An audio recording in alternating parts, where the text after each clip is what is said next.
See if I can bring chat up.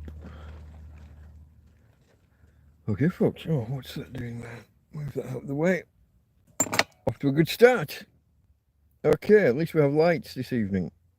Oh, and I've got another set here, haven't I? There we go. A little bit better. Hello, folks. This is TrampCast Hangout number 22, I think. If you'd like to join us here in chat, you're more than welcome. When you select chat, aim for live chat. All messages are visible. If you leave it to the default setting of top chat, some messages will be filtered away and you will never see them. I am Delta Mike. The channel is Delta Mike, down and out in Torrevieja. Delta Mike, that's me, down and out. A hobo, a vagrant, a down and out, an indigent person, a person of no fixed abode, a bum, some might say, someone who lives rough or lives on the streets, or in my case, in a field. I pretty much got that memorized now. Doing well. Torrevieja, that's a city on the southeast coast of Spain, on the Costa Blanca south. And I am super enriched. You are Oscar, yeah, Oscar. I remembered, and then I saw you'd written it. How you doing, pal? Okay, folks. I haven't got much in the way of topics for today, and about half an hour before I just went live, I started yawning like... I was going to say yawning like buggery, but I won't say that. But I started yawning a lot, so we'll have to wait and see how we go. Oh, these glasses are not going to work, are they? Let me see whether I can... If I bring the chat back up, I'm not going to be able to do this without them, though. No, not a hope in hell. Farmers in the house. Hello, Fabrizio. Oh, I want coffee so far tonight. Cold coffee. I made it cold, and they didn't even boil the water, just poured cold in.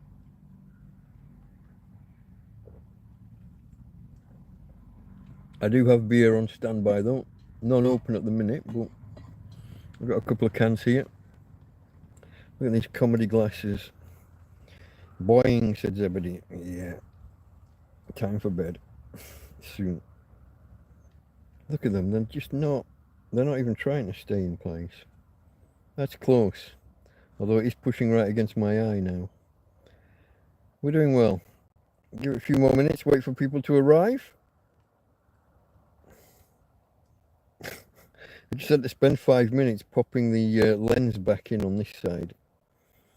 I couldn't get it to stay in. I don't know. If only it had not been windy yesterday, eh?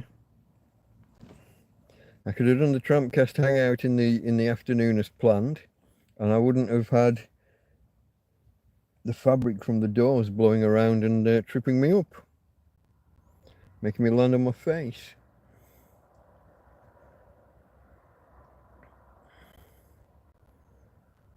You thought I would have mended them? Okay, that's a joke. Okay, yeah. I get you. Yeah, what a strange comment to make. With your experience, with your background, you should have fixed them. And then, like, I'm a computer programmer. What do you want me to do? Control Z. Undo that break. We're going to undo that damage. Control Z.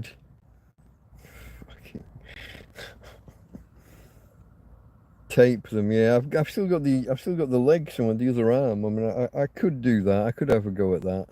I did it with the last pair, and then I think these ones came from Adela, didn't they? These were Adela's. I'm not sure if they were hers or her mum's, but yeah. See, they don't look too bad. No, it doesn't take them long just to move that millimeter and just look off again. Such is life, folks. Such is life when you're a tramp and you fall flat on your face, tripped up by your tent. Fortunately, I landed on the mattress face first rather than the floor. If I'd fallen on the floor face first, that would have been awkward. Yeah, Karen was telling me earlier, today is 30 years since Live Aid. 40 years since Live Aid. Jesus. Yeah. I remember where I was when Live Aid was announced. Yeah, I corrected myself quickly enough. Yeah. I remember where I was when Live Aid was announced. I was on Morecambe Pier, Central Pier. Can you hear that? I was on Central Pier in Morecambe, and it was still called Central Pier, even though the West End Pier had already fallen down. But the pier was still open, and I was playing pool with, I think it was Stuart Duckworth. Playing pool, and they announced on the radio that this thing was happening, the concert was happening, and then they listed the acts that were going to be there. And when they first announced it, you think, oh yeah, okay, there's going to be a few nobodies. And the original one was 85 in London and New York? It was definitely Wembley Stadium in London. I think it was New York. Because Phil Collins, jumped on Concorde and flew between the two. He did his performance in Wembley Stadium, and then he jumped on Concorde and flew over and performed on the other side. Queen's performance was magnificent. Yeah, I rewatched it recently. I've mentioned I watch these reaction channels, people who watch things, and it was a bunch of young kids, 20-odd-year-olds, who basically had never heard of Queen. And I don't think they knew what Live Aid was either. But they watched it and they were just gobsmacked. They were just in total awe at the performance. And then when you watch his biography or the biopic they did about Freddie Mercury, and you realise that like a couple of weeks before, he kind of virtually couldn't sing. He wasn't sure he was going to be well enough to even perform. Philadelphia, was it? Okay. Still on the East Coast. So yeah, I remember I watched the entire thing. I sat in the living room in front of the TV and watched from start to finish. Yeah, it's entertaining. It was good. It was a very good concert. A few technical hitches and what have you, but and a lot of people were wondering whether the remaining Beatles were going to kind of perform together. Don't think they ever did they? But the Bowie Jagger song, "Dancing in the Streets," wasn't it?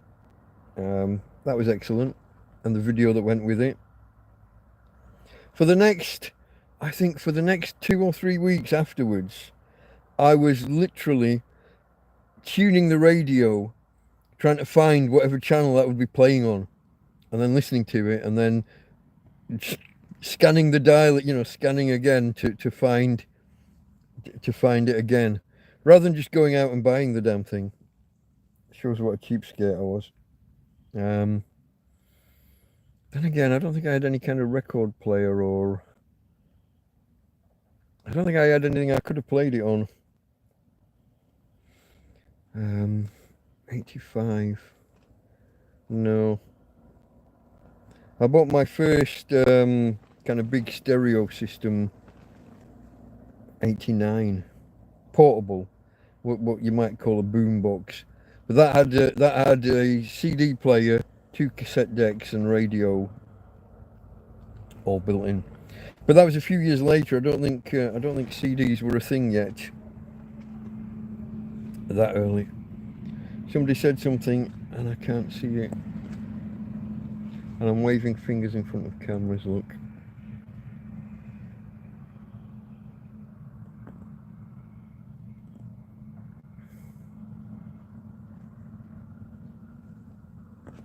Don't think I said hello, John, did I?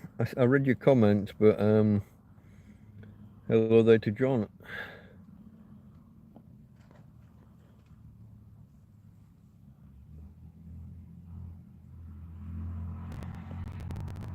I don't think I've seen that one or heard that one, the David Lee Roth rolling. Mick, Mick Jagger and David Bowie performing at Live Aid, or I don't think they performed it, did they? I think it was a recording, if I remember correctly. It was a video that they played. What was that? Great, you can get your face so close to the camera. When I do it, people recoil in horror. Mate, look at this. Look at the double chin. I mean, I am lying on my side. It's a bit weird. Bit of a weird angle. But what can you do, folks? Oh, yeah, I didn't give my opening spiel, did I? Thumbs up, folks. Come on. What are you waiting for?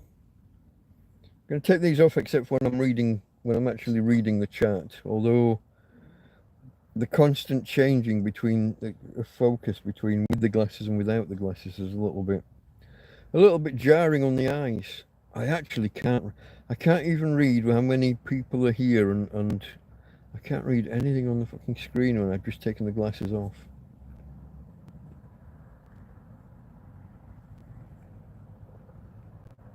Let me crack open a beer as well. We'll do some two-fisted drinking. I can't get my finger under that. I just cut my nails. Was it yesterday? Maybe yesterday, maybe the day before. Now I can't get my fingers, I can't get the ring pulled properly.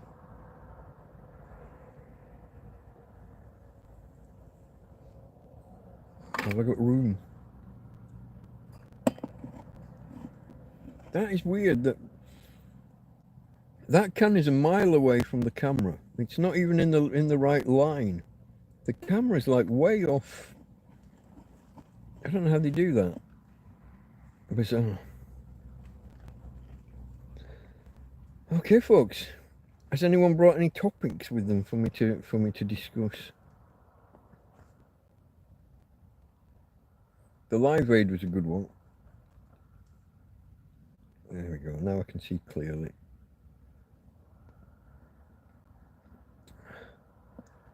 Hello, Rob.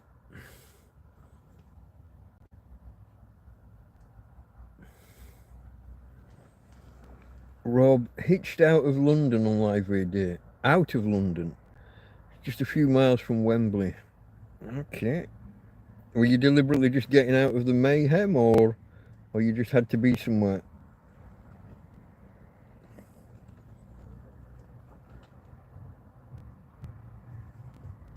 Yeah, the thing about glasses, Farmer. So let me just read Farmer's comment for anyone who's just on audio. Farmer says, yeah, it's amazing how your brain adjusts when you get a new pair of glasses, how it compensates if the prescription is slightly off. Yeah, I mean, your eyes have still got a little bit of adjustment left in them, a little bit of attempting to focus by bending the muscles pull on the... I don't fucking know. Do you remember the parts of the eyes? The lens, but is it the iris and the... I don't remember it all.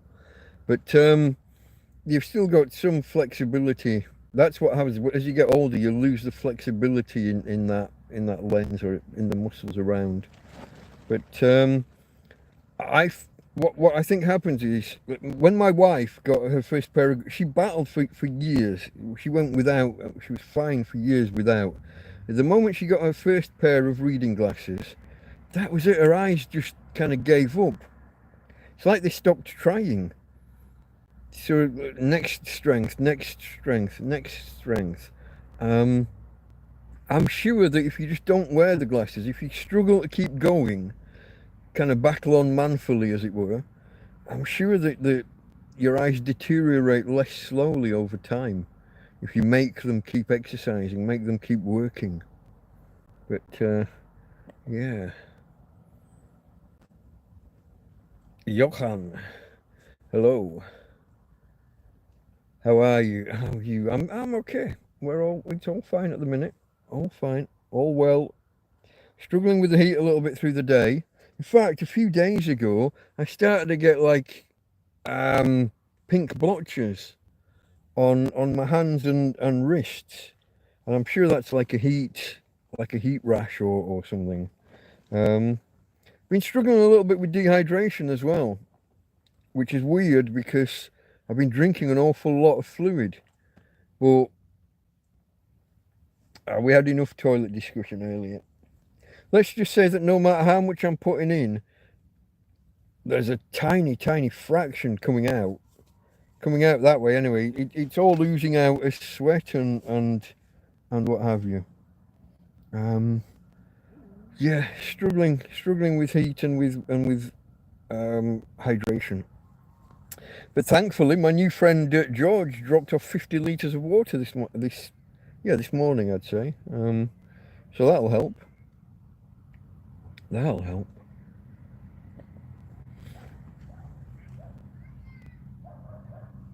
Rob was just heading back to Leicester. Caught some of it on the telly when he got back. Should have passed by Wembley in hindsight. I don't know, mate. You might have got caught up in all sorts of traffic situation. Farmer reminding people to hit that like button. Thank you. I've got to do something about these, haven't I? I will have a go tomorrow. I'll try and tape the other arm back on so that the weight will be balanced. And where there's this little break here, I'll just try and a little strip of tape just to stop it moving as much. Try and keep the lens in. Like Jack Duckworth, for people who remember Coronation Street, or people who watched Coronation Street back in the day. I saw a clip from Coronation Street a few days ago of Jack Duckworth. God, he was young. I couldn't believe it. When I was a kid watching Coronation Street, Jack Duckworth was this old bloke. And now I watch it and he's this young bloke. What the fuck? How does that work? I don't like getting old. Look out for heat exhaustion. Fortunately, I'm lazy and I do very little. No, a few days ago, I stood up and I had like 5 shopping bags, 5 carry bags, where people have dropped food off, and I've taken what I needed and used, and there's always just something left in the bottom. It's not that it's not going to get used; it just doesn't get used as quickly as the others. And all I did was I bent over and I kind of analysed what was in each bag, and I aggregated them all into one bag. Did that, screwed up and threw away 3 or 4 of the bags that are now unused, and just put the one bag over someone. Came and sat down or laid down on the bed. I was wet. I was dripping wet through. It's so hot inside this tent through the day. Once you get past 10 o'clock or half 10, you can just feel the heat building. But all I did, bend over, take a few items of shopping out of each bag, and unified them into one bag, aggregated them into one bag, and I was just dripping, running down, and my God. So I'm careful not to overexert. The main one is, so I'll walk Tina in the morning, somewhere around 6 maybe, and then I aim to walk her again around 10. But sometimes the timetable goes off. If I get up late, if I wake up late, or something happens, so I might end up walking her for the first time at 8, and then I need to be walking her at noon, kind of 3 or 4 hours later. After the first walk in the morning, she's going to need like a second go a little while later. Walking her at noon, and because I'm literally carrying her back end, I'm picking her off the ground. I'm demonstrating with my arm, but it's not really on camera, is it? But I wrap the belt twice around my arm or my hand, and then I'm literally picking her up. And then, like I said earlier in the TrampCast proper, she wants to go find some grass to chew on, and there isn't any. It's all hard straw, like, it's Spain in summer. The grass isn't soft and lush. And And so she wants to walk further and further until she can find some, and she's not going to find some. But there I am, carrying the back end 100 yards away, maybe, when she takes me a long way, maybe 150, when she takes me right to the cliff top. And then I've got to turn around and bring her back. And it's noon. It's 12 o'clock. I mean, it's not solar noon because of how Spain are with their clocks. Well, it's a hot day. I'm in the sun. I'm carrying the back end, maybe the back 2/3 in weight of the dog. She's 35 kilograms, something like that. So I'm carrying between 15 and 20 kilograms in this one arm out in the bloody midday sun, there and back 150 yards. When I come back after that, that's the most exhausting thing that I do out here, really. Other than that, I'm quite lazy. Sorry, economical with my energy.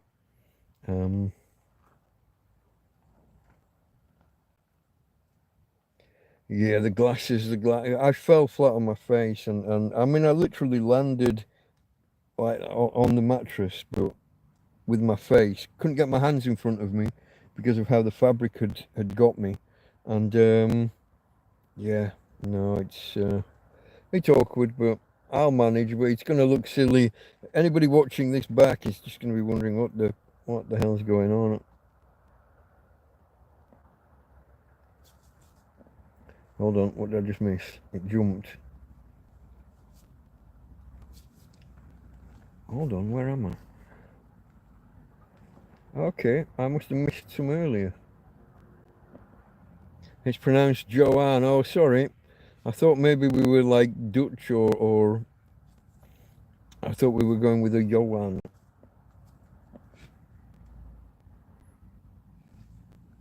And maybe, you see, this is the thing with international stuff. I'm lost. I can't see the avatar, and I've got no way of zooming in. So Joanne, female. Correct me if I'm wrong. I could be making a dick of myself. Glasgow. Okay. Let me just scroll back to make sure I don't miss anything.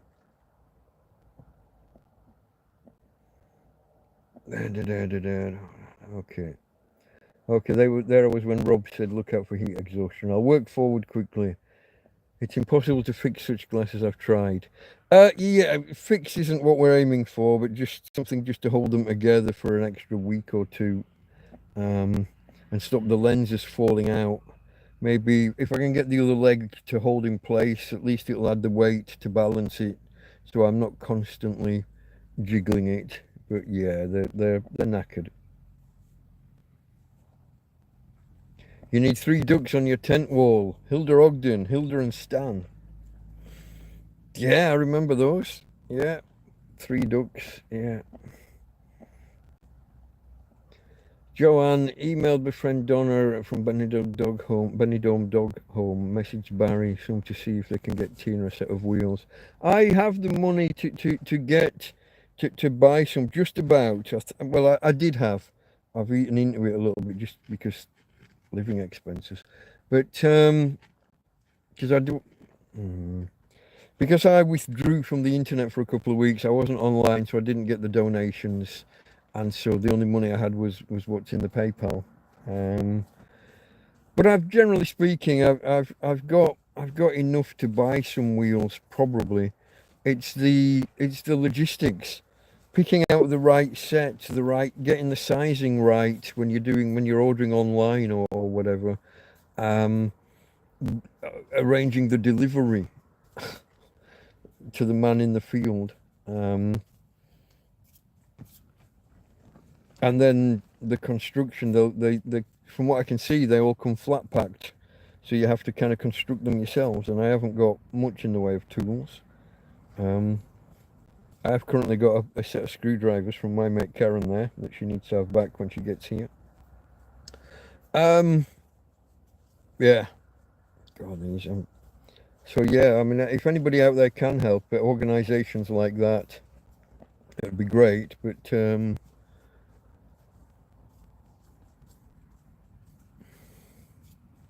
Hold on. I've lost position again. Indigestion when she craves the green grass. It's possible indigestion. I read something. It's more likely just she's missing something from her diet. Maybe roughage. Tina girl, Tina. She's asleep. She's running in her sleep and kicking the tent.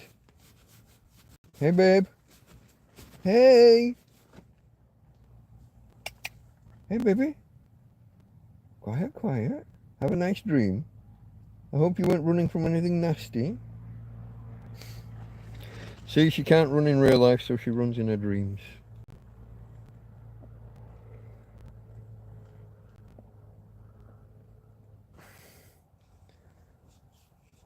Yeah, there's all sorts of possibilities with Tina, but one day she doesn't eat, the next day she eats twice as much as normal, and then you've got the swings and roundabouts with the output as well, haven't you? Torrevieja, farmer, Hello, Terence. I'd point the camera at Tina for you all, but she's off the bottom of the bed and then kind of around the corner towards the door. I can't see her from here. I can't introduce you to her. As I say, she's sleeping and running. Where am I from? I'm from a place called Barnsley in South Yorkshire in England. When I was 15, we hopped to the other side of the country into Lancashire to a place called Morecambe, famous for Morecambe and Wise. Yeah. What am I not seeing here?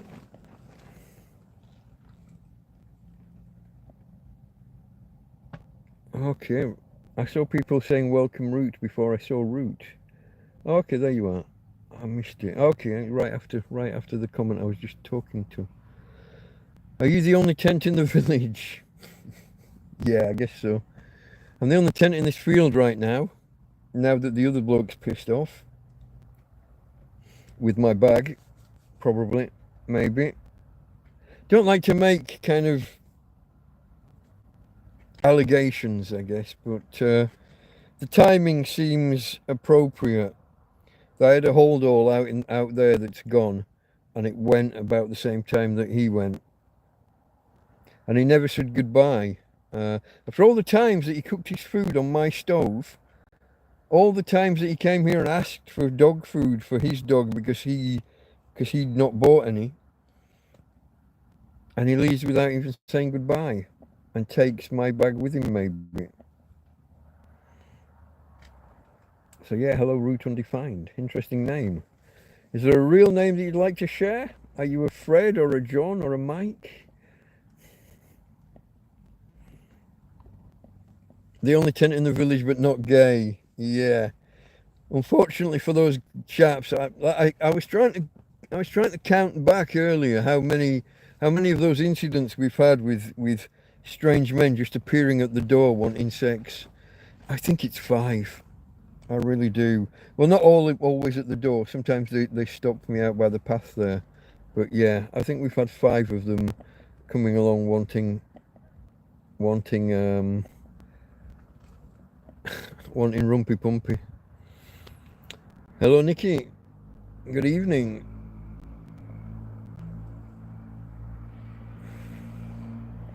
Plenty of new people, or new in chat, new to me in chat at least. Yeah, nice. Thumbs up from Nikki. Thank you. Joanne adopted her dog through Donna in Spain. Came to Benidorm Palace for fundraising. They did really well. They might give you wheels for a donation or free. Like I said, I mean, I think I can just about afford them. I don't want to put upon the costs of a charity unnecessarily if I've managed to raise money already. Help or advice with how to size them or one how to fit them. I'm hesitating on pushing the button on making purchases just because of certain uncertainties. And also, I need rugged wheels because we are in a field and on a very stony track. Um, so I don't want something that's just got little casters on, little. So yeah.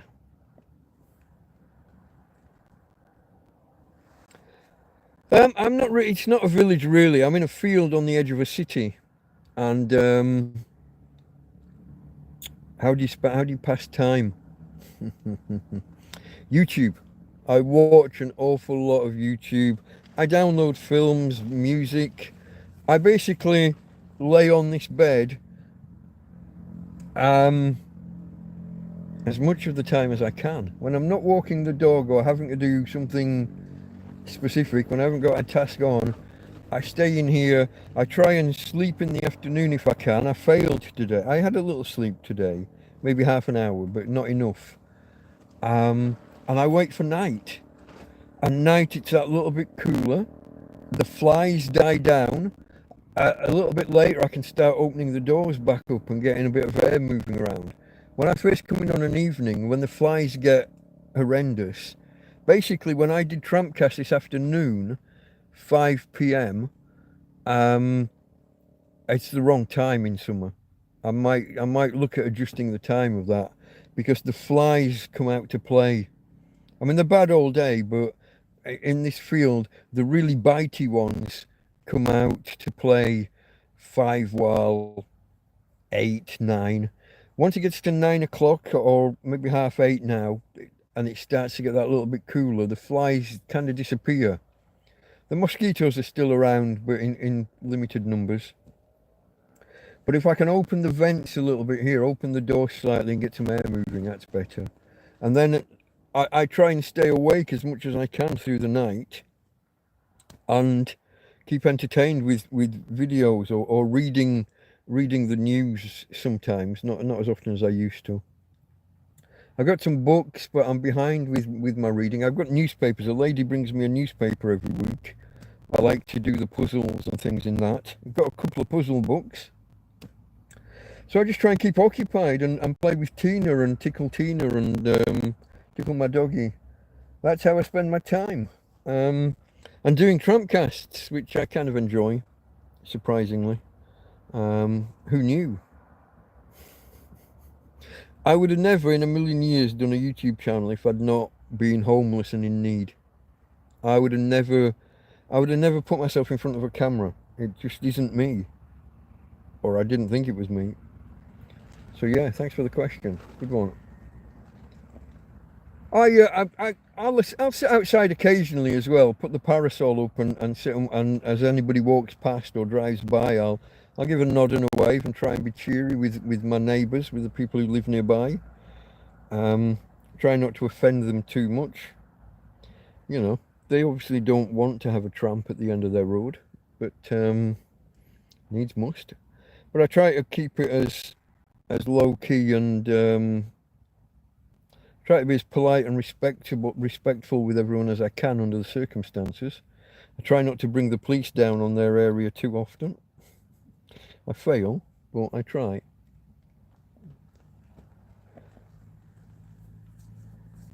Hold on. Okay. Rumpy Pumpy, yeah, that's the gay blokes, yeah. Yeah, it's funny, I've never had a lady knock at the door wanting any. It's always blokes. What can you do, guys? What can you do? Enough about tents, what about a teepee? Which one's a teepee? The wigwam's the one with the poles that cross and skins wrapped around. A teepee's like a barn, isn't it? It's straw bales or whatever and built up, if I remember correctly. It's crackling at your end, says Karen. Let me see whether. Tell me if that makes a difference. Everybody, how are we for audio? How is everyone else?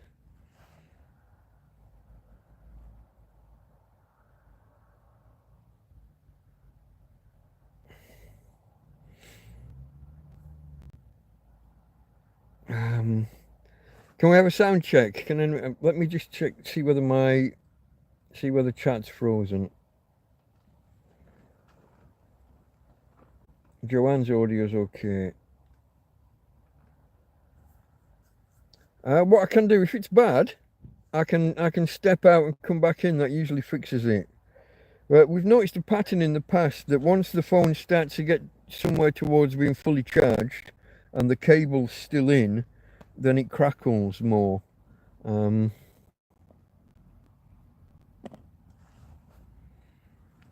Barry did say, okay, this is Joanne, yeah, is it? Hold on, let me scroll, yeah. Barry did say he was popping back to see you and he could talk with them. I do know they need dog walkers or otherwise the dogs don't get walked. In Benidorm, that's quite a distance from here. It's an hour's drive away almost. No, 2 hours, well, 2 hours to Benidorm, isn't it?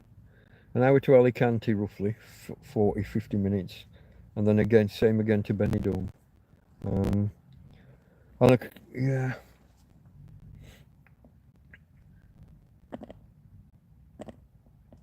Karen's okay now. Oscar's okay. I think we're okay then, folks. Like I said, do tell me if it does get bad, let me know.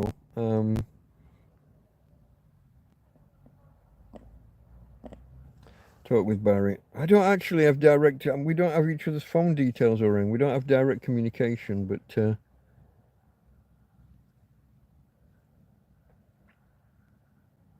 let me know if the audio goes bad. Because we had that one, didn't we, where it crackled like for 15 minutes and I was so far behind in chat that I didn't know.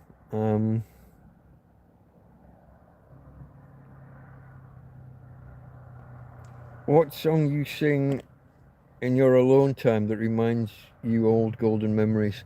I'm not a singer. I don't really sing. Old golden memories. I don't know. See, as a kid, I loved my mum. My mum loved her Elvis and Roy Orbison and all those early rock and roll and some of the country. Gentleman Jim Reeves, Gentleman Jim the wife beater. What a fantastic voice, though, Jim Reeves. What an absolute stunning voice. But Roy Orbison and Elvis and all of those. The other guy in black, what's he called? Folsom Prison. Johnny Cash. I like all of that stuff. That all reminds me of my mum. Oasis right now, yeah, because they're reforming, aren't they? Reforming or reformed? I'm not sure when the concerts are that they've announced, but yeah.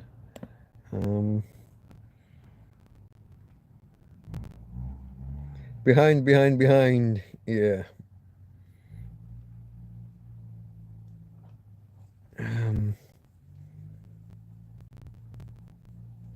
Bittersweet Symphony.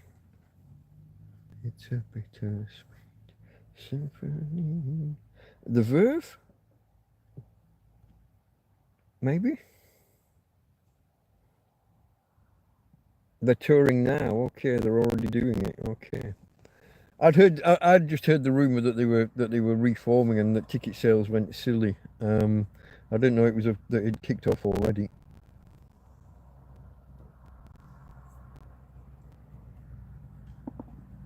Oh, 80,000. That's a crowd, isn't it? That's like more than Wembley used to hold. What's the new Wembley? What is it? About 20 years old, and I'm still calling it the new Wembley. What's the capacity at Wembley for a football match, not for a concert? But what's the capacity there? Oh yeah, I spent a lot of time with my mum. My dad worked away quite a bit, but yeah, no, my mum had these wooden speakers on the walls. They'd be considered kind of audiophile quality now. Back then, it was just furniture was wooden. The record player was wooden. The speakers were wooden. Our TV was wooden. I think I think it was Jack Attack had the same television as me. I think we discussed or we discovered. But a wooden cabinet with a rolling shutter door across the front. Yeah, things were wooden. Things were better back then, weren't they? Furniture was wooden. Equipment was wooden. We had a radiogram. Does anybody remember radiograms? Record player and radio built into one with the speakers built in, and it's like a dresser, like a cabinet. Radiogram.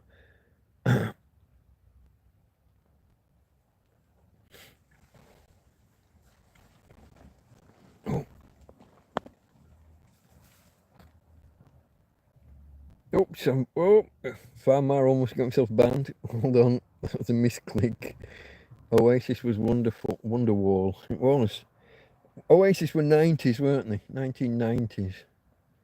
When I was at Customs and Excise, what year would that have been? 97? Was I at Customs and Excise in 97? I think I was. Management and Consultancy Services, MCS, on Raleigh Keys. And then you can argue whether it was Manchester or Salford, because it was right on the Irwell, right on the banks, right on the top of the Irwell. But I think it was the Manchester side. Came out of Salford Central train station, turn right over the bridge, and it was the building with all the blue windows on the Irwell. Joanne had a radiogram. It became mine for some reason when I was 13 or 14. It ended up in my bedroom. I don't think anybody else wanted it. It was considered too old tech by then. Don't think the record player worked. So it was just basically a big radio.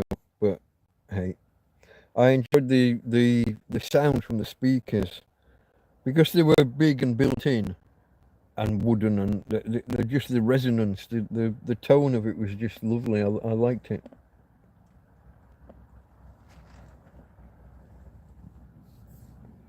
Three more gigs at Heaton Park, and then some at Manchester, and then some dates at Wembley, then around the world. It'll be huge, won't it? That'll be huge.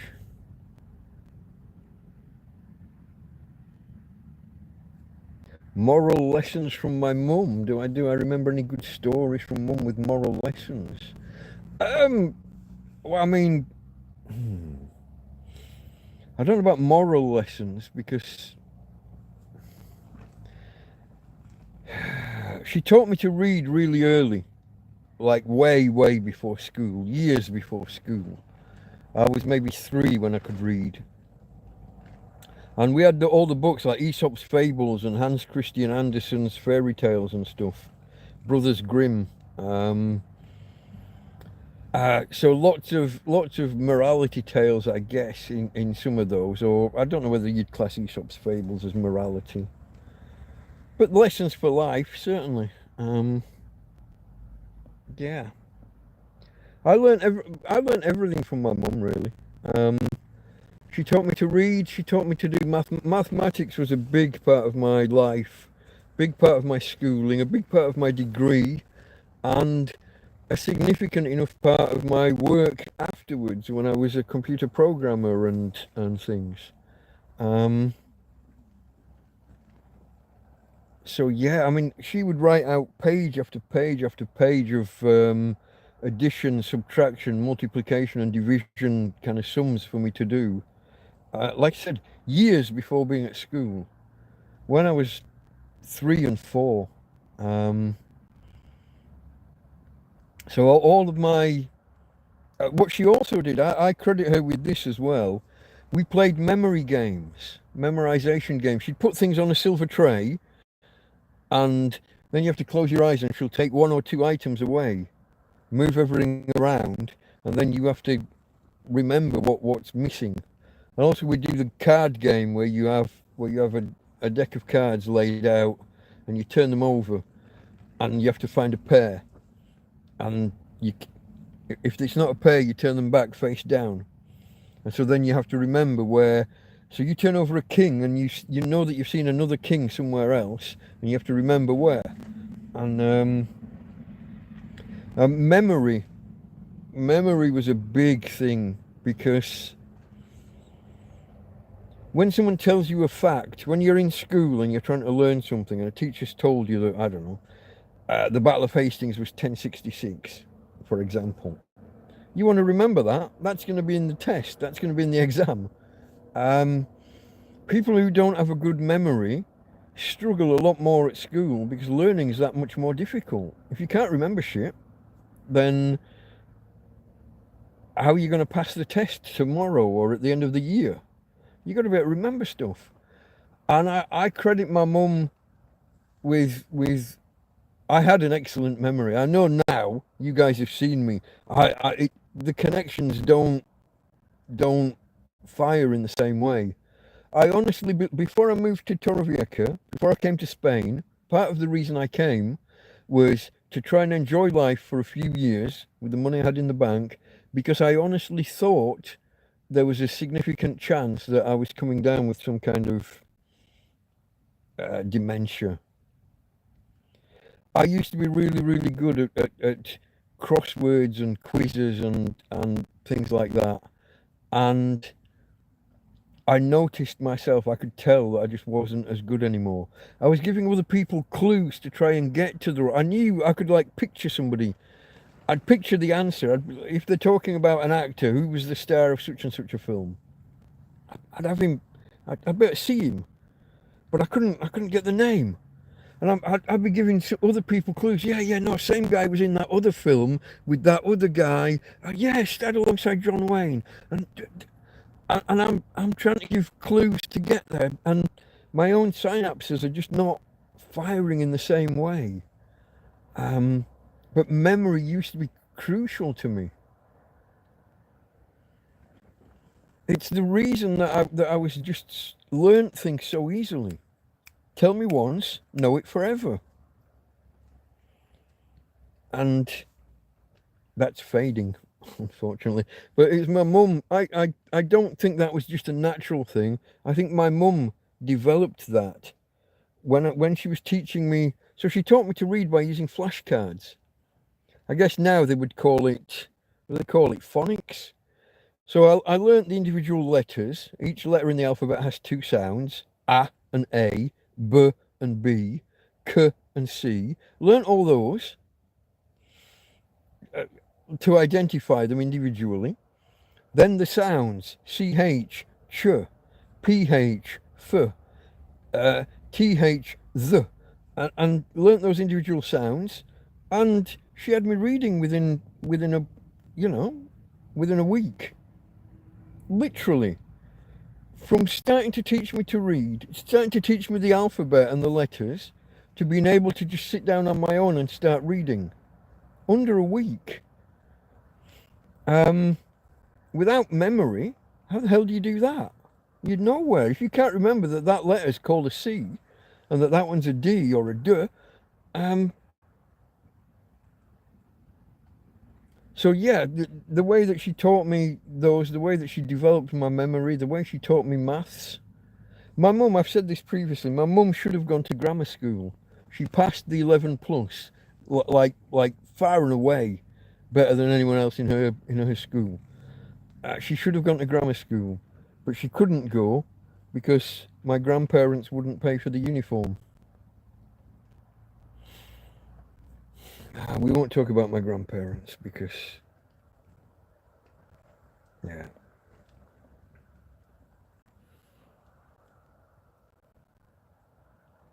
We had so many arguments. Yeah, well, Manchester, it's a twin city, really, isn't it? There's Manchester and Salford, and if you're the wrong side of the Irwell, you're in Salford, or the right side, depending on your point of view.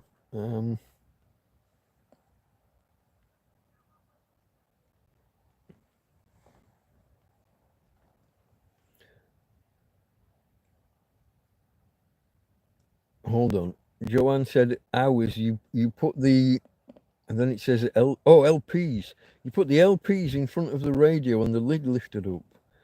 I was looking whether that was lips or IPS, and I got it, LPs. I got that.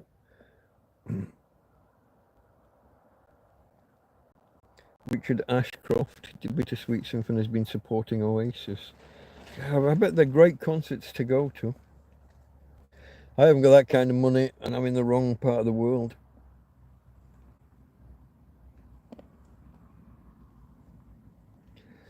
Joanne says, sounds like your mum was determined to make sure you did well in school. Yeah, my mum and dad were very keen on that idea of do well in school, get a good job, have a good life. Tramp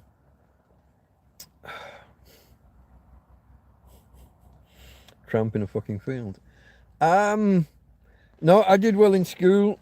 I fucked up in sixth form. I lost focus in sixth form, dropped out, but went back a few years later and did college and things, and then went on to university as a mature student. And to be honest, I think that's what everyone should do. I don't think you should go to uni age 18, 19. I think everybody should go age 25. You should go off and get 5 or 6 years work under your belt first. Flew through uni. Should have had a first. My university degree should have been a first. I missed out. My average was off by a few points, but my life circumstances weren't ideal. My wife had been ill and in hospital, and we had things going on, and we got married while I was at uni as well. Well, she was at uni, but fell behind through illness and dropped out. We were together before we went to uni. We were already a couple, and we both went to uni together. But yeah, things were a little bit unstable back then, so I missed out.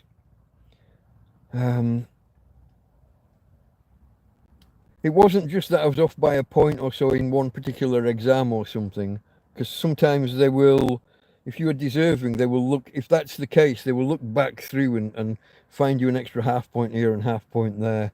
But my average over the part of the course that counted, over the degree, multiple units, my average was a point or two below, and they couldn't make that up.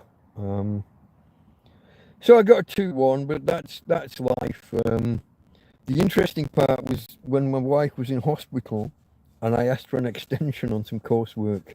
The deadline was Friday and I asked if I could have until Monday. And I got lectured by this twat that never had a fucking job in his life. University Ivory Towers all his bastard life, and he's lecturing me. Bearing in mind, folks, I was working up until I went back to uni. I had a job.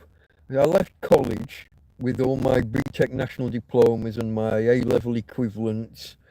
I was triple qualified by the time I actually went to uni.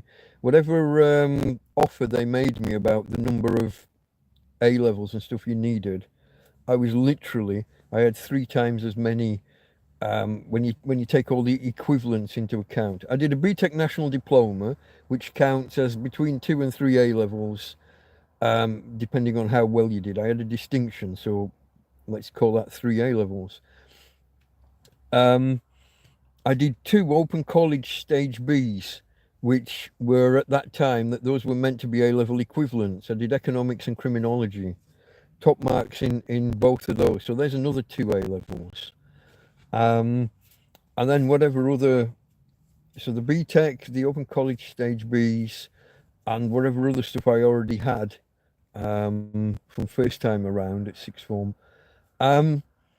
Yeah, I got my first choice uni place, and on at the uni I wanted and on the course I wanted, and then so that I was working. I went back to work in between college and uni, and I had a summer job at Reebok, which they kept me on after the summer, and we got to October or November, and this one bloke someone had done some graffiti in the toilets, and I think they decided it was me. And so this manager fella had it in for me, and I kept asking for time off, like to take my holidays, to take the days that I've accrued, and they wouldn't let me and wouldn't let me and wouldn't let me. So I rang in sick one day, me and another lad. We rang in sick and we went down the pub. Bumped into the boss, didn't we, in Lancaster city centre. And so we both get hauled into the offices separately. I get sacked, the other guy didn't. And this was, I've given up my uni place. I've deferred for another year because I thought I had a job. Unemployed for a couple of months, missed the start of the course. So defer for a year and get a job selling uniforms and workwear, and do 6 months or so of that, six or maybe 8, maybe 9, I can't remember the details. But we're come around to the time when it's time to start applying for university again. And I've got a job, I'm working. Do I defer and keep working? Do I defer? So deferring means holding your uni place open for you to take at some future point. Do I defer again, or do I take that place? I had decided to defer, but my wife had done like a year zero course, it was called, to get her qualifications up to the level that she could do uni course properly. And she was about to go, and she said, she wasn't my wife at this point, she was my girlfriend at this point, but she said, hey, come on, let's go, we'll both go. And so I gave up employment to go to take my place at uni. And there I am, my wife's in hospital, I'm asking for an extension on this piece of coursework, just the weekend. My wife's been in hospital for a fortnight. I've been going and visiting her every day for a couple of hours. On foot, I'm walking to uni, what, 4 miles? 5 miles? I don't know. Somebody tell me how far it is from Beaumont in Lancaster to Lancaster University. It's a fair old trek. I'm walking there and back, and I'm stopping off at the hospital on the way back. I'm short of money. I've told the story about how I was down to my last fiver, and I went to Wilco's, to buy some stuff for my wife who was in hospital. And I've got this guy telling me, do you know, in the real world, you can't just ask for an extension. If a report has to be in or something has to be finished, it has to be done on time. Never worked a fucking day in his life in a proper job. Academic ivory tower asshole. I gave up work. I gave up work to go to uni. Sacrificed. And there I am being lectured by a shit. Anyway. Let's go. Wow, you must have a good brain. I did have. Like I said, computer programmer, then web design, internet security. Clients included UK government bodies, major sections of the NHS, something at the time that was called, hold on, oh, I've lost it, I had it, workforce, oh shit, what was that department? Basically, it was the department within the NHS that managed all the staff. Not HR type manage, I mean like education and making sure everyone knows about new EU directives and things. Healthcare, no, was it just called healthcare workforce? Anyway, international peacekeeping organisations, cash in transit companies, what's the big one? Oh shit, why can I not remember their name? Loomis, Loomis. You'll see the cash in transit vans, the security vans taking money between shops and banks and things. Loomis UK, worked on their website. Specialty Coffee Association of Europe. The International Cocoa Organization, which has an extra C in its name for some reason. That's a United Nations body. You can't just join that. You have to get your king or queen. You have to get your government to pass laws, and then your head of state, king, queen, president, whatever, to sign paperwork. Used to do their website. And then I moved on to like internet security and managing servers and de-hacking websites and securing them so they didn't get re-hacked. So yeah, I got a brain. I could learn. I could do. You do have a good life, I guess. Apart from the 3 months when the 3 months each year when the mice are running riot around my tent on the inside, running along the edge of my bed. Apart from that, it's a good life. Yeah, the rats and mice.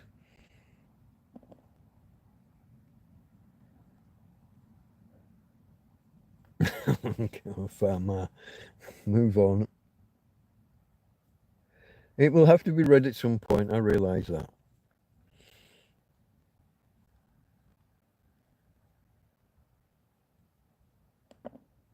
Oh, Joanne hated school.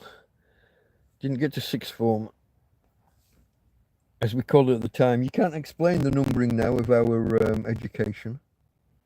What's it go? Years 1 to 11 and then sixth form.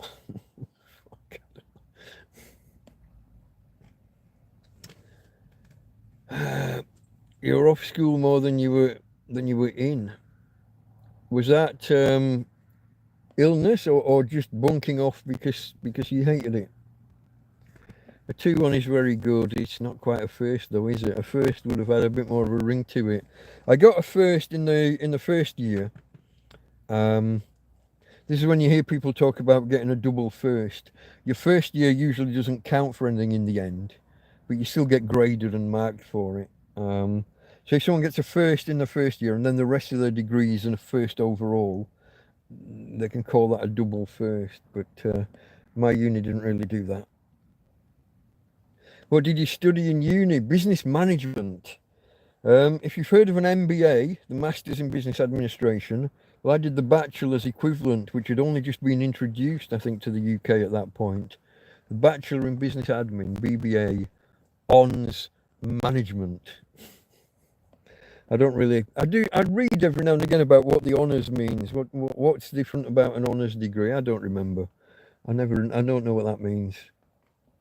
When I was explaining to my mum about how I was maybe on for getting a first, she was like, "Well, what does that mean?"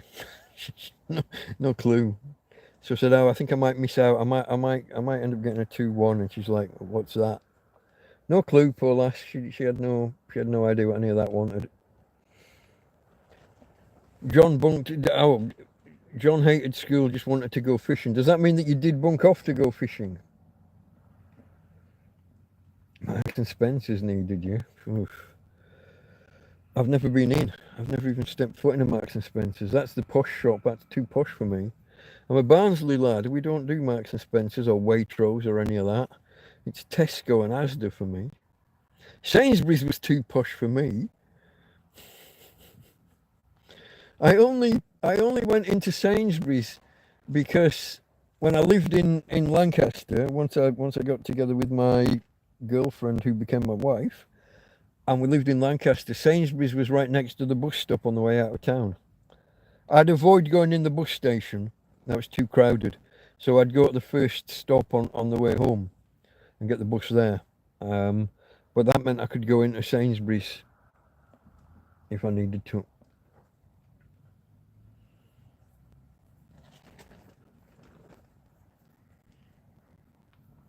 Okay, Joanne says that she doesn't have an ounce of brain but got a lot of common sense. Yeah, you meet a lot of people who are highly intelligent but lack common sense. University's full of them. They're usually the lecturers. But that's what got her through life. Yeah, bunking off at school, okay. Hopefully new tent will keep mice out. That's what I thought when we got the last new tent. But I think they're happy to disappear this time of year and go and have summer elsewhere.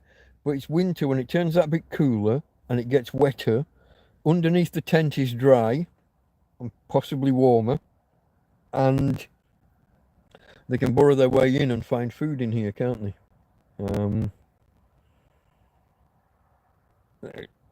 Now we have got a few extra layers this time. Previously, I had the remnants of the previous tent and something on the ground. I can't remember what, maybe a rug or a carpet.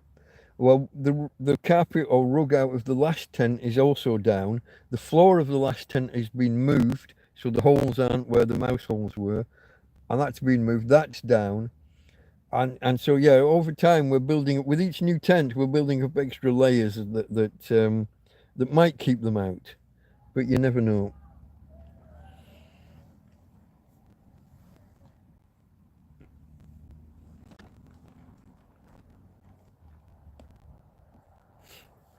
Yeah, also, farmer, I have electrical cables coming in from outside, and they can just walk up those, and so there's a zip where the cable comes in.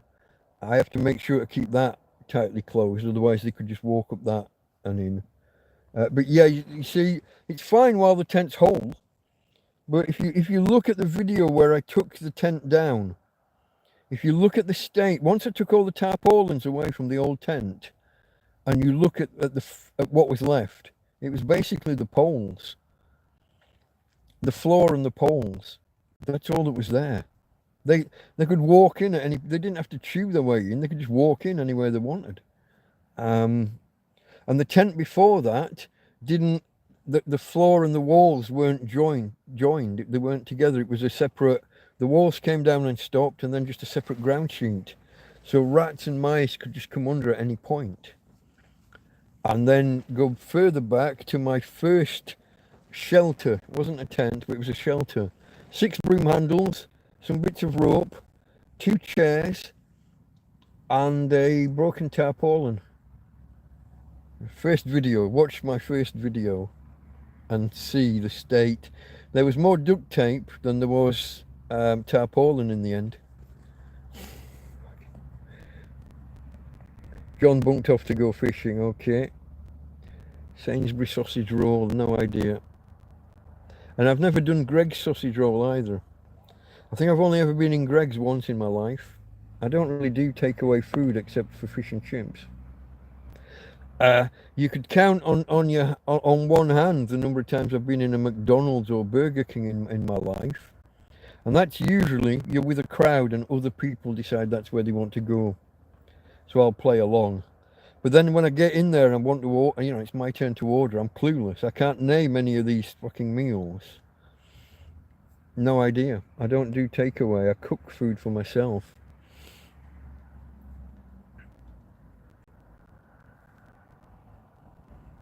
Marks have lost 300 million.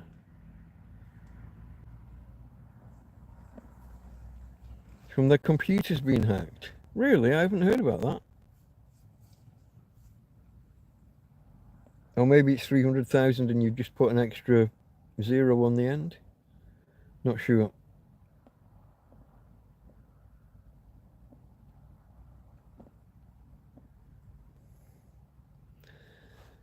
Get a mouse and not a scouser. Some friends bought me 4 fantastic mouse traps. I should really do a totally separate video review of them because they are fantastic. I think I've only mentioned them within TrampCasts, but they're the most evil looking things ever. They look like a man trap with the teeth. You know those bear traps that you prise apart and then the teeth interlink like that. They're so dangerous. You don't put the bait in from the top.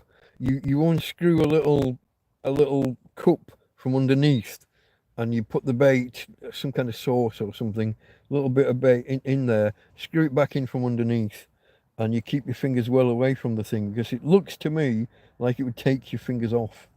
It certainly took the head off one of the mice. Yeah. If it catches it just right. But yeah, I've got 4 of those. Those are in reserve now. I don't like to have such things laying around because dog. So I haven't got them setting out just in case. The moment I detect any issue, then they will be deployed. But yeah, fantastic they are. Nowhere better than Scottish fish supper. What was the Irish one I read about the other day? A spice bag. I'd never heard of this. I'd never heard of this, but apparently it's a thing. On your way home from the pub on a Friday, you order a spice bag. I can't remember whether it had fish with it or not, but it's got the chips and stuff, but lots of spices and gravy and stuff. Sounded good. Sounded good. I think I saw that on... There's a channel on YouTube called Andy Cooks. Fantastic channel. He's the one where he asks his girlfriend or wife, "Babe, what do you want for lunch?" She just names something and he makes it. Obviously staged, but you know, because he's got the ingredients in already for whatever wild and wacky thing she comes up with. But good channel. Good. I like to watch my cookery videos. If you didn't know, folks, any of you new guys here, I do the odd cookery video myself. Cooking with a Tramp. There's a whole playlist. If you go into the description, at the bottom of the description, now you've got to extend it more, whatever. There's a list of my different playlists. It's probably out of date now. But Cooking with a Tramp or Cooking... I might have switched it to Hobo. YouTube went through a period where they didn't like the word tramp. They figured you might be referring unkindly to a lady. But I used tramp and hobo interchangeably and they seem to not stress about it anymore. You're missing out on the culinary experience that is McDonald's, Mike. I don't think so. I don't think so. Not from the 1 or 2 times that I have had them. And somebody was complaining the other day. I think somebody's thinking about starting a lawsuit again about like false advertising. The picture that they show you of the burger versus... So the picture shows a burger yay big, and then you get the thing and it's this flat, dank looking nothingness. That should be made illegal. That is clearly false advertising. There's just no way... there's no way they should be allowed to sell something that's so different from the picture. I mean, you know it's not going to be exact. You know there's going to be variations about how many bits of lettuce you get or how many gherkins or pickles or whatever you're going to put on there. But it should approximate it at least. It should look like they've at least tried. John likes the Greggs sausage rolls. Literally don't think I've ever had one. I've certainly never gone and got one. Whether other people have handed me one, don't know. And whatever that other thing they do is, that beef wrap or whatever that's called, I've never... see people having them, but I've never... I do have half a recollection of walking up through Lancaster one day and the guy I was with wanted to go to Greggs and buy something. So I tagged along and ended up buying something, but I got no recollection of what I got, and it didn't strike me as being out of the ordinary good or anything. It was just expensive for what it was. Rob's clarifying 300 million. Wow, that's a lot. Get a cat, says Rob and Joanne. Dog. She doesn't like cats. There are cats in this field, but if Tina sees one, she will raise bloody hell over it and immediately start bum shuffling towards it. She's not going to catch it in a million fucking years. It's just funny to watch. I'm just concerned that she might be hurting herself, dragging herself along the floor too much. You know, she wants to drag herself from inside the door here to outside and get in the shade under the little bush out here. No problem. But if she starts wandering off, she's risking friction burns or blisters on her backside or whatever.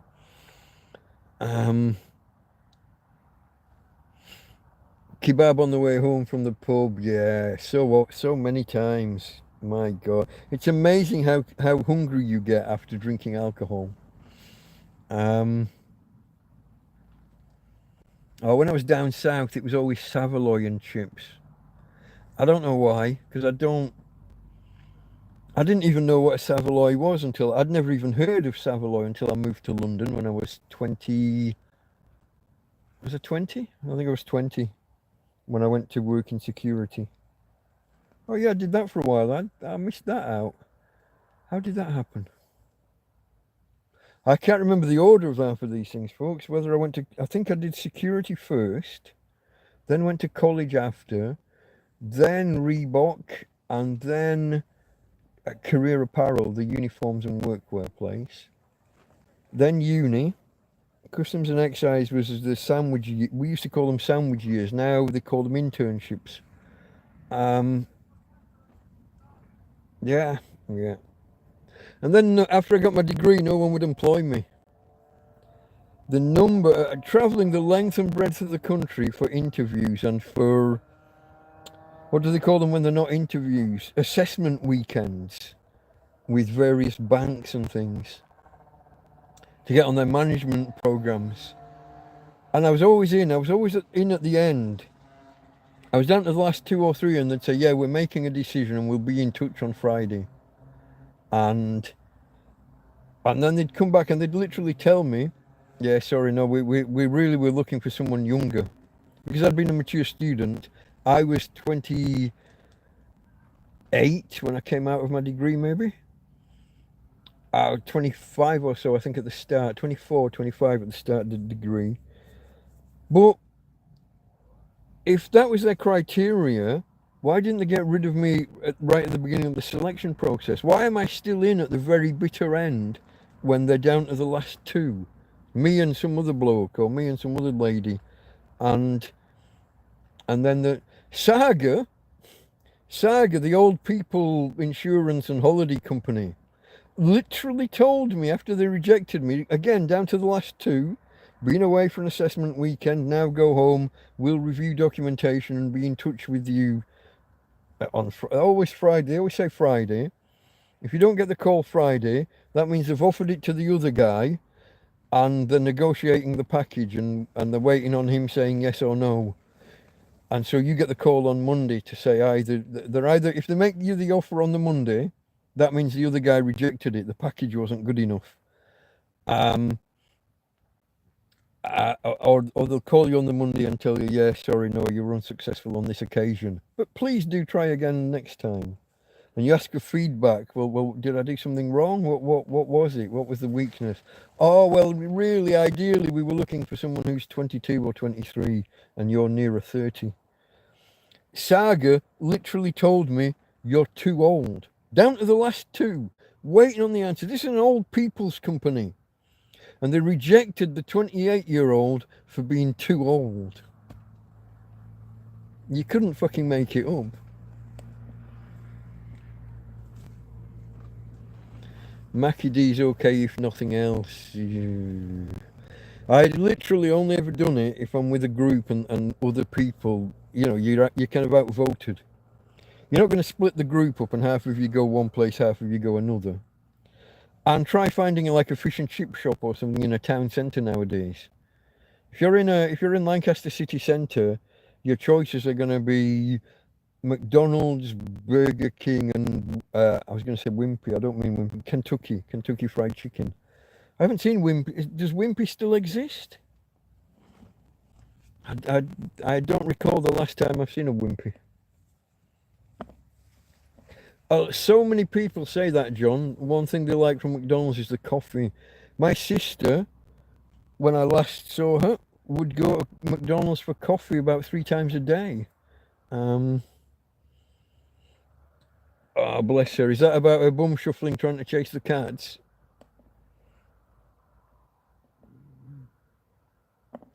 Oh, I had a friend whose daughter was a bum shuffler. She sat bolt upright and shuffled. Yeah, didn't crawl. Skipped the whole crawling phase. Yeah. Unfortunately, Tina's reverted to bum shuffling. Lancaster is a big uni now. Yeah, they keep extending it. They had a lot of land. It was donated to them by the religious people with meeting houses. Quakers.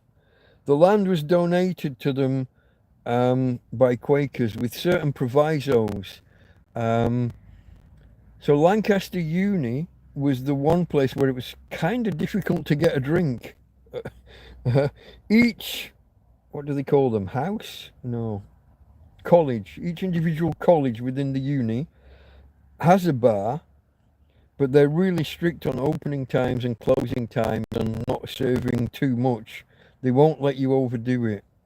Because the land was donated by Quakers, one of the main buildings there is called George Fox, the George Fox building, and George Fox was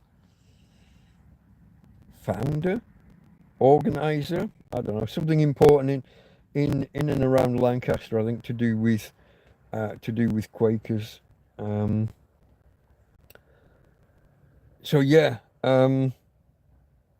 but they do keep expanding it and expanding it. And the building that my office was in when I had my business, a building called City Lab in the centre, literally in the centre of Lancaster, Dalton Square. I think Dalton, I think he was another Quaker.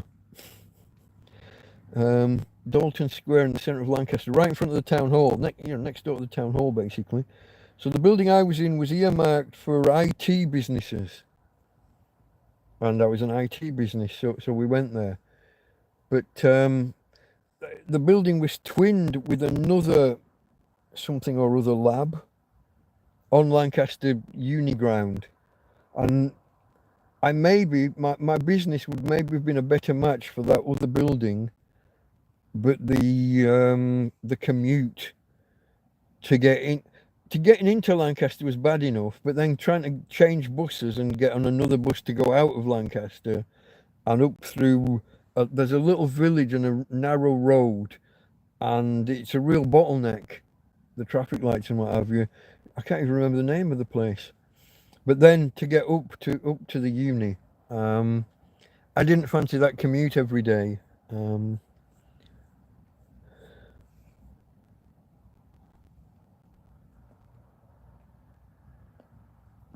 John had a boat in Lancaster on the canal. Yeah, there's quite a canal network in the UK, isn't there still? Although there's the river as well, the River Loon. I don't think there's much in the way of boating on the Loon.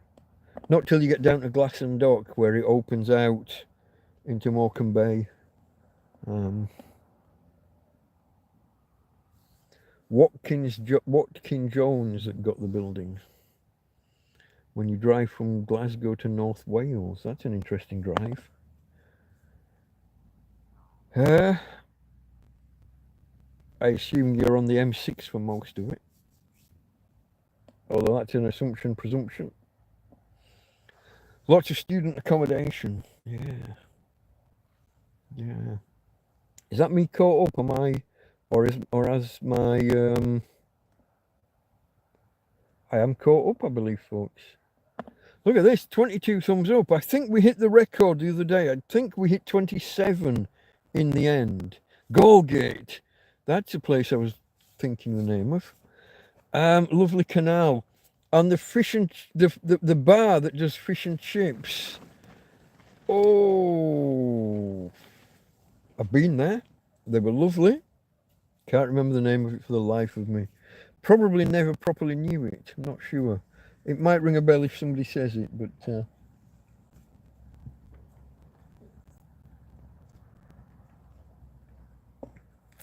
yeah, there's a pub there on the canal that just fantastic fishing. I'm going back. See, I keep doing this. I talk about things in the present tense. I haven't even been in the country in 10 years, and it could have been 15 or 20 years since I've been to the pub that I'm talking about. 15 or 20 years while I was in Britain. I could be talking in the present tense about a place that might have closed down 25 fucking years ago. When did I do my degree? 94 to 98. So how long ago was that? 30 years, isn't it? 30 years ago. Oh, shit. I talk about things in the present tense and they're, or I might say, oh yeah, a few years ago. Like 30's a few. Oh, excuse me, where's chat gone? Nobody's talking to me. 17 people in the house. We don't usually have that many here. Oh, they run away as soon as I say it. Thumbs up, folks, if you would. Let's get us over the hurdle. Let's see if we can beat 27, which is my record for while live. I just want to have a quick look at the time because I don't trust this. So we're almost on midnight. I started at 10:30, didn't I? So the timer here is correct. We are coming up on 1 hour 26. Can you hear her again? Running in her sleep. That's the back legs. Oh, stomach. The thing is, while I'm carrying her, while we're walking, and I'm carrying her, she's not even the legs at the back legs now. She's hardly even trying to walk with them. Most of the time, she crosses them and tries to just lift them off the ground. And they might drag on the ground, and she's not grazing. She's built calluses on the tops of her paws. She's kind of calloused over now. So they used to cut or graze, and then she'd take the top off, they take the scab, but now they're actually calloused. I'm trying to pick her up higher, but it's a lot of hard work, folks. It's a lot of hard work carrying the back end of your dog.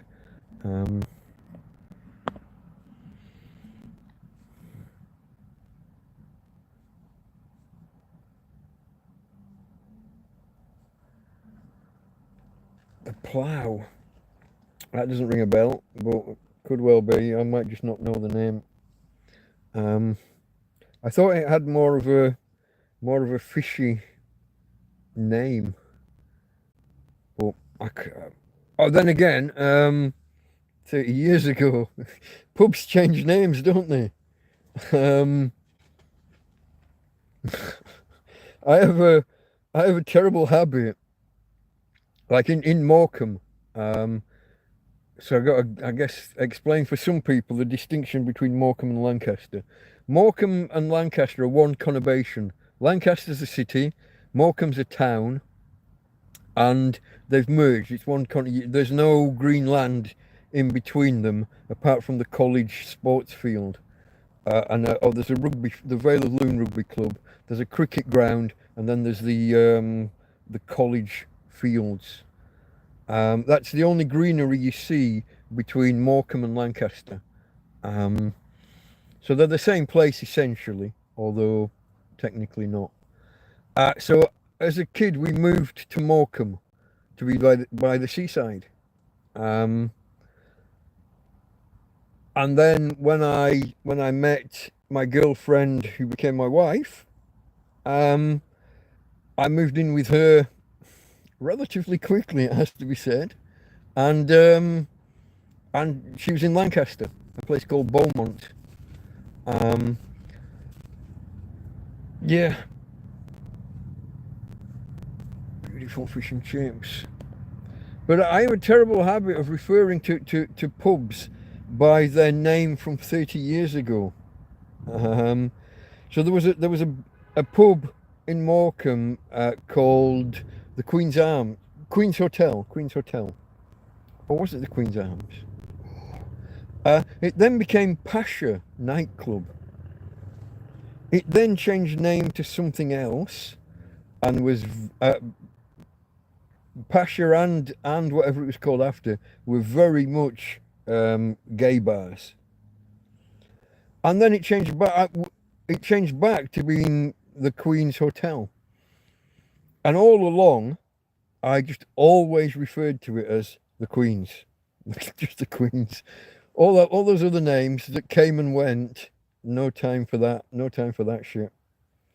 There was another one on Queen Street that was called the Mermaid, and then it changed names to Nowhere. Couldn't get used to that.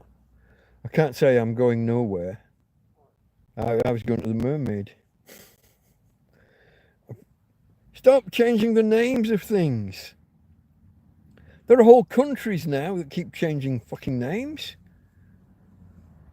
After Czechoslovakia separated and became the Czech Republic and the Slovak Republic, no, that's not good enough. Czech Republic's not good enough. Czechia. The fuck? Czechia. So now we've had like 3 or 4 fucking names in like 2 weeks since they separated. I can't remember when they separated. It's not long ago. This time last week. Maybe 20 years ago. I don't know. I don't remember. But it's recent. Can't be doing with things changing names. My dad worked in Zaire, but now that doesn't exist anymore. That's the Democratic Republic of Congo. Stop changing names. Does anybody remember Rhodesia?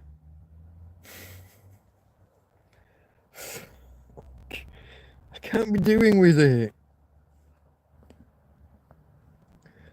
Nobody's talking. Hold on, let me check whether that's my chat that's locked up. I'll do top chat, live chat. No, nobody's talking. Where are we, folks? I didn't finish my coffee yet, did I? Hopefully it hasn't warmed up.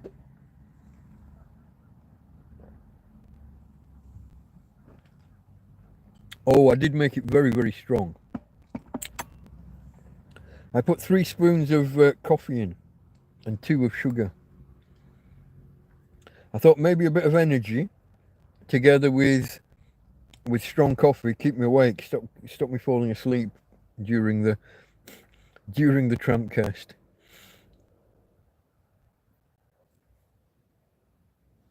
Hold on, whoa, it's fading on me. Joanne says, when I left school, I got a job on the buses from Glasgow to Plymouth. It used to call into Lancaster. These are the coaches, yeah. What's the company called? National Express, maybe? Used to call into Lancaster, went in from the north, came off the M6, went around a big bend, yeah, along the roof. So the big bend, was the little chef still there at the time? There was a little chef. Oh, you might not have. Hold on, you're from the north. So that's Beaumont kind of side. Oh, okay, hold on, no, okay. You're coming off the motorway. The big bend, yeah, I've got you. And you're going into town around the back. Yeah, they built the swimming baths used to be on the corner there, where the bend that you're talking about. That you go around past the swimming baths, and then you can see Sainsbury's on the other side of the road. You pull into the bus. Oh, depends where the bus station was at the time, or how developed it was. Yeah, I'm picturing it. Depends where we. The Water Witch. Yeah, that's at the top end of Lancaster, just before the hospital. Yeah. I know the Water Witch. I've sat outside the Water Witch many times. I've seen many a person either fall in the canal or get thrown in the canal. People jump in the canal in summer. Yeah, that's a good sport. It's a lovely sport, a lovely pub. I'm trying to remember the name of the business centre the other side of the road that I was in for a while. White something. No, White Lundy's that's the main industrial estate, more Morecambish. What's the big building and the big car park? Holy fuck. See what I mean about my memory, folks? Yeah, the Water Witch is a lovely little thief, we call it. Does Little Chef still exist? not the two that I know in the Lancaster area are long gone. But does Little Chef exist as a company, or I don't know if they were franchises or if it was just a chain. I haven't seen one of those in forever. The early 80s, okay. Yeah. So it would still have been the swimming baths on your right hand side as you're about to swing around that bend and into Lancaster. In fact, it would have still been a well-used swimming pool back then. The Georgian Dragon in Torrevieja, 3 Mariners in the centre of town. That's the one with the smugglers' tunnels underneath. It's fantastic. It's like you're in a cellar, and it's all brickwork, and there's these arches, but it's where smugglers used to do their trade, because it's right next to the River Loon. Blue Anchor. Where's the Blue Anchor? The Blue Anchor more Bolton Le Sands way. I can't picture a Blue Anchor in Lancaster. Don't know. Stefan says went bust. Little Chef, all gone, yeah? So many things haven't they? This is the other thing. Even like since I've left the UK, some of the chain stores, the big shops that you would go to in the centre of town, British Home Stores has gone, has it? C&A, I think, has gone.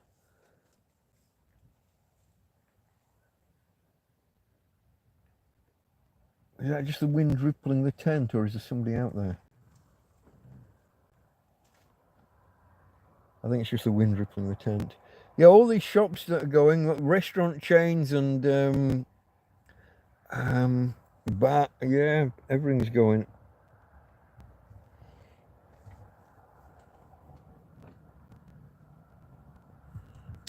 Now the M6 at that junction, Lancaster, where the motorway dipped, is a big bridge now. Really? I don't know. I know they built a bypass so that traffic could come off the motorway and go direct to Heysham for the port for the cargo ships. And I still, when I left, so they were building that road. They were building that road when I was working at Reebok. It goes right past what was the Reebok warehouse. The Reebok warehouse at that time, the Reebok National Distribution Centre, was the biggest private warehouse in Europe. So apart from like military, government, NHS, stuff like that, it was the biggest, the longest private warehouse in Europe. And even when you were driving past it, you would drive past and see the start there, and you keep going. And I kid you not, it's on your right hand side for a full 2 minutes. It's just it used to take us 15 minutes to walk from the goods inward end up to the top end where the canteen was. It'd hitch a lift on somebody's forklift if someone was going the right way. But it took 15 to 20 minutes, I guess, depending on how quickly you were walking. And when you're driving past it, it's a full more than 2 minutes, and it's there directly on the side. But that road, they built it in '94. Did they? Yeah, they're there or thereabouts. And I still, before I moved out here, I still called that the new road to this day. 1994. That new road that they built through the middle of White Lund Industrial Estate. Crazy. That's just how I am about new things. Harry and Jill. Long time no see, my friends. How you doing? Hope you're all right. Still use your trolley occasionally. Not as often now that Tina can't walk and we don't get to go and fetch water. But still got some of the things that you provided. I'm in need of another pair of those folding glasses though, my friends.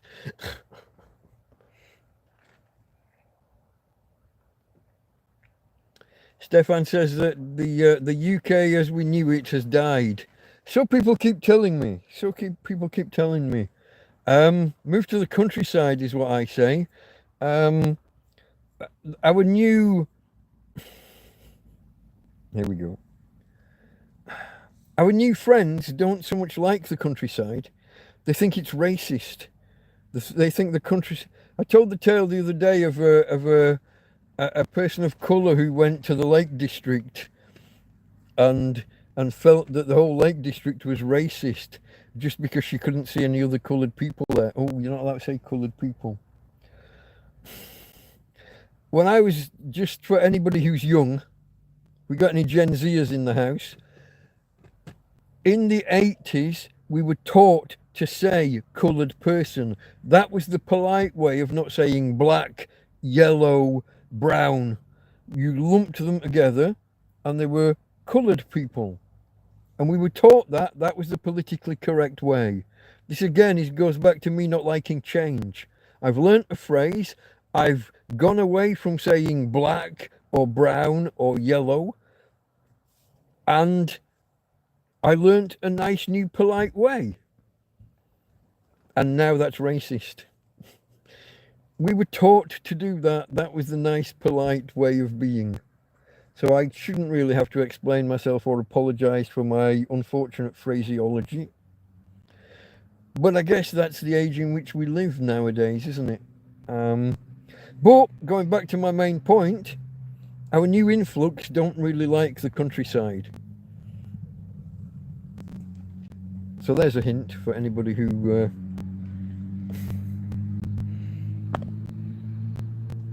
Yeah, I fell yesterday. And is it Harry, is it Jill, is it both of you? Who's there? Both of you. I fell and I landed on my face. Fortunately, it was onto the bed. Tripped over some fabric and landed and only broke them yesterday. So that was the other thing earlier. When I did the TrampCast earlier, someone was having a go at me because glasses are cheap. Why don't you just go out and buy some? Well, dog. I can't go out anywhere much.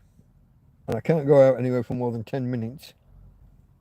And it only happened yesterday, for fuck's sake. Give a man a chance. People.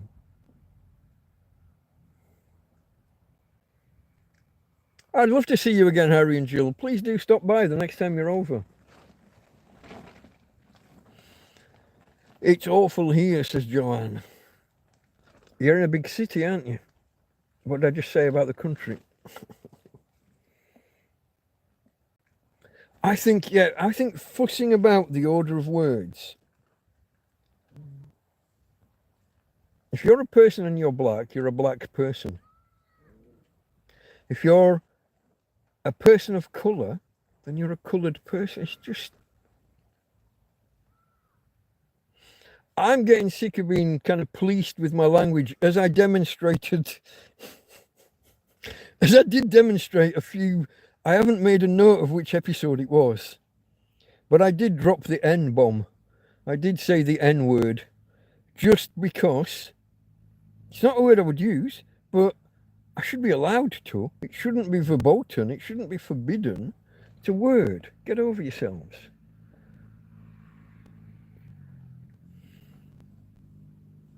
I think some people are going to take care of me before then, Harry and Jill. See what I need at the time, maybe.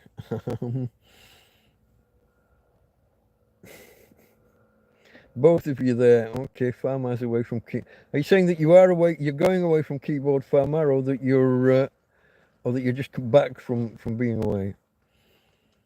You have a lot of 2+ glasses. I've got no idea what rating I am. I think my eyes have deteriorated slightly from the pair that you got me previously. But yeah. Joanne's in Glasgow, born in North Wales. Hence you're moving about the journeys that you said you were doing. North Wales. That's a nice part of the country. Not a lot going on economically, though, no? North Wales.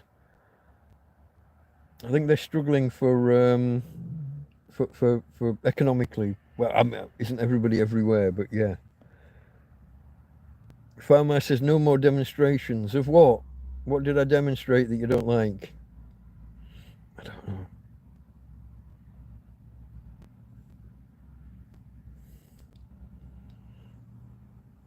Ariangela Scandinavian, I think Swedish, yeah. I think I was about to say that, but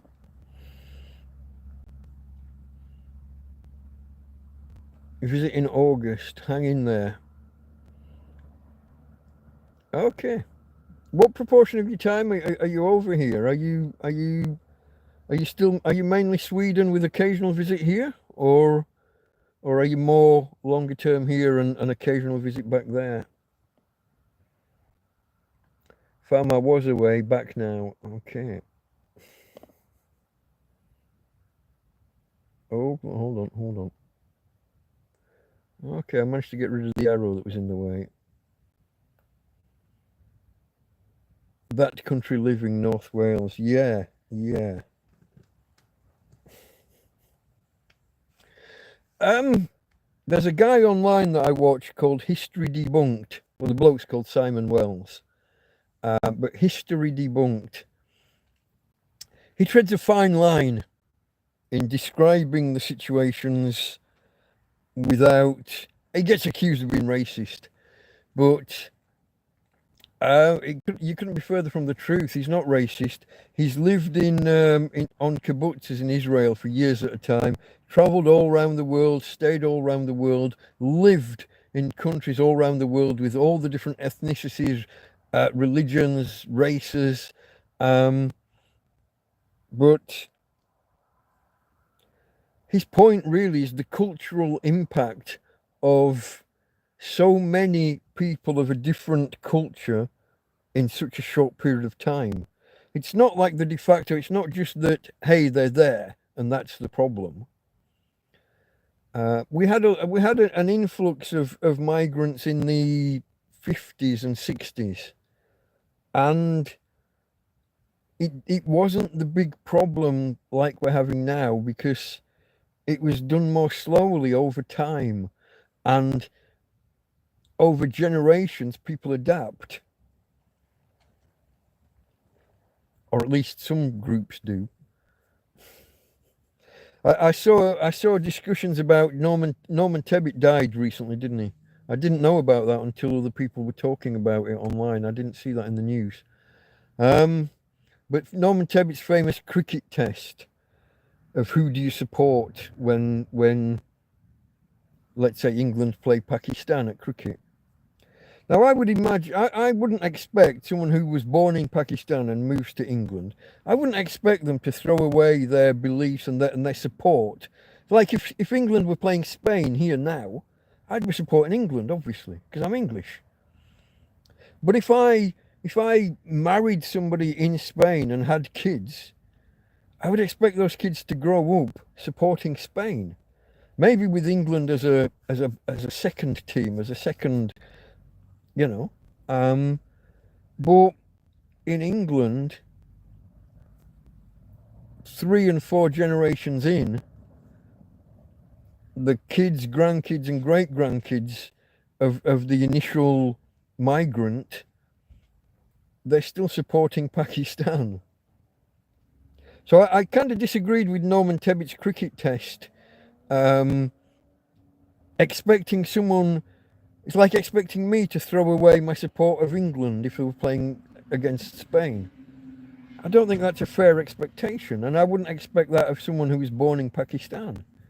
But 3 and 4 generations down the line, I don't think it's unfair to expect them to be supporting England when the two meet. Maybe, Pakistan as a follow-up team, that you follow their results. You can support 2 football teams. I support Liverpool and Barnsley. Liverpool for kind of family and historic reasons, but Barnsley because that's where I was born. Well, that area. Vitruvium, just tuned in and discovered my channel. Oh, that's probably an unfortunate timing to come in. We generally avoid politics or maybe touch upon it and don't dive too deep, and I've gone off on one bordering on racism and whatever, but perhaps an unfortunate moment to step in, but that's not the usual conversation. But we are just discussing what people see as the downfall of Britain, the what's another word? Someone give me a better word. My vocabulary is limited this time of night. The deterioration of Britain, maybe. For whatever reason that might be. Everybody's got their own opinions and they're entitled to them.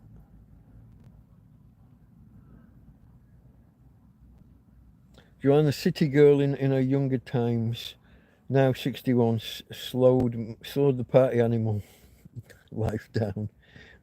Fair play. I guess it happens to us all. What am I? Someone tell me how old I am. I think I'm 56, am I? I think, God, I never know. I am. I'm 50. I will be 57 later this year, so I must be 56 right now. Always have to do the calculation, folks. I never know my age. It's the one thing I've never been good at memorizing. Because by the time I've got used to what age I am and I've memorized it, it changes again, doesn't it? It's like remembering what year it is. January, February and March, I'm fucking hopeless at... If I have to, you remember back in the days when you would write a check and you have to put the date? Nah, I'd have to look at the clock in the bank. Not for the time, but for the fucking date underneath. Just... You know, for the year. Not the date, but for the year. By the time I've got used to what year it is, the bloody thing changes again. You stop remembering your age after your 21st. This is true. But I literally have to do the calculation. Take this year, if I can remember what year it is, subtract my birth year, and then work out, depending on the time of year, what month it is. Fortunately, that's made easy because my birthday is right at the end of November. So as long as it's not my actual birthday, the day after, or December, then I know to go one less than the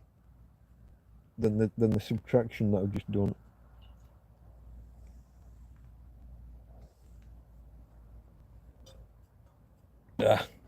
God, that is really strong. Like I said, it's powdered coffee, instant coffee. The water wasn't boiled at all, so it was just poured in cold. 3 coffees, 2 sugars, and cold water.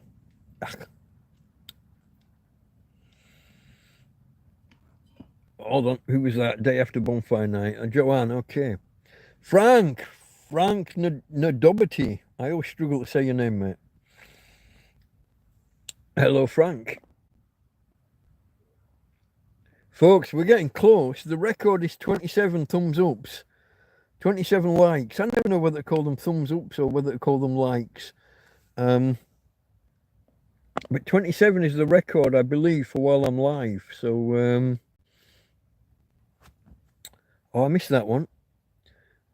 Vitruvium. That's a very Latin sounding handle you've got there. Irish, but living in Valencia since 2015. Oh, Ireland. Well, depending on, I guess if you say you're Irish, then you're from the Republic. I'm guessing. Mind you, if you're from Northern Ireland, what do you say? I'm UK-ish, because you're not British, but you're UK-ish, which isn't really a word, is it? So I don't know. Perhaps you can clarify for me. But Ireland's kicking off at the minute, isn't it? There's a lot of trouble. Oh, and then they went and how would you say? Well, things got a bit incendiary after they built a bonfire and put them on the top. I saw a comment from someone online saying, some real ultra woke lefty, saying what a disgrace it was that they were burning effigies of people. And I was like, mate, we do it every fucking year. It's what November the 5th's all about. Remember the fucking 5th of November. We build a bonfire and put the fucker on the top. How can you suddenly be, it's deplorable, burning an effigy of people? We've only been doing it for 450 fucking years. Somebody fact check, is Jack Attack still here? Gunpowder plot. When was it? It was somewhere around 1600 if I remember right. So 420 years? What a disgrace it is that you're burning an effigy of people. What the fuck? They do it in Spain. They have these big parades where they build these huge papier-mâché and wooden structured puppet things, and then at the end of they have a week or so, don't they? They march them through the streets every day for like a weekend or a week, whatever it is. And at the end of the celebration, at the end of the fiesta, they burn them. That's an effigy of people. Nobody's complaining. Some people.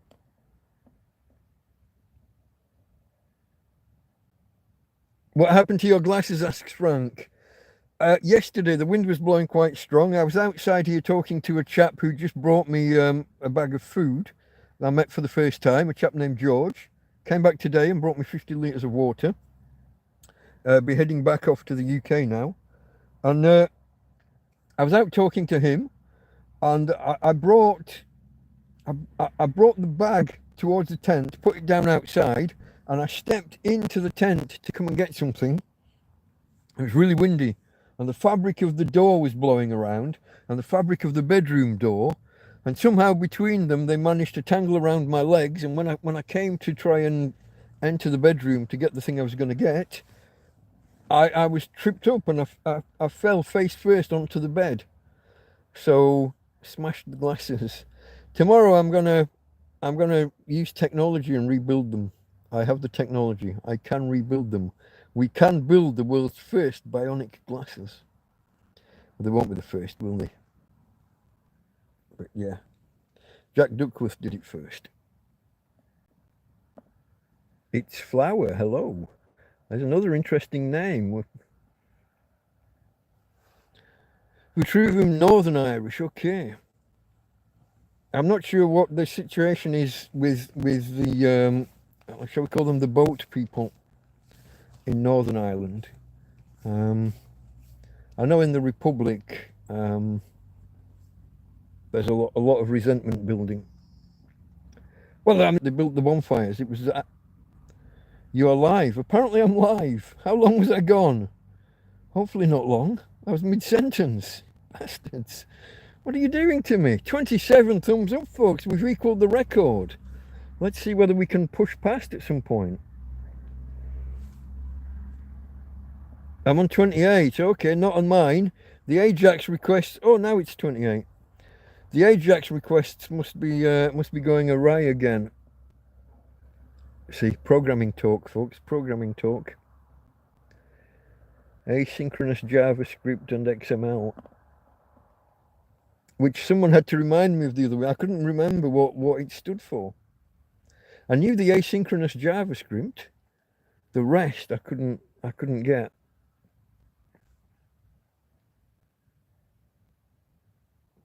Yeah, it's a record breaker. 5th of November 1605. I guessed 420 years ago, didn't I? I wasn't far off, was I? I was fucking spot on. I'll have to play that back tomorrow and make sure, fact check myself. But I've got a feeling I said 400 and odd years. At one point I might have said 450, and then I kind of corrected myself, and I think I said 420 at one point. 420. Don't tell Scruff Dog. Bit of super glue, be good as new. I haven't got any. And the stuff that I could get hold of would be the cheap knockoff stuff from the Chino Bazaar. Also, if you think about trying to like clip things together here with super glue, what am I going to do? Put the glue on and hold it with my fingers. Can anybody see what could possibly go wrong? Putting the super glue on and then holding it in place with my fingers. I wonder if they sell the solution, the antidote at the Chino Bazaar. I know that over time your fingers exude an oil and super glue doesn't hold, but it can take quite a while if you haven't got the antidote. If Chippy was here, I don't know if he is, I haven't seen him yet. If Chipmunk was here, he'd be able to tell us all about what the exact chemical is and how long it takes and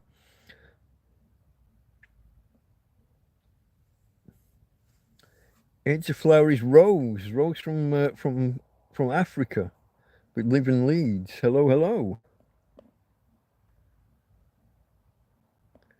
Okay, now John said cheers. That's nice, yeah. But super glue good as new.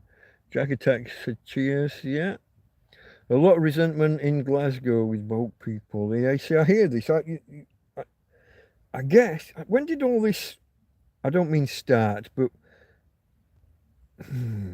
when did the mass migration kind of the mass illegal? Migration's fair enough. I mean, technically, I'm illegal here. I entered legally. Whoa! Oh, look at that. That's my. I hope that's it. I'm gonna have to check. Just give me a second, folks.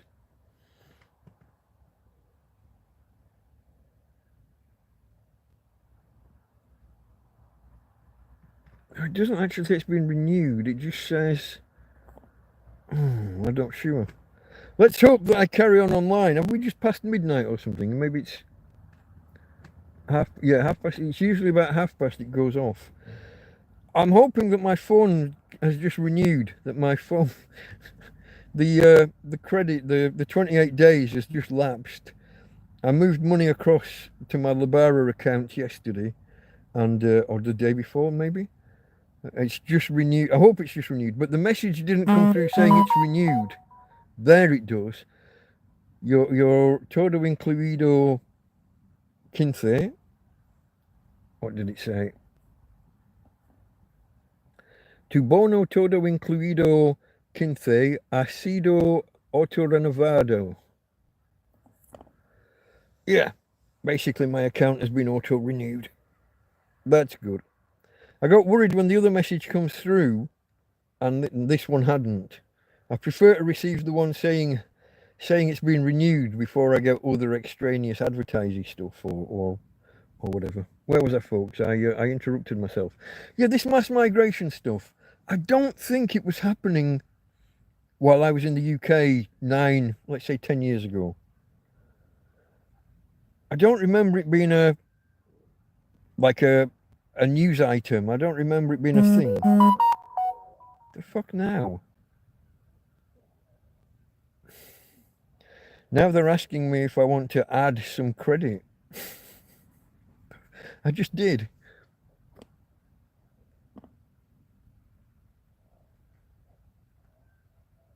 Tom says 29, and I'm not sure what that's in relation to. I often lose. Okay, the number of likes. Okay, there we go. Farmer was away from keyboard again. Okay. The fuck is this? What's going on?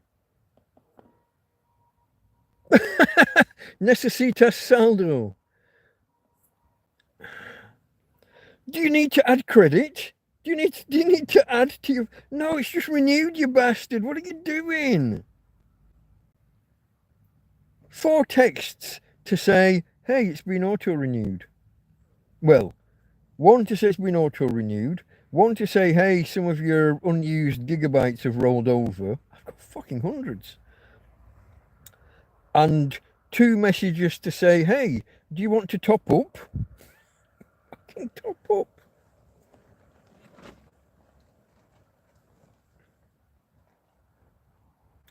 Oh, Frank's talking with Farmer saying yesterday was a great stream, many technical difficulties. This will be Scruff Dog, I presume, with the technical difficulties. Music playing that shouldn't have been playing, bleeding through from one channel to another. People not having sound on one stream or the other, because he was dual streaming to YouTube and to Twitch. It was he had complications, but he always does. He's forever messing with it, that's why.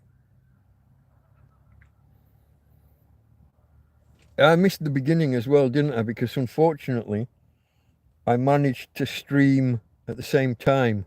I didn't intend to, but I was intending to stream at 4 in the afternoon, my time. Postponed it to 6 because of the weather, postponed it to 9, and then went live and clashed with Clive and Scruff. But I'm a small streamer. They're not going to Clive and his million followers. He's not going to be, he's not going to be worried about the competition from me. Are you aware of what is happening near you in Mercia? Is this the anti-immigration riots? Is that what we're talking about? They're not really riots. Protests, I guess, would be the word. If that's what you're talking about. The UK newspapers are putting it as an anti-tourist thing. It's not. It's boat people. It's boat people. They're not complaining about too many white Europeans or Europeans in general. They're not complaining about people from other European countries. It's the influx. Because Mercia's south, they're getting them direct, they're getting them directly. Yeah. Gibraltar, well, not Gibraltar itself, but the parts of Spain that are around Gibraltar, they're having a hard time on two fronts. The boat people and drug dealers landing in boats in open, brazenly, in open public, and hand grenades and machine guns. Yeah. I heard talk or read somewhere suspicion of corruption amongst police and things, letting them get away with it, letting them do it. Tricky.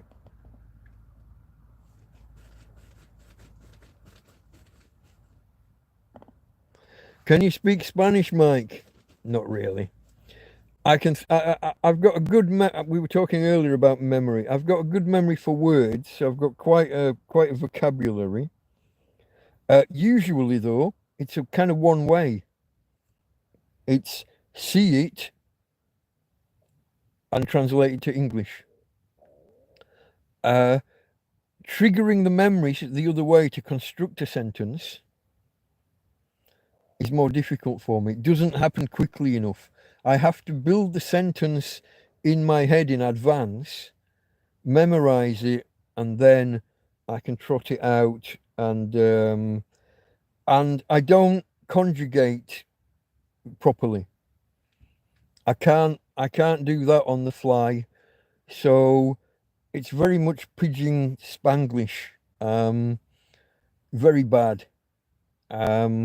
I said a few phrases yesterday, and my friend Susan was printing. She typed out like corrected versions.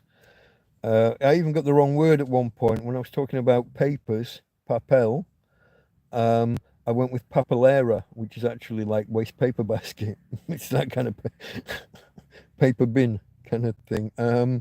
So I will often choose the wrong words.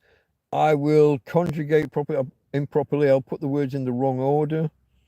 I know enough that, like, when the police are in front of me trying to tell me something, I can, if they speak slowly and clearly, I can pick out words and have an idea what they're saying, and I can put together an answer that's good enough that they understand my point of view.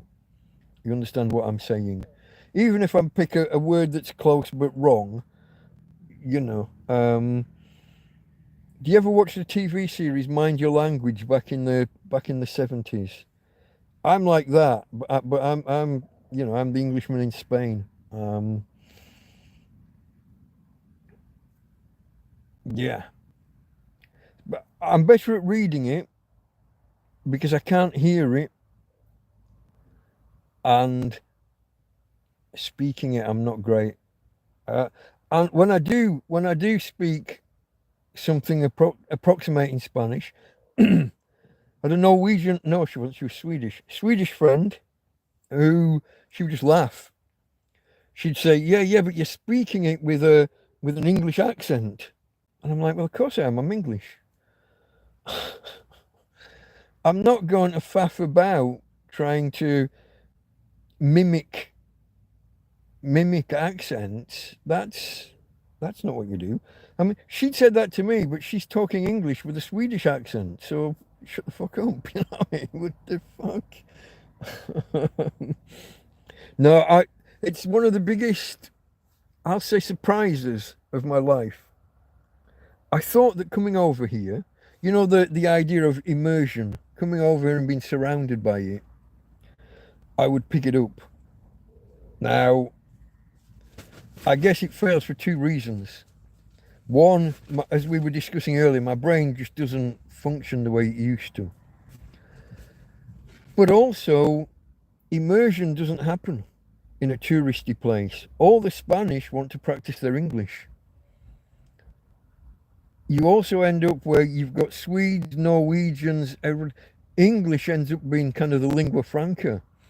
A lot of the Norwegians can't speak Swedish or can't understand Swedish, even though a lot of their words are in common, but the grammar and things are different. So I'm told that this is just what people have explained to me.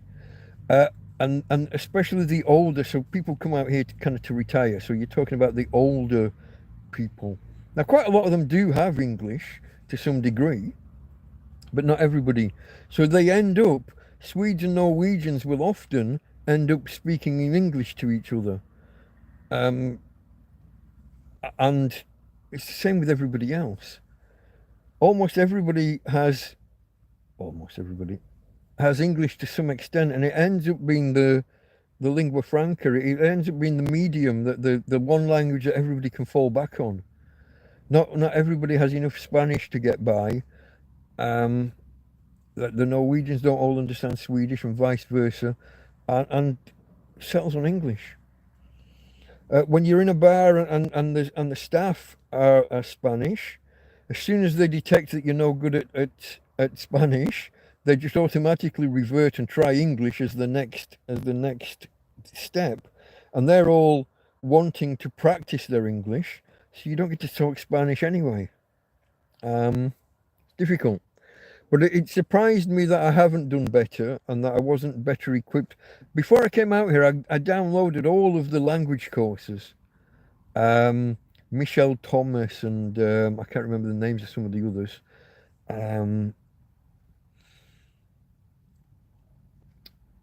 I found the Michelle Thomas one a bit painful to listen to.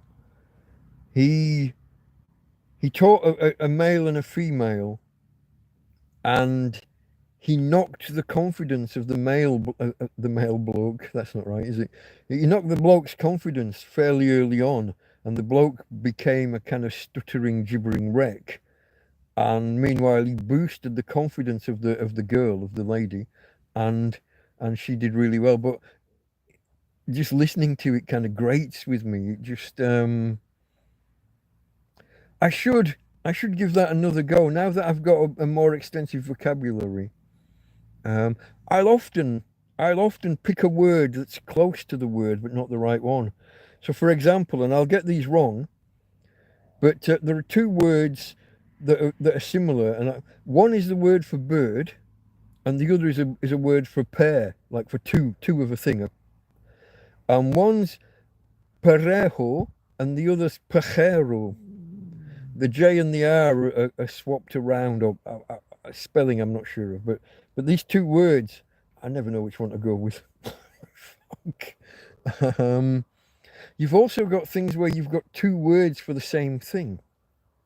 So glass can be cristal, or it can be vidrio.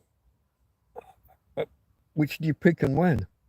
Homeless, sin hogar and sin teco. Two phrases rather than words. Two phrases for homeless. One means you don't have your own home, so maybe you're staying with a friend, or so you could still be housed. You could be in like social housing or accommodation. And one means, like me, out on the street. Sin hogar means you haven't got your own home, so you might be staying with a friend. You might be in some kind of social housing or a what's the word, a hostel, let's say. But Synteco is me, like sleeping rough, sleeping in a field. But it takes time to learn which is which and what's what, and then when you add the extra confusion, if you pick a wrong word, if you pick a word that's close to the one you want, new, nuevo and nueva, the male and female version of new, but then you've got the word nine, which is nueve, and then you've got the word snow, which is nieve, or something like that. I'll probably mix and match them. You got 4 virtually identical words, apart from one letter somewhere. I've gone on and on about Spanish, all just to say, no, I don't really speak Spanish, no.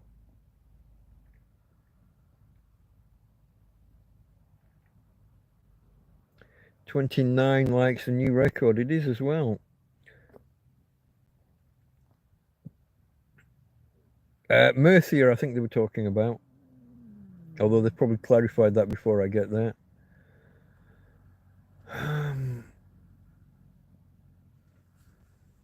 What are we talking about here? Where's Farmer going with?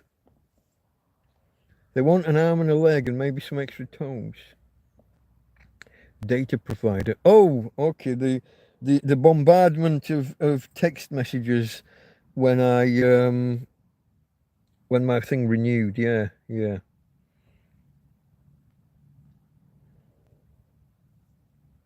Joanne bought 2 Spanish books to try and learn Spanish. Hopefully get a wee house in Spain with her inheritance. Oh, voice cracked. That was a funny one. Books. You can get whole books on conjugating verbs, and it's just page after page after page, and all of the regular verbs follow exactly the same pattern. All you need to do, he says, as a guy who's failed to do it. Oh, you've got all this other stuff as well. We're at a disadvantage in Britain when it comes to learning languages because we're not taught grammar properly at school. You will learn nouns, verbs, adjectives, and what have I gone with? Nouns, verbs, adjectives, and maybe you'll learn the odd pronoun or something. Adverbs you might get. All the different tenses. We'll learn past, present, and future.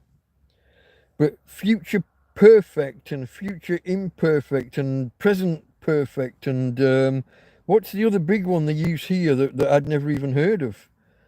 I can't remember its name. But they use it. Somebody find the one that I'm on about. It's not going to come, is it? I'm close. It's on the tip of my tongue, but it's falling off. Preterite. Fuck knows. I'm going to look where I am, and I'm going to jump to the bottom to see if someone can correct me. So I'm on the message where Joanne bought 2 Spanish books. I'm jumping to the bottom. Preterite. Preterite? Don't know what it is. Never heard of it. So once you start learning language books and you're coming across these grammar terms and these either tenses or moods, they're sometimes called, because really there are only 3 tenses. There is only really a past, present, and future. But then you get these variations and versions of things in the past. You could say, on Friday I did this, or you could say, on Fridays I did that. And that's you've got like a continuing, and you've got just a one-off, an absolute. It's all beyond me because I was never taught like what I would consider advanced grammar. I was never, like I said, I was brainy as a kid. I did really well at school, but I'm coming across shit I've never heard of. Is it pronounced gerund or gerund? The words ending in ing, run-ing, jump-ing.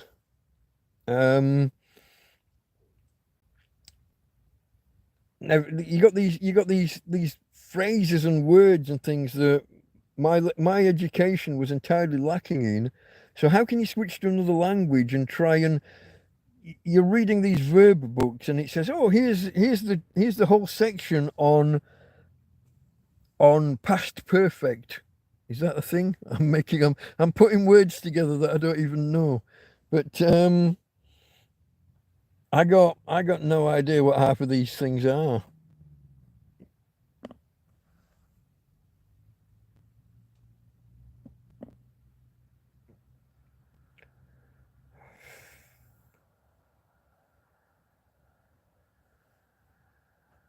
I'm working back. I'm just glancing at what's happening here at the end because nobody's corrected me on my preterite. And oh, here we go, Jack attack. Present perfect, past perfect, future perfect, perfect progressive, preposition and interjection. Preposition, you're not supposed to start a sentence with ands or but or, and yet I just did.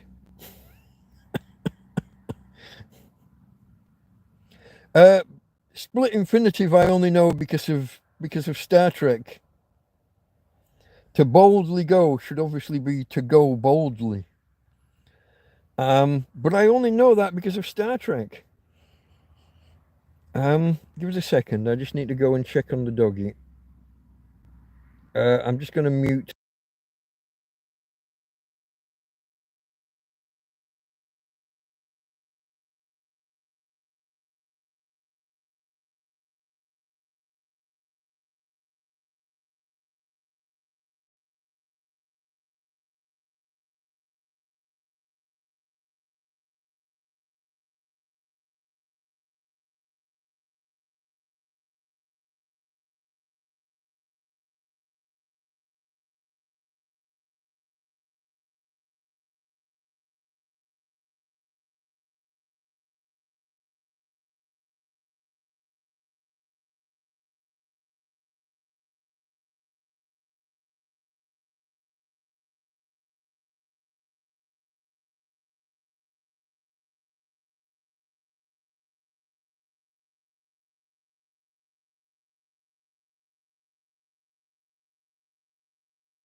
I'm back. Just had to take care of a little issue with my girlie. You know how it is, dogs. Preterite. Yeah, there you go. Past condition, all of that Jack attack. I don't know what any of it is. Imperfect. I got past conditional. Does anybody know these? Was it me that was thick, or was my education just lacking? I went to university and I don't know any of this shit. I can just about tell you what a noun and a verb are. Adjectives modify verbs. Why are the things that modify noun? Hold on. Adverbs modify verbs. Why are the things that modify nouns not called adnouns to go with adverbs? Instead, adjectives. So like the red bus or the big bus or whatever. Don't know. That lost me. That took me years and years to memorize what was what, and I get it wrong and stumble over it when I'm first talking about it there. That's about the limit of my grammar knowledge. Past, present, and future. Yeah, I do that, but nothing else. Now we learn you learn English, you learn your own language, and you learn it by kind of osmosis. You learn it because your parents are talking to you with it. So you learn when certain endings are on certain words. I jump, he jumps, with an S on the end. You learn that without thinking about rules, without thinking about how it's done. It's only once you start learning a second language that suddenly you hear words like conjugate, and then you learn that there are patterns and that some verbs follow the patterns strictly, and those are your regular verbs, and others are all over the place. Like the past tense of go is went. What the fuck? What?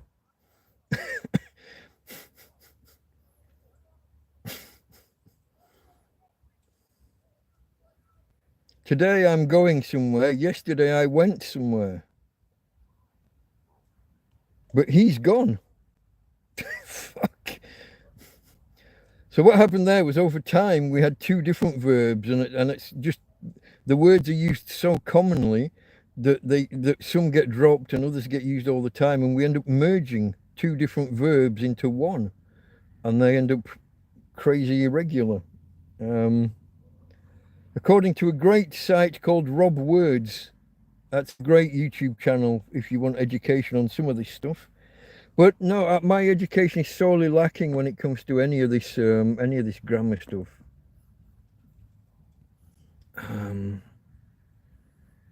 Farmer and Frank are talking languages.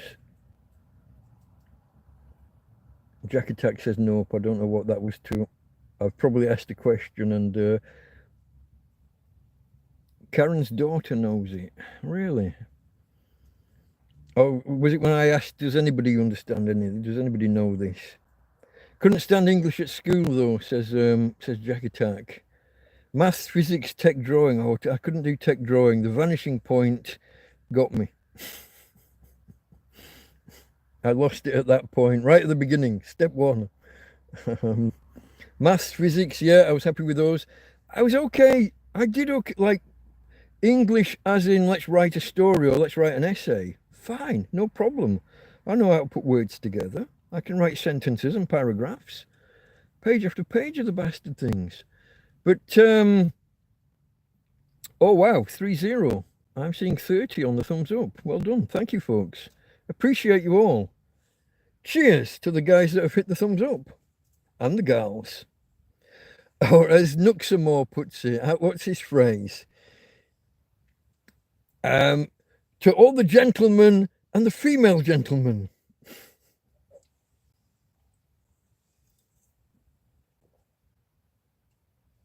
Cheers, folks. Appreciate you. That's a nice record to have, to hit 30 for the first time. Oh, stop blocking the camera.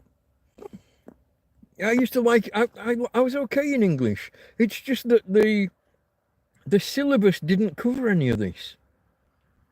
Past, present, future. I mean, they're just obvious. If you're reasonably intelligent, you've picked that up just through a teacher telling you the difference between run and ran. I will run. I did run. I have run. Okay, I don't know. You use the sentences as you go, and it's difficult to get them wrong, really. If you're a native speaker, but you're not even thinking about the tenses and the rules and the conjugations. They just happen. But then you sit down to learn French. If you're in England, the first language that you'll be offered is French, for some god unknown reason. I guess if you're going to go to Canada, maybe, or France, Tunisia, maybe Morocco. Not sure about that one. Definitely Tunisia, French. Although they don't like it. They want English to be their second language after Arabic. They hate their colonial past, I guess, as many countries do. Science, chemistry, astronomy, geography, and history. Astronomy. Oh, we did. Okay, I started to do. It was called cosmology at the beginning of the fourth year at high school, and I'd someone convert that into modern speak for the youngsters. It's probably, what would that, year 11 or something? Not sure. Year 10 maybe. I started that, but then, so you start in September, and in November we moved from Yorkshire to Lancashire.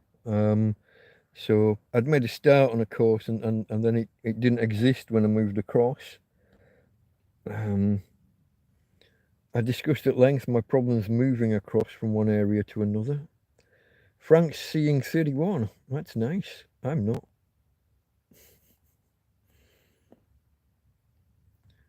Joanne got a cuppa. Okay. Oh, I haven't finished my cuppa. Oh, I'm not far off. Do you know while we were sat outside, you remember I had to take the pen off my book because it was in the way? I lost it. I looked everywhere. It wasn't on the table, so I looked all the obvious places. I'm looking on the ground. Nothing. Half an hour later, there it is. Like on the ground in front of my chair. Right where, like, would have been the first place I fucking looked.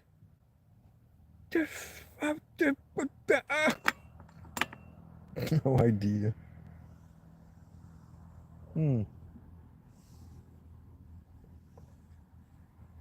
Oh, that last mouthful. That's quite bitter. Oops. Was I right in front of the camera again? What? Oh, yeah. Let's budge this forward a bit. Prop me up better.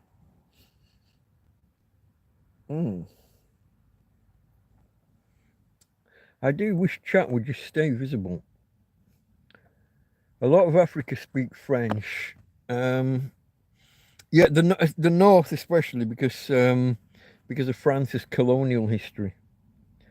I'm not sure exactly which countries, but I would imagine like Morocco, Tunisia, maybe Libya, maybe.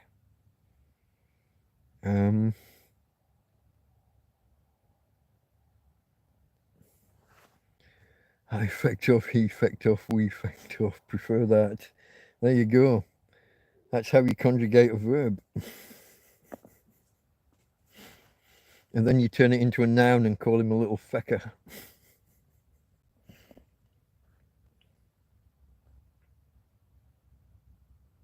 It is indeed, Frank. It is indeed. I won't read that out if you don't mind, but yeah. Jack Attack, I'm so sweary. Mauritania. Is that a real place? That sounds like one of those made-up ones that you'd have in an 80s. When MacGyver needs to help the president of some country get out before something happens, that sounds like one of those made-up ones. I'm sure it's real, but it just has that sound. There was always a Moldavia or something, wasn't there? There was always something like that. I don't know. I'll probably end up accidentally naming a real place if I try making these things up. Let me have a see. I think I'm up to date with chat, which is frightening. I'll do top chat, live chat again. See if there's any more appeared that I've missed. No. Almost at 1.6 subscribers, really? Do you get an actual number? The last I saw it was 1580, I think. After that I picked up 6 or 7 during TrampCast earlier, during the proper TrampCast. I don't know how it's happening. For months and months, I've been stuck in a rut where I pick up maybe 20 subscribers every 30 days or 28 days, or however YouTube graphs them. I think it shows 30 days. 20 subscribe, so less than one subscriber a day. And I've just picked up 200 in a fortnight. It's headed for 250, I think, now, isn't it? Or is it already? It's already over 250. I was on 1320, and now I'm on, I think, 1580 when I last checked. Tina girl. Barking at the people walking past. If you could call it a bark. Tina girl. Hey. Quiet, quiet. Quiet, quiet. There are messages. Oh no, I've backtracked, have I?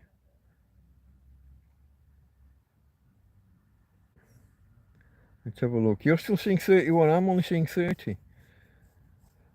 Bless her. Yeah, she's not the loudest back. It was a month. I'd had her a month before I even heard her back. She was so timid and frightened. She'd been abused. I got her. Well, a lady fostered her and tried to make it work with her other dog, but her other dog was quite, let's say, volatile. So even that would have like worsened her confidence. And then she comes to live with an idiot like me. What? Early December. I never took note of the actual date. Terrible, really. I should have. But it was probably late on in the first half of December, if that makes any kind of sense. Somewhere between the 7th and the 14th, probably. 2 or 3 weeks before Christmas. Because I had the whole question of whether to take her to the vet and get the like the microchip and everything. Now she came with a passport, which should mean that she'd already had all that done, but it transpired not. And when I eventually went to the vets here, they were ready to call the police on me because I'd got this passport but no chip.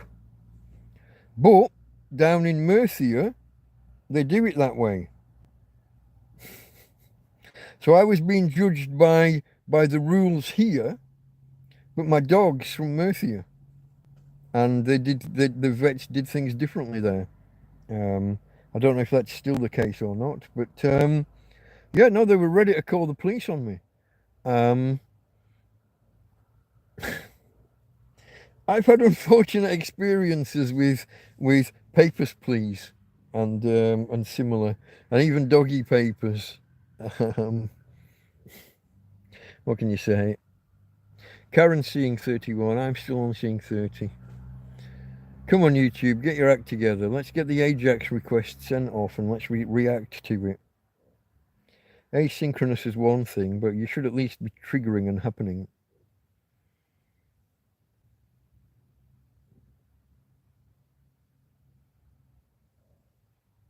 Oh, you made me blush with the handsome thing. Yeah, you see, now you can see how wrong you are. Now that there's a light properly on my face, you can see just how wrong you were. And look at the eyes, walleye. I must be tired if it's that bad.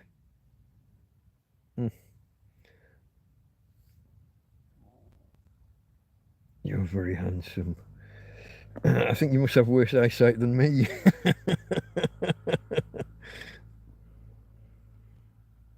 Frank was just going to ask how sweet Tina was doing. She's all right, but there's a few little things trickling in that are worrying me a little bit.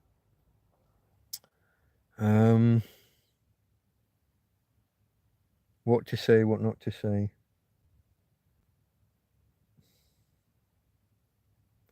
She seems to have developed a habit of not doing her ablutions when we're on the walk.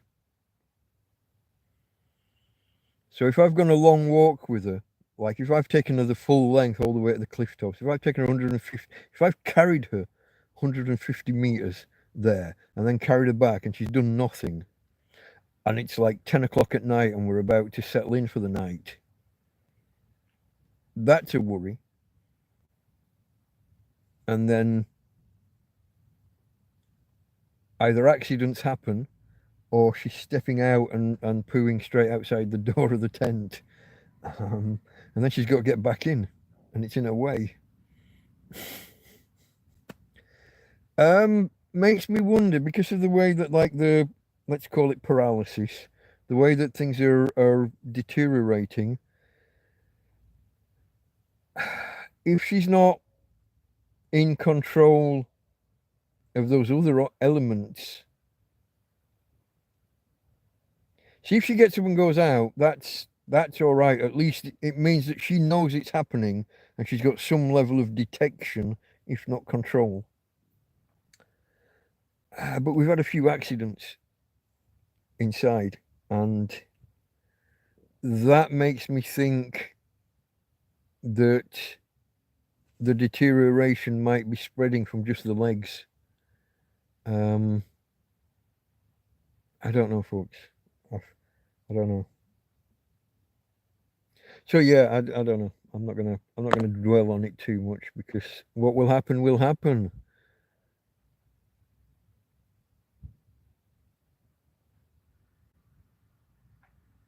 Yeah, passport and chip. I think that's the law, but I don't know if that's just the law in this Alicante region, or if it's the Valenciana, or if it's Spain as a whole. I don't. Maybe somebody did something wrong at the vets in Murcia when they gave the passport. Maybe that was wrong. I didn't appreciate the fact it looked like it was me that was going to have the police called on them when that I don't know, they just got a dog kind of thing.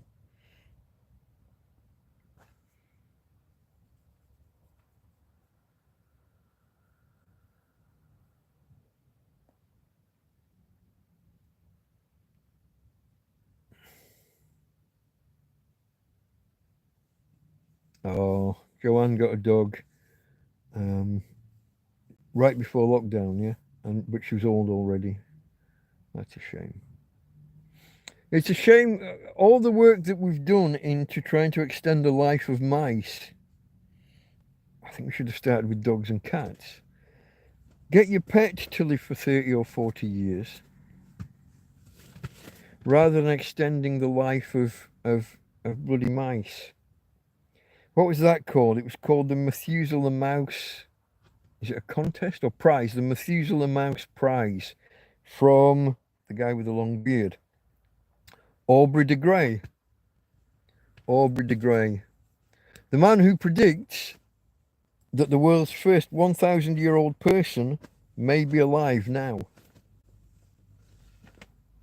They'll be young, maybe just newborn. Tina, what's going on? They'll be young, maybe newborn, but if we can extend the life by 10 or 20 years at some point, and in that 10 or 20 years discover a way of extending life by 10 or 20 years, we could end up with someone. And they are making advancements. Did you see? Okay, this is the thing, folks. Those of you that are new here, at TrampCast Hangouts, I am supposed to come in with a few pre-prepared topics, and I did have a look around at a couple of sciencey websites and science channels on YouTube. So, small animals die young. Large animals live longer. Elephants, giant tortoises, things like this live a long time. Bats are small. And so according to the scale of the graph, and it is more or less a straight line on the graph, a bit of variation around the mean, but it's a straight line. Bats are tiny and live for 30 to 40 fucking years. Who knew? They're way out of proportion.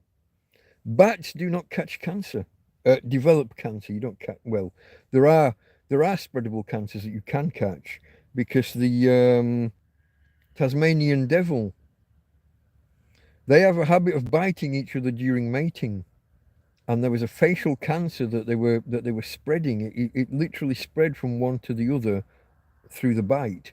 So there are cancers you can catch, but it's fairly rare. But bats do not develop cancer, and we've just discovered why. All mammals have a gene that corrects damage to cells. If a cell picks up, a human cell, for example, picks up 3 or more bits of damage, 3 or more errors in the genes when they multiply and what have you, 3 or more errors can become cancerous. But your body has this mechanism to correct the errors as and when they happen.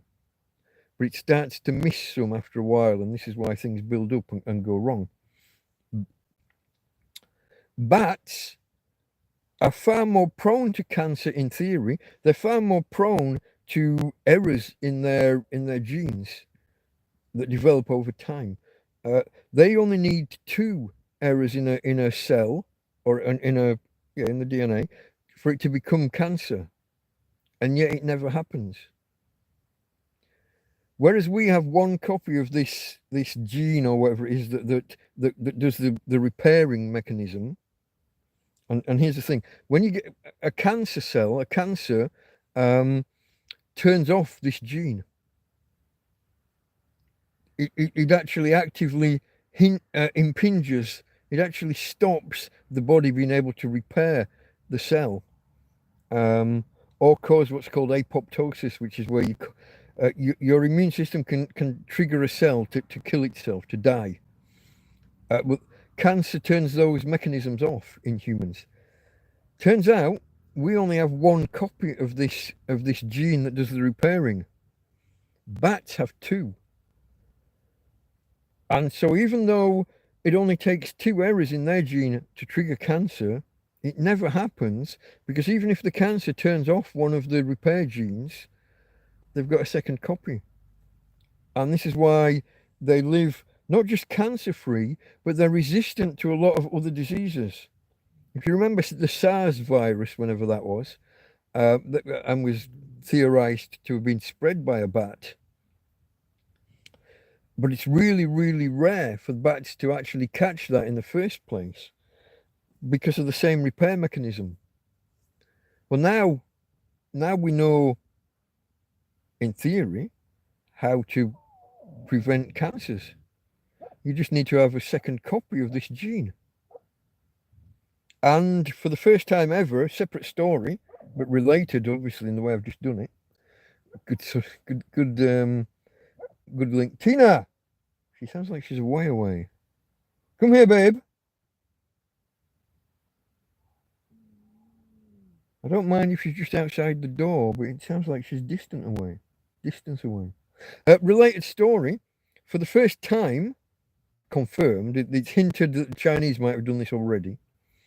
We've just used CRISPR-Cas9, the gene editing technique, on a live human. A baby was born with a fault in its liver.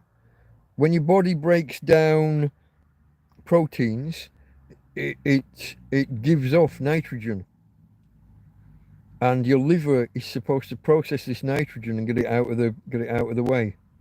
If too much builds up, you end up forming ammonia within your body, apparently. And this baby was born, and the cure for the disease really is a liver transplant to put in a working liver. But the baby's like 2 months old, or was 2 months old, far too young for any of that shenanigans. So they went ahead and they did the CRISPR thing on it and repaired the single error in the gene, so that the body could properly handle the nitrogen. It took 3 treatments, a couple of months apart, but immediately the first one kind of saved its life, so it could be treated with medication. The second one halved the amount of medication needed, and the third dose meant no medication needed. The kid's fine.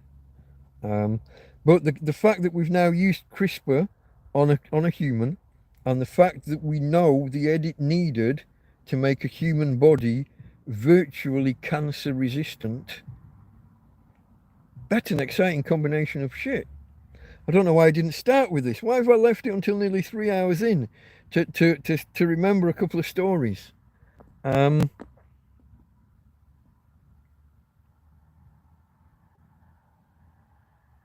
I have no idea what puppy pads are, Karen, but yeah, thank you.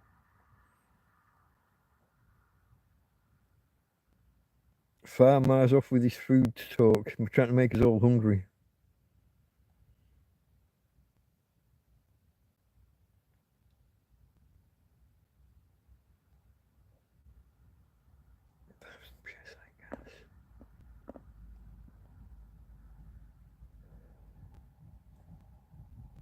Hold on. Joanne needs to sort out Ted for when I come to Spain.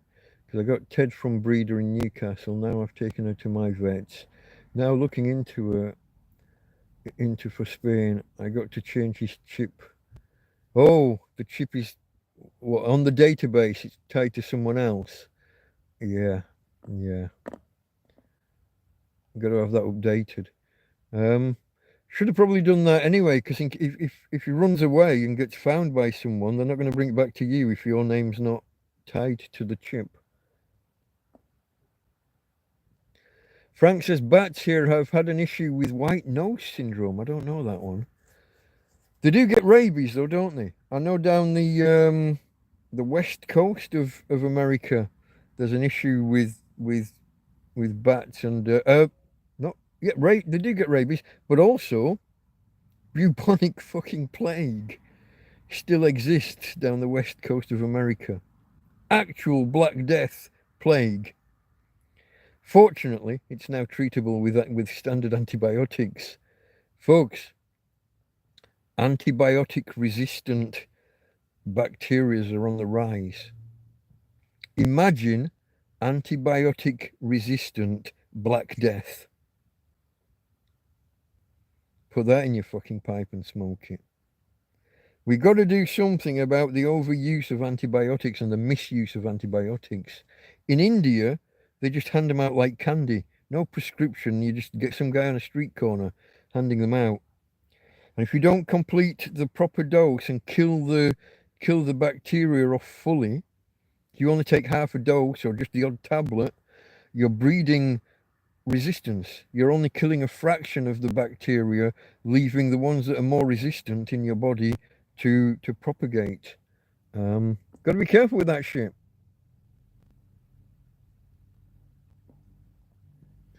Farmer only smoked sausage. Hold on. Only smoked sausage. Only smoked sausage in the buns. People geese hold, and that didn't make it better. What?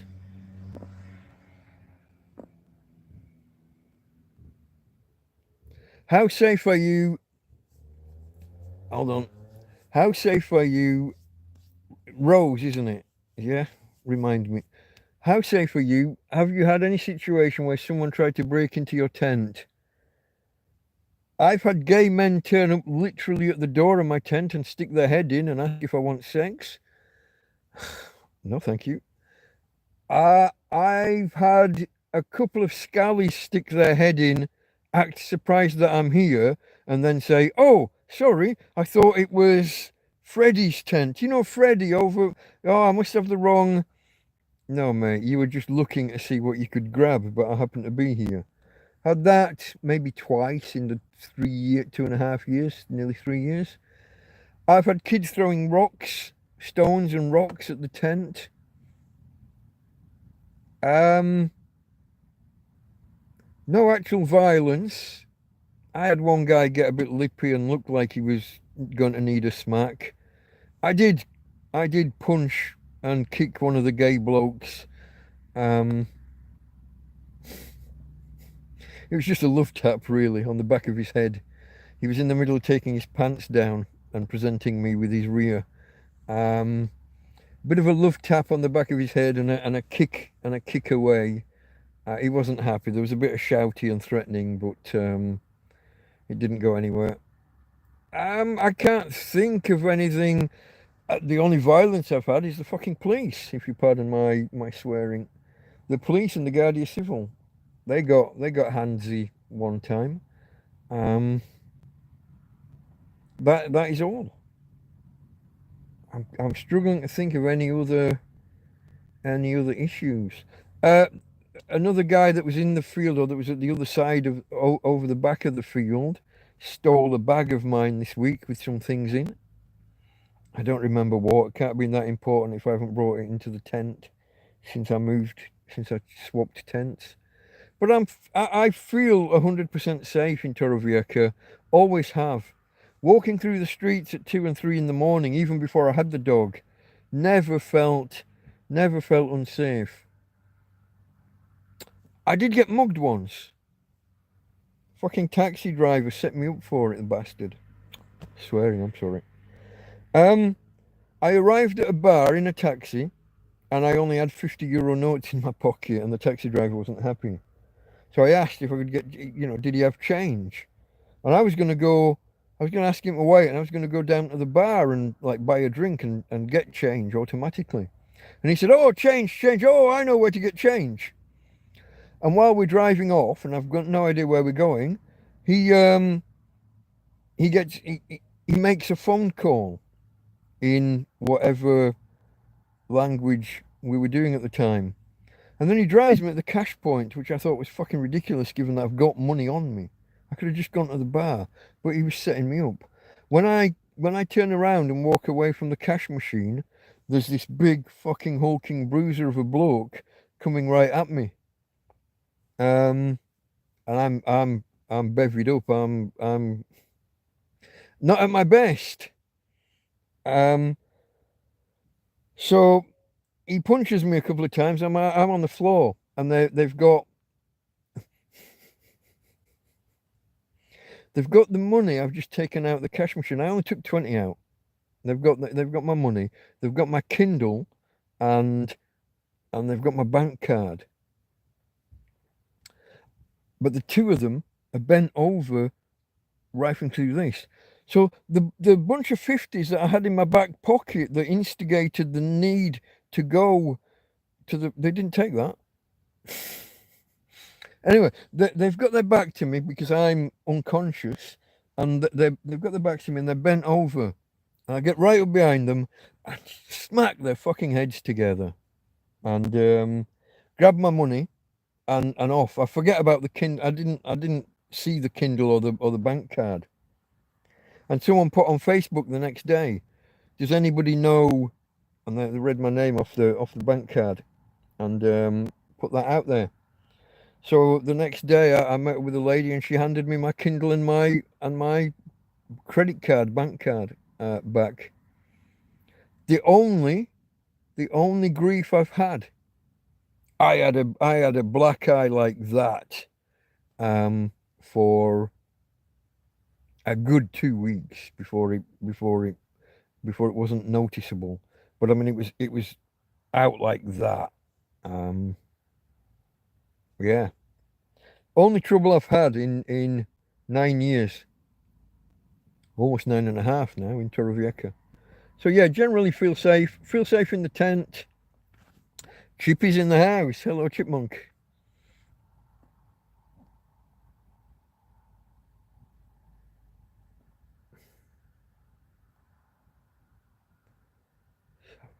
Savaloy, no, Savaloy, it's a sausage.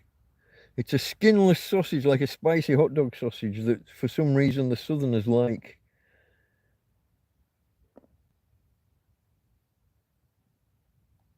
I'm sure cancer research people will be looking into this bat immunity, bat cancer immunity, and the gene that causes it. Like I say, it's a gene that we all have.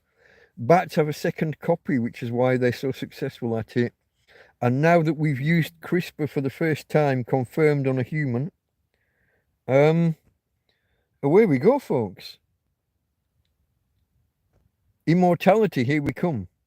The Methuselah Mouse Project. I don't know if that Methuselah Mouse Prize from Aubrey de Grey. I don't know if that's still a thing. It's been a long time since I've heard an update from him about any of it.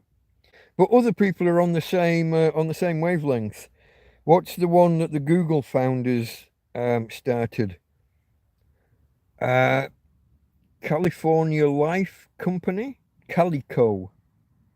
Car for California, Live for Life Company. I think it's called something like Calico. Maybe. Long time since I've heard any progress from any of them.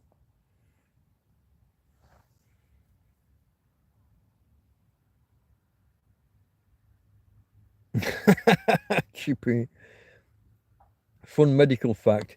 Removing paint residue from a tabletop using steel wool and denatured alcohol. I thought you were going to say it burst into flames or something here. Is an excellent method to discover the precise location of every cut and abrasion on your hand.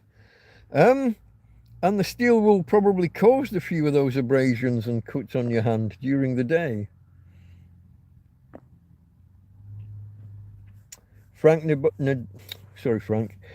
Nidoberty says that's awesome information, Mike. Awesome info. The bat cancer mechanism, cancer prevention mechanism, together with the baby having the Cas9, CRISPR-Cas9 edits, yeah, and those two things together, that's the thing. Yeah, I was saying about bats carrying rabies, and also the Black Death, the bubonic plague down the west coast of America there.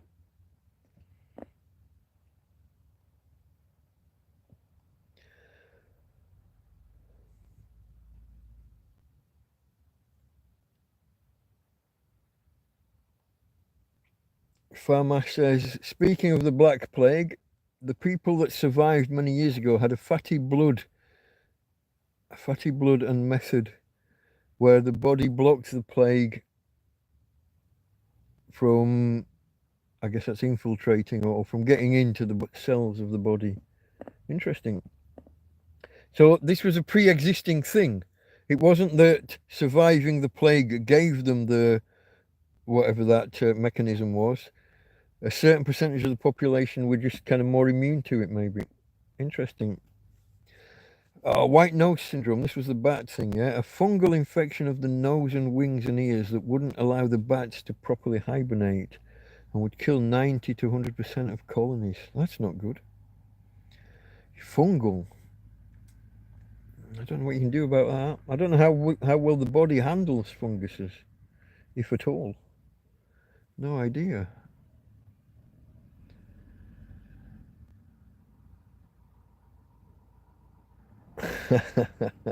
Joanne's offering to send me her big fuck off long haired Akita. Okay. A shiner, we'd call that. Well, shiner's just a normal black eye, but this is a. I mean, this.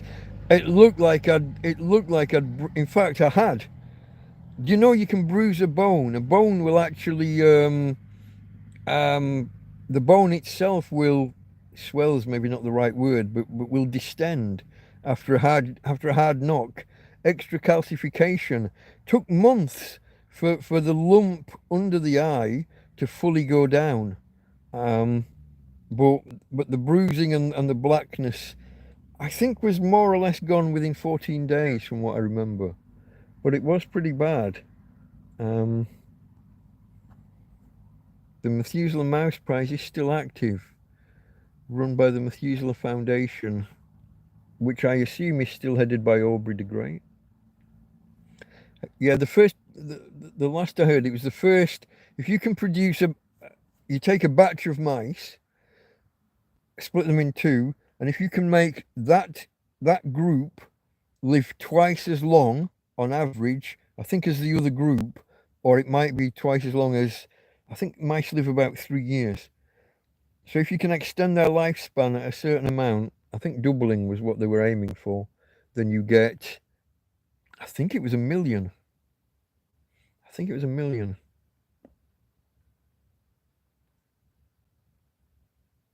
Yeah, the eventual aim is to slow and reverse cellular aging in humans.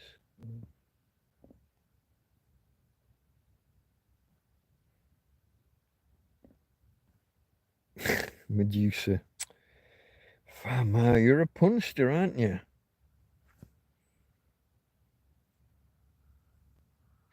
Microfractures, the bruised bone. Could be. No one will come knocking if I have your dog. Let me click and make sure. Oh, I'm gonna have to go out and check on her, aren't I? Top chat, back to live chat. Make sure I'm not missing anything. Just give us a second, folks. I'm gonna go and get her ladyship, or at least see how far away she is.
Okay, little bugger. She's gone out of the tent, and instead of staying just here in the bushes here, she's gone down to the end of the camp, in through the path that way, and she's on this side of the tent.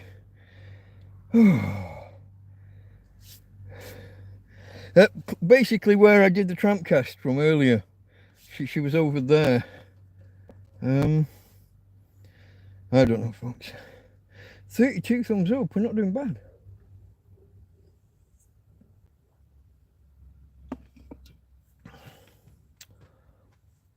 Let me... I'm out of breath now. Walking barefoot around the camp and then having to carry her back.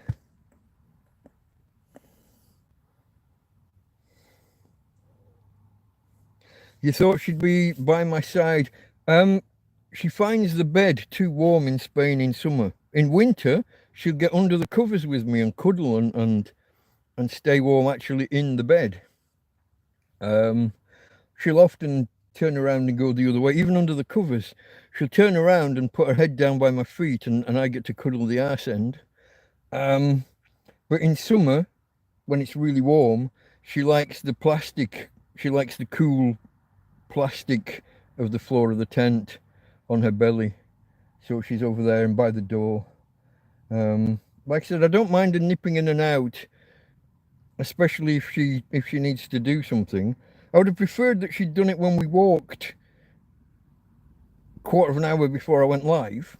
You know, I mean, that was the whole point of the bloody walk. But she did nothing, which I knew was a danger sign kind of thing.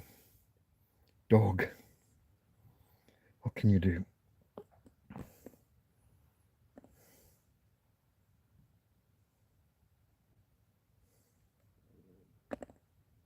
There we go. It's definitely cooler outside the tent than in at the minute. When we came in, well, after Tramp, I don't know what time we came in, but the flies were everywhere. So we came in, and because the flies were everywhere, I had to close the doors. And now I'm just starting to open them up and kind of ease them a little because now there's no flies around.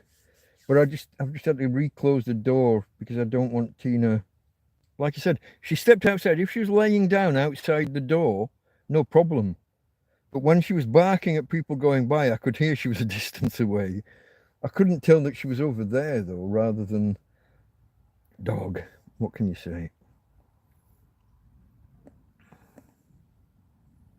I'm not sure what the temperature is in Torre tonight. It is probably around 28. It's been above 30 all day, well, most of the day. 32, 33, I think, was the forecast.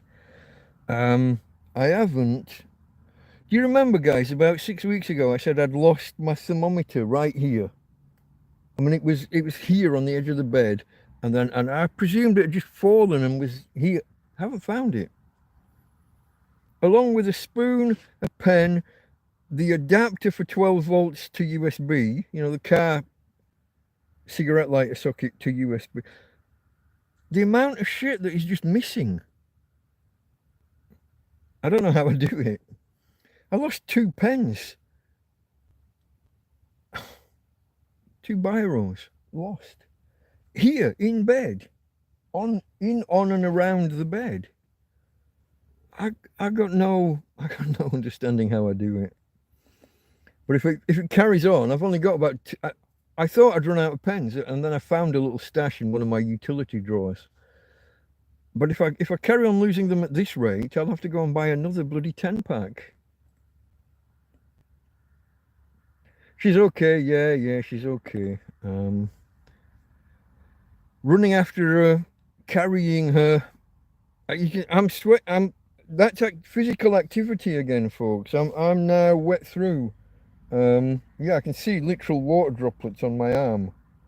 It's not just damp, it's literal water droplets. Just because I've had to carry her, what? 20 meters, 30 meters in total? I don't know. I'm not, I don't mean carry car, I mean picking the back end up. She's still using the front end, all right. 27 degrees in Torrevieja, says Karen. Thank you. Good to have my fact checkers on hand. You'll have to build a wee fence to keep her in. I don't think that the property owner would be too pleased, or the police. Maybe if I built a fence, I could keep the cops out. The lamp took care of the thermometer. Fama won't let go of this lamp fucking story. Let me show you the lamp today. The lamp, whoa, the lamp is perched on top of 3 beer cans. I actually thought it was on top of a glass, but I've moved the glass over there, look. That's my red wine glass. Look at the state of it. I don't think I've washed it this year. Possibly once. Well, let's switch back to the star of the show.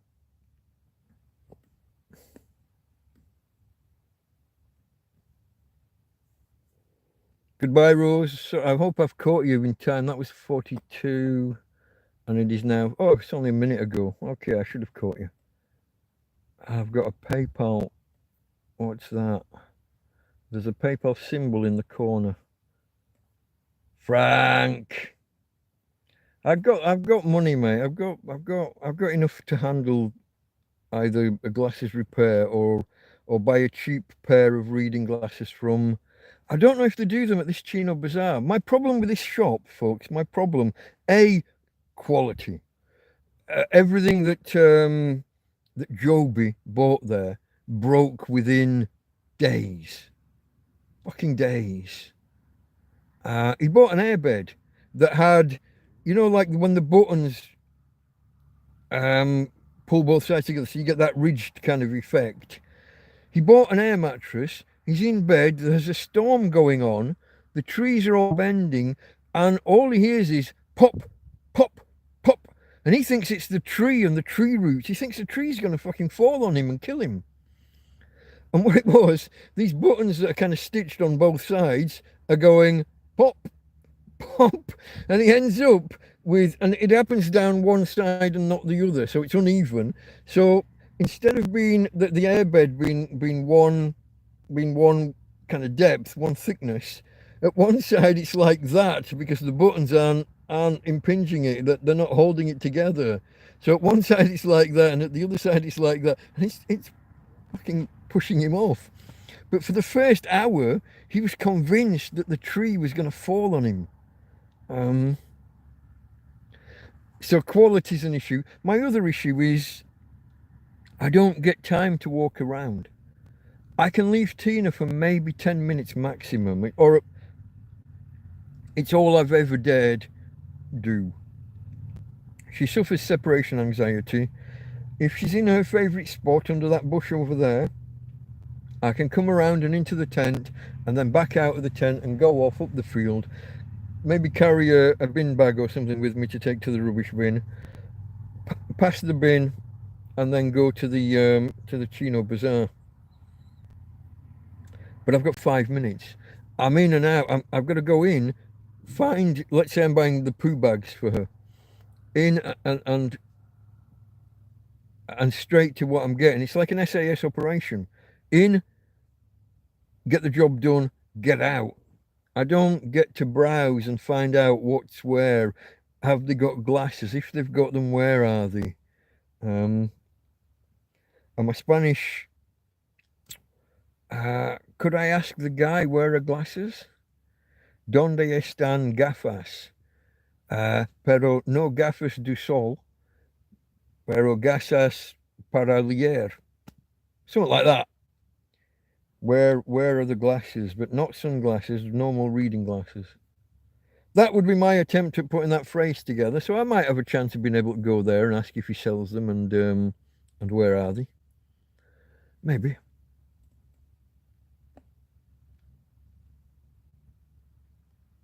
The humidity must be so high there. I'm not sure. I don't know. I don't track it, to be honest. The last I checked, it was hovering around 50, but I was only checking that because I'd set up my version of a swamp cooler.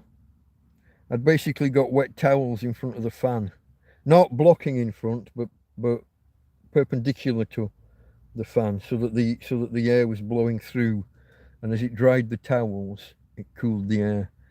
But that, once you get above 50 or 60%, doesn't work as well. So that's the only time I've ever checked humidity.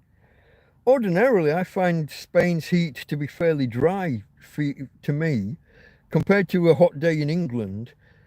30 degrees in Spain feels better than 30 degrees in England. Now that might be subjective, I don't know. Might just be a personal opinion. But that's the way I've always thought about it. Stuck in this tent makes me feel a little differently though.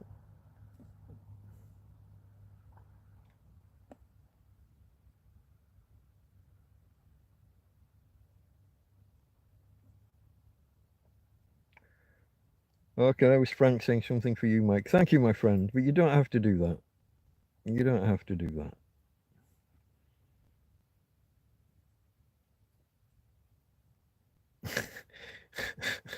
There's Farmer saying, see, that damn lamp almost took out your phone. The bloody parasol did earlier.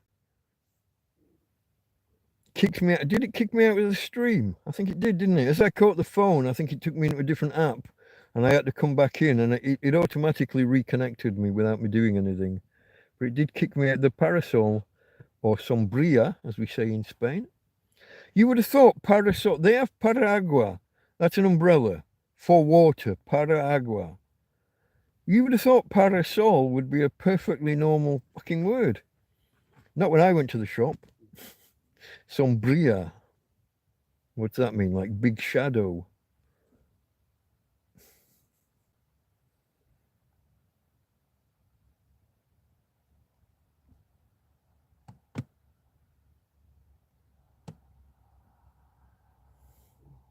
Boxing Straight Talk 2.0. You have lost the glasses arm, Mikey. I have indeed. I fell flat on my face yesterday. The tent attacked me and tripped me up. Fortunately, I landed on the bed, but face first. I couldn't get my arms in front of me because the fabric attacked me and got me. I'm really lucky I didn't break the tent, because I had the fabric from the outer door and the fabric from the bedroom door wrapped around me in different places. I could have fallen and just smashed the whole fucking thing apart or ripped it somewhere. I'll have to check actually tomorrow, because we had really strong winds and the tent attacked me and tripped me, and I might have damaged something. I'll have to go around and have a proper look, an inspection, to make sure there aren't any rips that I need to take care of before they run. You need a pair of metal frames. I don't know. I prefer to buy these €2 and €3 glasses. Well, I don't know what these. Someone else gave me these, but if I'm buying glasses, I'd prefer to be buying the €3 or €4 ones from the pharmacy. Dirt cheap and disposable, because shit's gonna break.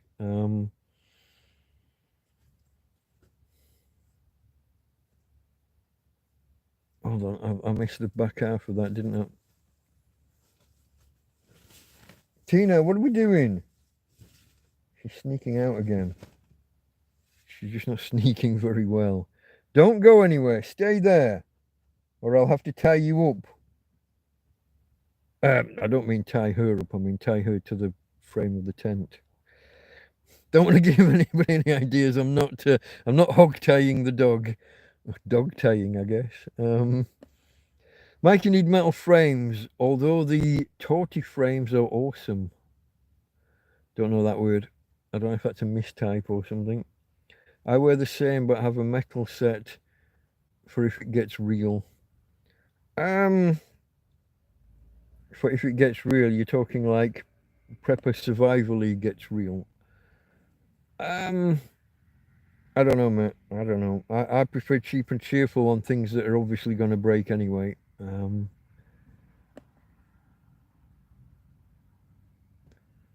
Jack, yeah, we've discussed Jack Duckworth already. And then people went off on one telling me to get some ducks on the wall like Hilda Ogden. Um, I think I'm up to date, am I?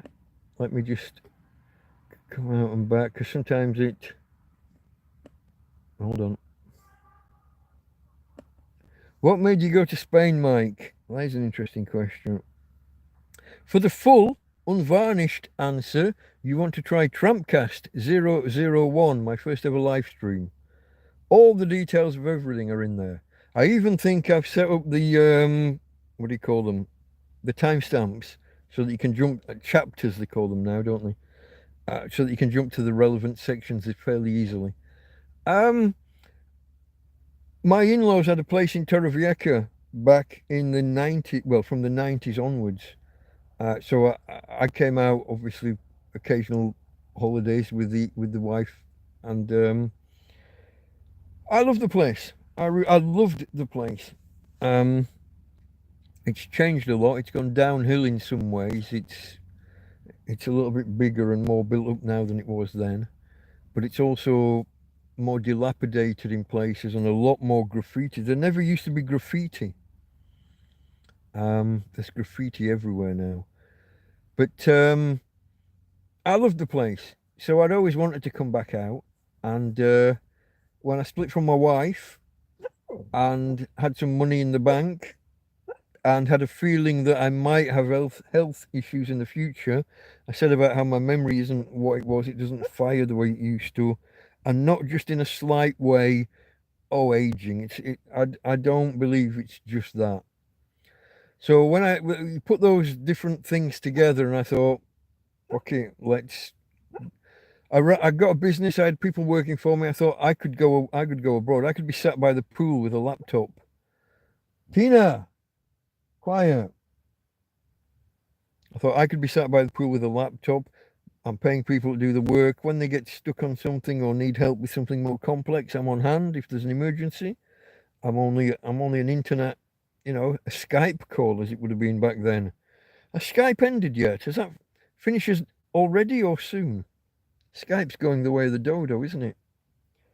But I figured I was only a Skype call away if needed, and yeah, go for it. Money in the bank. I could work remotely. I didn't really want to work, but I was paying other people to, and go. So I did, and then people left the company, and I ended up with the responsibilities on me, which I didn't really want. COVID happened, and the company folded. Yeah, but I'm out here for better or for worse, and in many ways worse. Living in a fucking field with rice and mats, mice and rats. Frank's metal friend, Frank, my metal friends were around 425 with lenses back in 2011. Yeah, mate. Yeah, that's not going to happen here. WhatsApp is where it's at now. That's what they say. Americans won't touch it.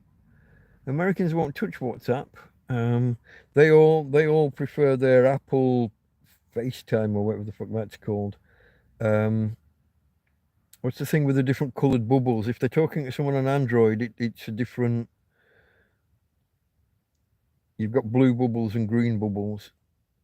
I use Messenger more than WhatsApp. I've got both, but yeah. If any of you want my contact details, email me. I'm happy to be in like a direct contact with anybody that wants to be. But yeah, that's the reason I came to Spain anyway. The full story. Tina, I'm going to drag you back in here if you don't shut up. Be good.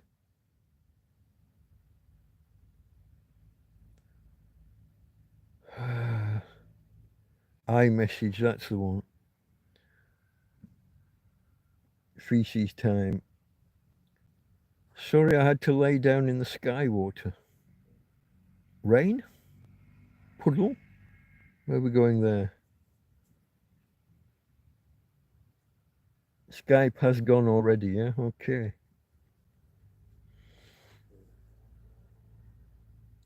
Freak. I try not to actually go into Facebook, but somebody sent me a link and I didn't realize it had used one of those abbreviating apps. Um so I couldn't tell where it ended up. And yeah, I ended up opening FaceTime uh, Facebook. Fuck. Ended up opening Facebook by accident for the first time in about a week, in about a year, or maybe two. It rained briefly for the first time in 2 weeks. Okay. Yeah, that probably seems like a long time, doesn't it, in Britain? 2 weeks without rain. We go from May till mid September. We might get one storm in the middle of that. Yeah, but as soon as you hit June, that's it until it could be as late as October before it's been so hot here in the UK. Yeah, people have been saying 30 degrees and so in places. Comparable to here, really. We hit, I'm not sure whether we hit 32 or 33 today. But what gets me is when it's 3 o'clock in the morning and it's still 30 fucking degrees. The forecast apps will tell you nighttime temperature, they'll tell you the nighttime low. But what they don't tell you is that that's for 5 minutes before 8 in the morning. Somewhere between 7:30 and 8, it might get down to, 27 or 25 for about half an hour or 2 minutes or something.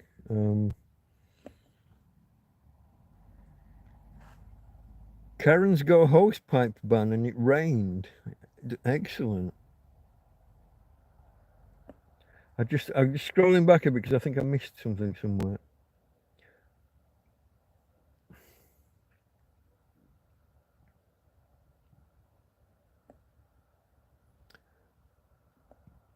Oh, Farmer asks, what app, Doc?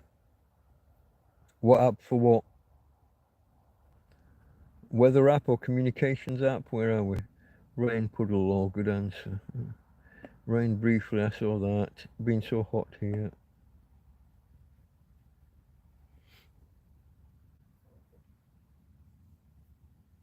This past week they had 50 centimetres of rain fall in 2 days.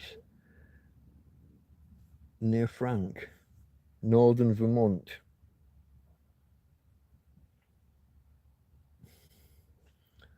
$50 centimetres in 2 days. You get flooding.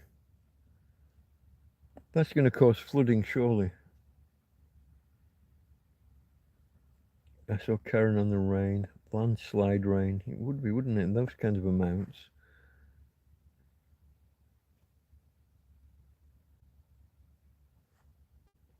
Flooded highways. Oh, Montreal. Flooded highways now. Just pouring up, so still. 37 in here today. 37 in the greenhouse or something.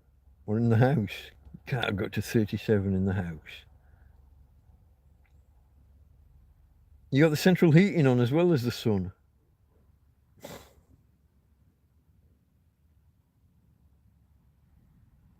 A dribble of rain in Glasgow as well. I think a few days ago, I think I sometimes I can't tell the pitter patter of when it's like spitting versus the wind causing like a ripple of the plastic of the fabric of the tent. I can't always tell. I thought I heard a little bit of rain in the night one night, but I can't be sure. Swamp cooler has been saving you. Yeah, it would. As long as you don't let the humidity build up too high.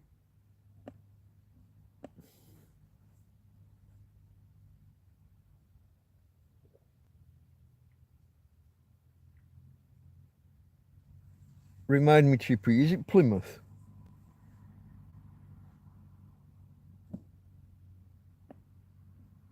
Inside your house, got to 30 south facing. Okay. You're getting the full benefits of the sun.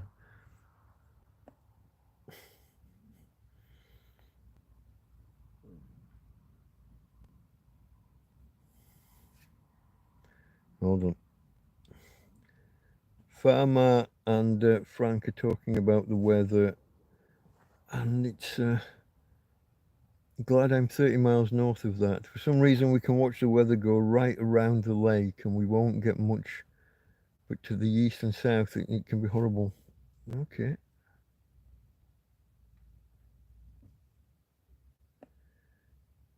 '50s bungalow designed to hold the heat. Yeah, yeah.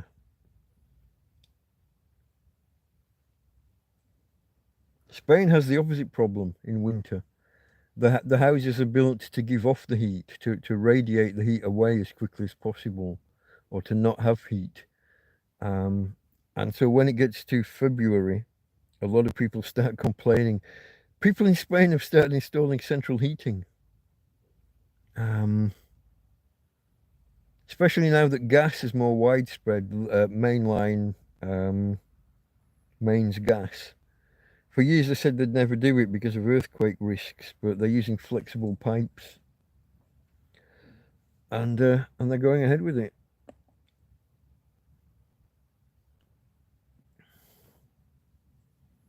There we go, folks. Somehow I'm not laying down properly. My arm's going numb. Oh, what have we got, folks? Have we got any topics? Oscar's saying good night. Good night, Oscar. Super enriched. You were fairly quiet tonight, mate. You all right?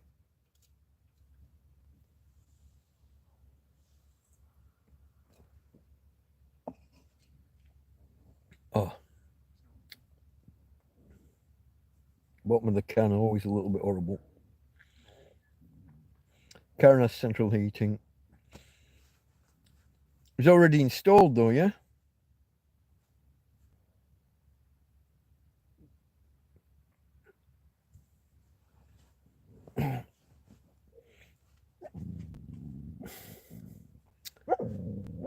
Tina? Tina? Tina! Oi! Last time! Come in! Inside! Now! Come on, in! If I have to come and get you, there'll be trouble. In! Seriously? One word from me, she does as she wants.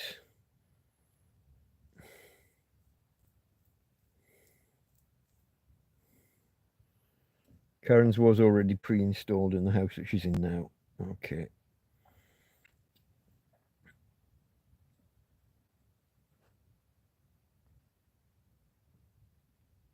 A pool heater? The fuck? What's it with you people? When Ismo was over here the first time, they were swimming in the outdoor pool, unheated. They were swimming in it in February.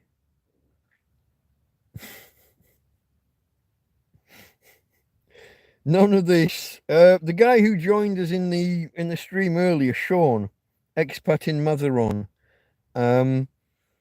he won't get in the pool until the water temperature's above 30 degrees.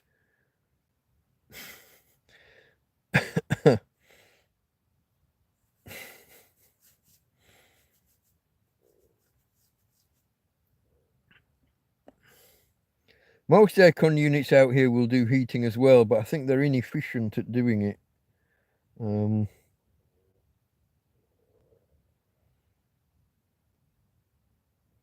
So I think people tend to, if they want active heating, they either go with portable gas fires or an awful lot of portable gas. You know, the ones where you put the gas bottle in the back of the gas fire, and it's on wheels. Awful lot of that around. When I first came out here, you couldn't get mains gas, and then they started selling it, and all the salesmen were just, you know, when you're in a block of apartments and they just ring every fucking bell, hoping someone will let them in, and then they come in and start actually going around and knocking on every bloody door. Pain in the arse they were.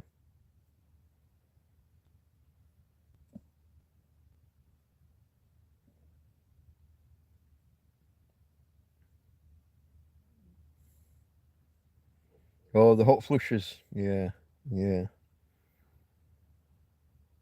Camper Sol, he does indeed. But he won't get in the pool until it hits, I think, is it 30 or 32? I don't think he's been in yet this year. Oh yeah, I saw him in one. He did a stream once where he was in. He has been in once at least, but no, it's funny like that. But who needs to heat the pool? The fuck? Hey, Steve. Hello, hello. Yeah, he was in chat when I did when I did TrampCast proper. 5 o'clock, 6 o'clock this afternoon, something like that. He was around. Yeah, he stopped by. I watched quarter of an hour or so of his this evening. I think he started at 10, didn't he? And I was starting at 10:30. So I was in and watching, but I didn't comment.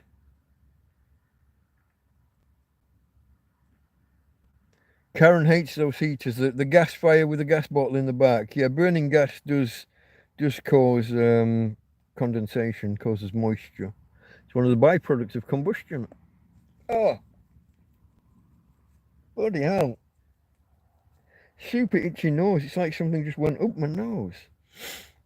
That wasn't good.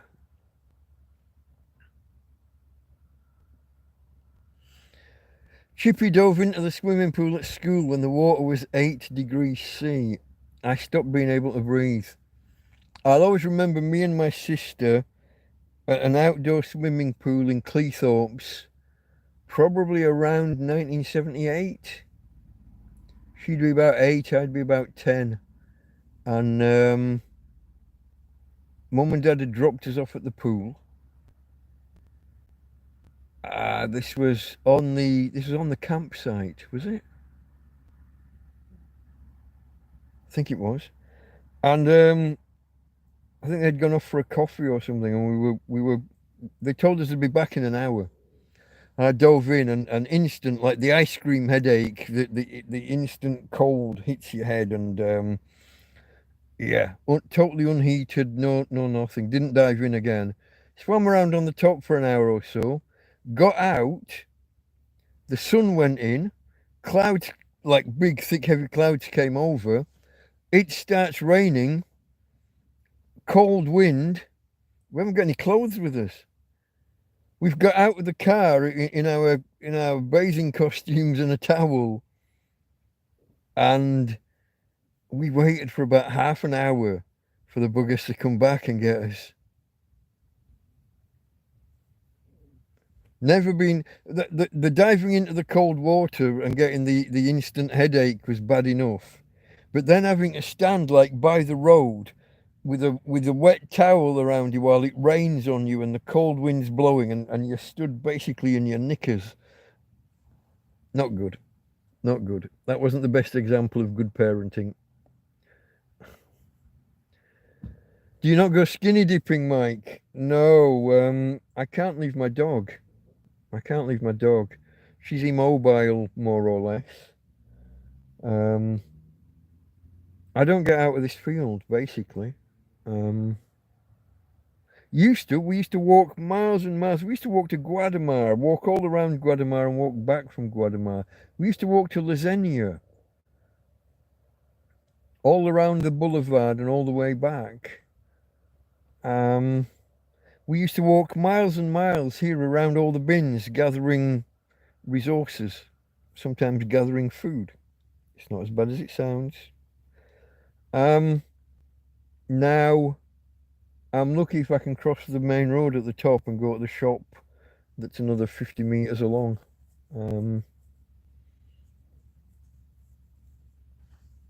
This is why there are no real videos anymore, folks. Unless something happens, I don't go anywhere. I don't do anything. This is why it's more or less all live streams now. I only get the occasional video, like when the wire snapped on the EcoFlow, when the wire from the solar panel broke from the connector. I can't think of what other videos I've done lately. When we took the old tent down and put the new one up, That's probably one of the more recent. Oh, when people drop off a bag of food, and I'll empty the bag and do a thank you video. A kind of, aren't I a lucky boy? Look at what I've got. Thank you, whoever. Yeah, I don't. This is why the volume of videos has dropped off and kind of been replaced by live streams, really. Because what else can I do? I've got nothing else to say or to do. Life is, oh, boring. See, to a lot of people it sounds like an ideal life. I'm laying down just watching videos all day.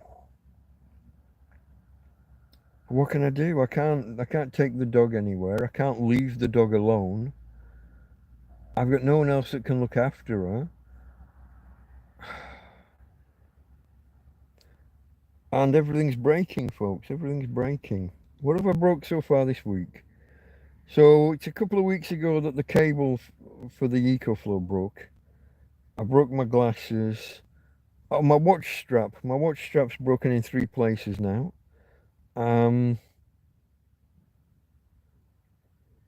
There's other stuff I can't think. I just haven't got it. I was looking for that, you fucker. Oh, the light I used yesterday. This is kind of my torch when I'm out and about. So when I just went out to Tina, I was looking for it. I didn't know. It wasn't. It has a spot where it lives, and it wasn't there. I was fucking lost. Oh well, now I know. No, so no skinny dipping, no going and fetching. I can't even go fetch water. Which is why I'm ever so grateful for George bringing me 50 litres earlier. But I've buried 5. He only brought it at like lunchtime or whatever, and one bottle's gone already. One 5 litre bottle's gone.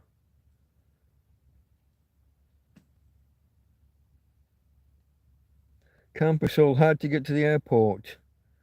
Which way would you go from? You'd go to the Murcia one, yeah? You wouldn't be doing Alicante from there, would you? Murcia closed an airport and then opened a new one, didn't they? I think they converted their the old public airport into a military base, a military airport, I think, military training. But then, did they open a new airport? I thought they did. I could be wrong. I often am. About once every 20 years.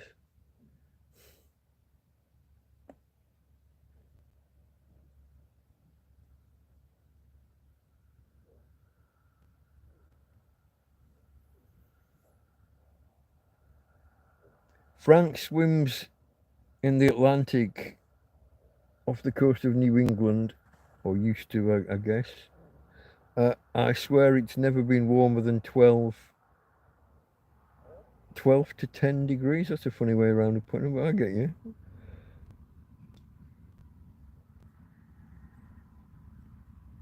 We used to swim in the North Sea off Cleethorpes. Slightly dangerous, but we did it. And that was always bloody freezing. Even at the height of summer, that was cold. The North Sea is not a warm sea. Oh, well, technically we'd be in the Humber, but it's the estuary. Um, so yeah, it's the opening, the mouth of the river, where it hits the North Sea. Who was it earlier that's in Mablethorpe? I can't remember now. Was it Tim Timoney? I think it was Tim Timoney. Mablethorpe's a little bit further around, so that will be the North Sea proper. That'll be, yeah. 34 likes, says Frank. I'm seeing 33. Look, why is mine always one behind? What is this shit? It's my channel. Why do I get the most out-of-date information? Fucking YouTube. What are you like? Hold on. It looks like I'm quite a way behind again. Give me the glacier water any day. Wow. That'd be cold.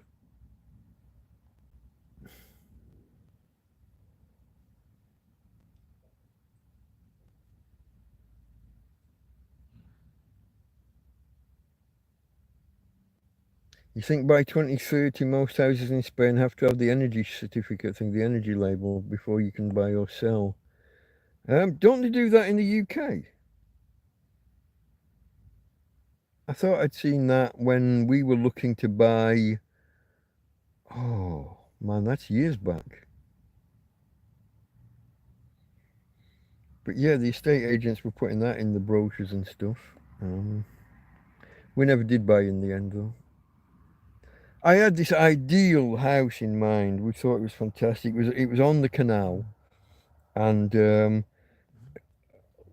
long, long kind of. I think it was a bungalow, although it might have had a bit of a cellar or something. Looked fantastic. The pictures were great. Everything about it looked fantastic. We stepped into it, and the reek of damp just immediately put us off. And with it being right next to the canal, like within how wide is the bridle path? The towpath along a canal. 2 meters plus a bit of a verge. You're 3 meters away from all that water, and the thing is, the house is kind of built into the bank, so it's under the ground. Even the ground level from one side is underground at the canal side, and so much damp. We'd been looking at that, and it was kind of our dream home. We'd been looking at it for, well, passing it and admiring it for years, and then seriously, when we were looking for a bigger house, for a different house, yeah, I'd say bigger as well. Um, we thought it was our dream home until we stepped foot in it, and it's such a strong smell. There was no way. You're not just going to stick like a dehumidifier or whatever in there and get rid of that. It was. There must have been some leak from the canal. There must have been some. Because I don't think the canals are lined, are they? They're not. They're not like cement. They're not concrete like in a modern way, like a swimming pool or whatever. They're just built into the earth, I think. Those old Industrial Revolution type canals, proper real canals.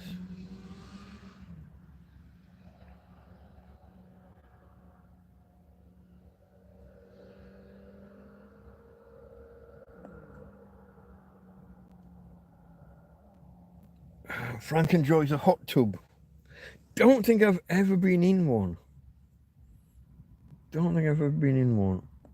So you're outside, it's -5 to -10 around you. Hold on. Oh, you're talking in Celsius, yeah?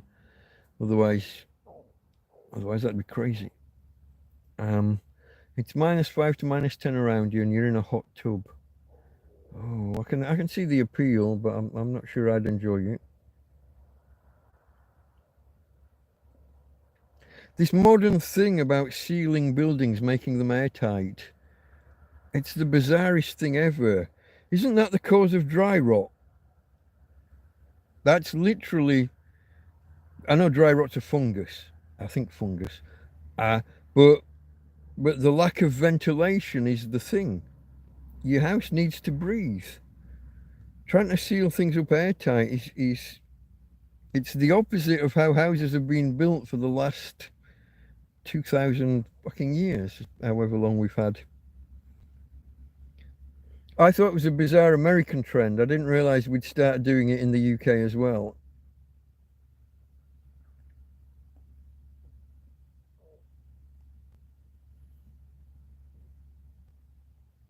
Okay, the guys are discussing glacier swimming versus lakes versus sea.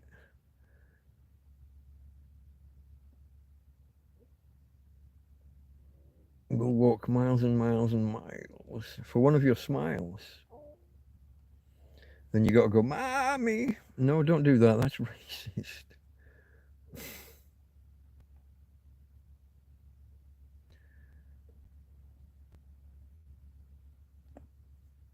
You know the sea is cold when you pee and it burns. Men can't get into cold water without peeing. It's a physical impossibility. In fact, it's a struggle to get into any water without peeing once you hit a certain age.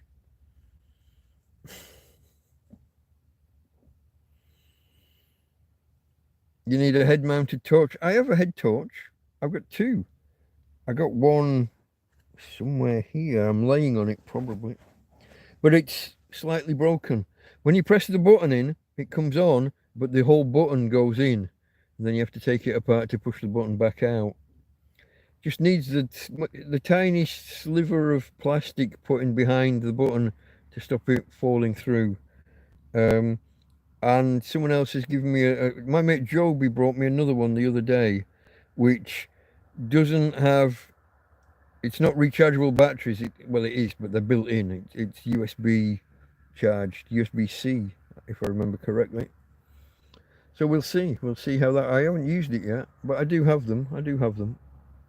I didn't have. I was homeless for fucking months, if not years, before I had most of this equipment. Donations from friends, Karen and family in particular, have helped with so much. I remind you that I spent 5 months in this field without a tent, without a shelter of any description, with no working electronics because of the floods that had happened. I didn't have a timepiece of any description. Phone, Kindle, Kindle Fire, tablet, all ruined. No watch, no nothing. I had nothing for time. Didn't have a light. Had nothing. When it got dark in winter, what, 5:30, 6 o'clock? That was it until 8 o'clock the next morning, or 7:30, 7:45. In the dark, in a field, with nothing to do all night long, and with donations, things that I found in bins. I found a clock at one point, and I found some batteries laying around. They were the wrong size batteries, so I had to put coins in behind the batteries to make it work.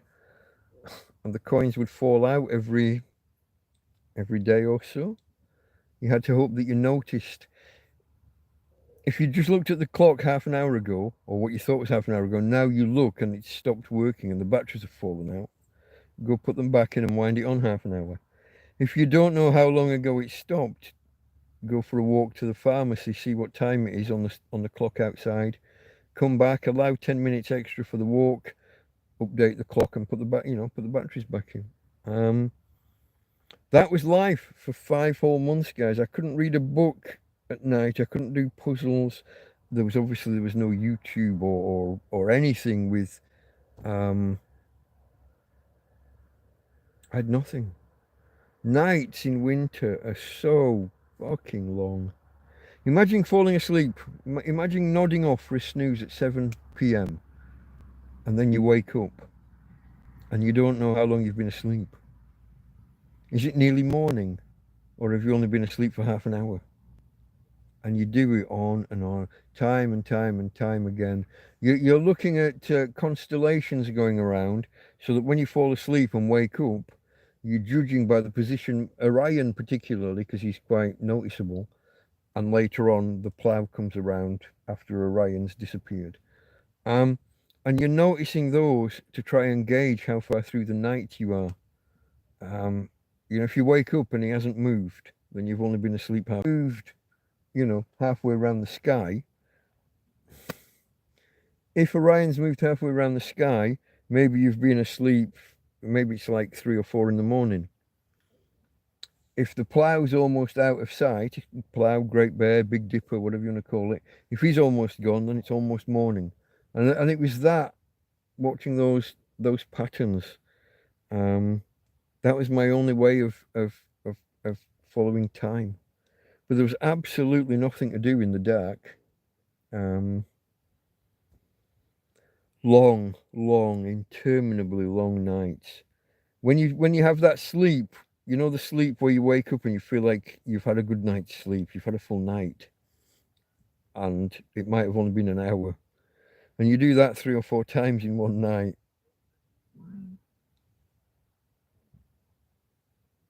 I got voices close by.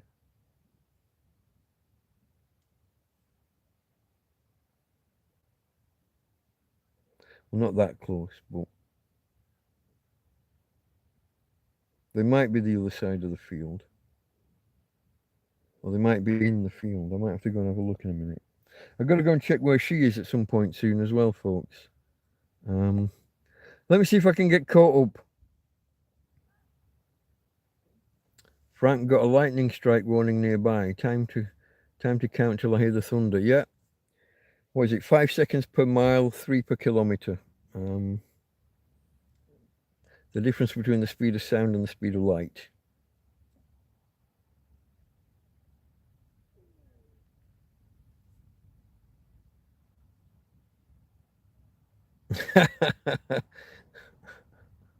Okay. Chippy was swimming in the sea off Bognor, and his girlfriend at the time yelled a warning about a giant jellyfish, which freaked him out until he noted the Tesco logo on the jellyfish, the supermarket logo on the shopping bag. Oh, you Northerners, you're yeah, hardy bunch up there. Go to the football match in the middle of winter without a shirt on. The North Sea's no problem to you guys. Hartlepool, aren't you the monkey murderers? Have I got the right place? I think that's the right one, isn't it?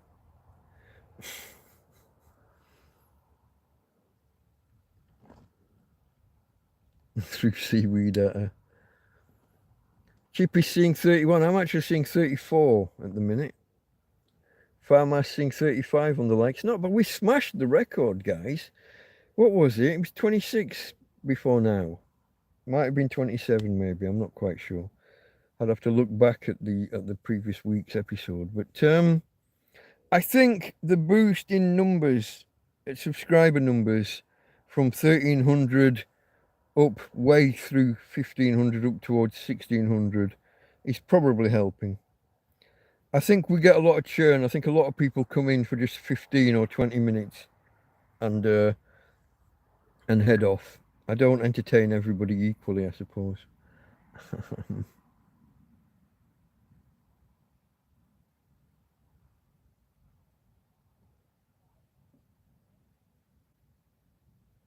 You have to have an energy assessment on homes, yeah, okay. Okay, you can sell without it, but it will affect the price. I'm with you. Farmers just reminding people to hit the like button and maybe subscribe if you haven't already.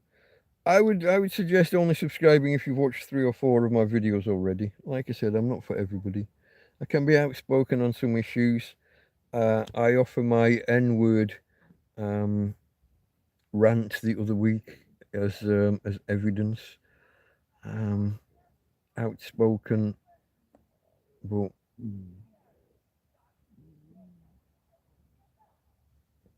okay. Hijo de puta and puta madre being thrown around out there by some youngsters.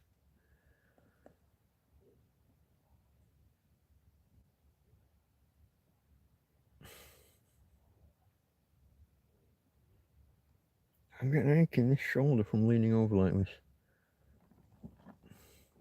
Clay lined in some areas, that'll be the canals, okay. Yeah, some areas. They did do a lot of work actually a couple of years ago on the Lancaster stretch of the canal. So yeah, maybe.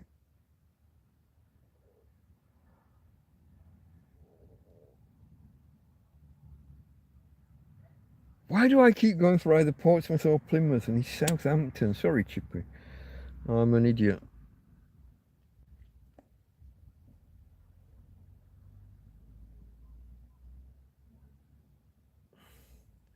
Where am I going?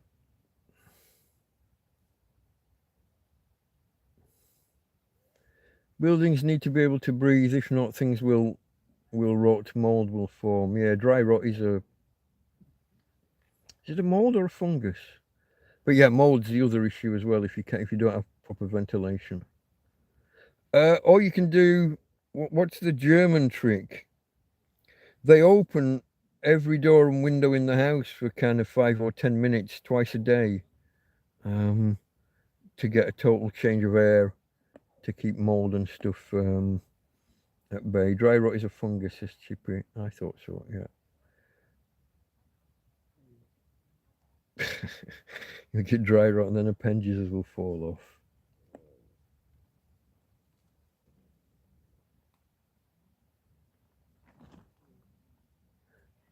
These kids or youth, whatever they are, that were just swearing at each other a while ago, sounding closer.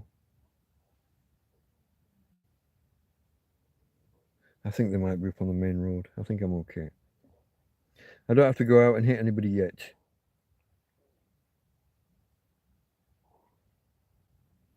And oddly, it needs moisture. The fungus needs moisture. Yeah, I guess. Most living things need moisture to some extent.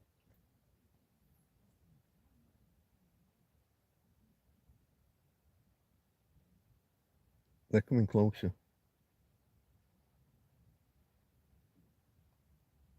And they're whispering to each other. Don't be surprised if you hear a sudden thud. Fuck. How long ago did I unplug the phone? Oh, I unplugged it when it started crackling. Oops, hands. Apparently the phone's down to 5% power. This YouTubery business, folks, it really does eat through the power. I guess having the screen on and doing all this. What am I doing? Am I 720p at the minute?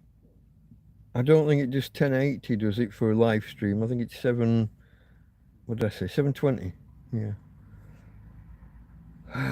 Some of you guys that have got stats for nerds can probably tell me what I'm broadcasting at.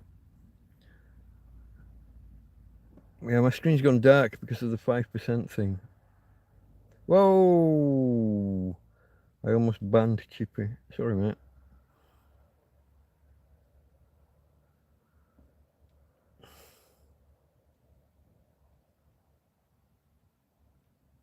Who's fun, Gus, and what's so fun? Farmer likes his little puns, doesn't he?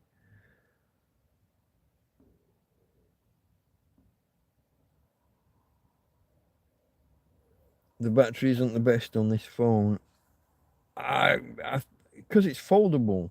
Because the phone folds in half. I guess it has. They had to make compromises on design and battery size.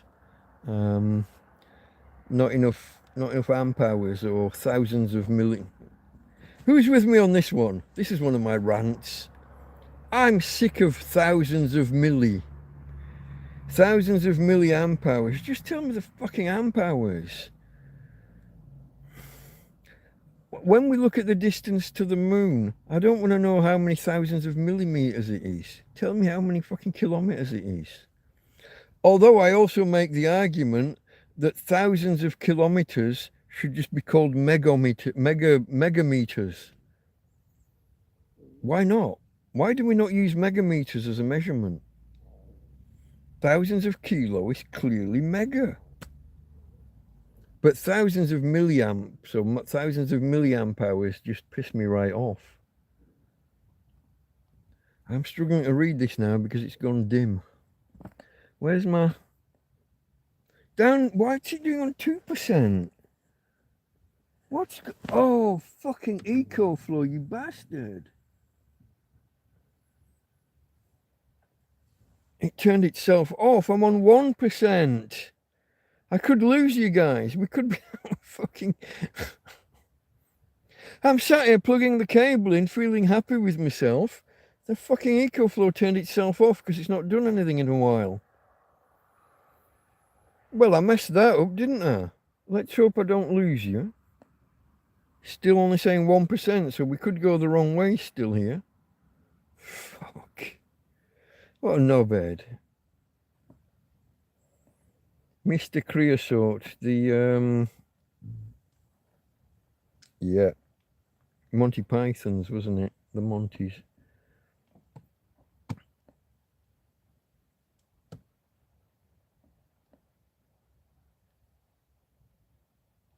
Here I am waiting for stones to be thrown, and I get a thud on the tent. Wind. It's the wind. Thousands of milli, yeah, the pain in the ass. Just if someone's a meter tall, I don't want to hear that it's 1,000 millimeters. Just a meter. What are we? Have the kids gone? I don't think so. I think that's still the same bunch. They now sound like they're on either bikes or scooters, though. But they're coming back this way on the main road. They'd gone past, I think, and now they're coming back. I find the whole thing quite suspicious. What's the time? Is it 2:30 in the morning here? It is 2:38. That's weird. They sound like teenagers playing out on their bikes or on their little fucking scooters. I still think scooters are a toy for a 4-year-old girl who hasn't got a bike yet. But that's me.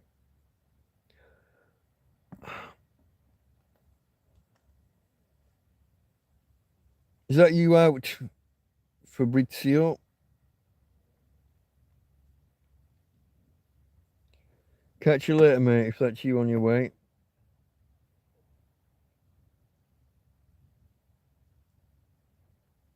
Same, Chippy. Me and Chippy agree on so many issues. Not everything, but most, from the sounds of it. Scooters, little girl's toy. Before she got somewhere in between a tricycle and getting a proper bicycle was the scooter. Usually running along behind her brother when he's on his first bicycle.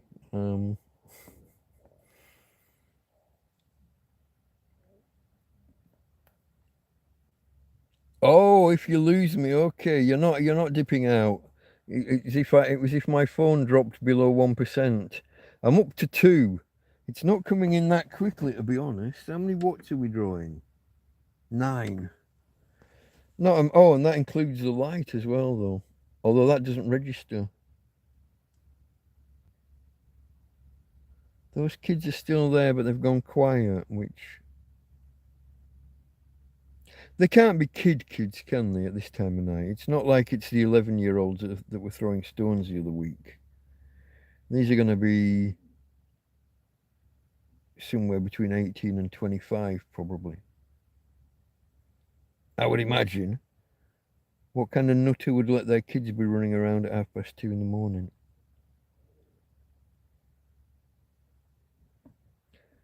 Okay.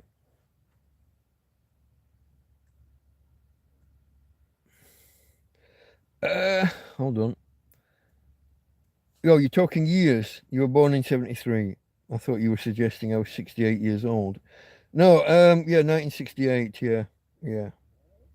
You're the same year as my kid brother. No, you're not. He was 75, 1975. What am I talking about? My sister was 70.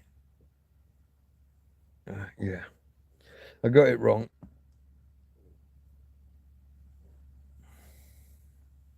Yeah, my friend Karen's in a, like, I don't know if you'd call it the next town over, something like that. Visits quite often and looks after me when she's here. Looks after me.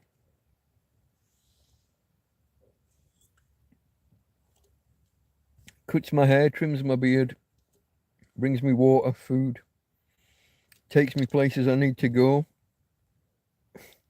like the court. Looks after my dog when I get arrested. All the good things.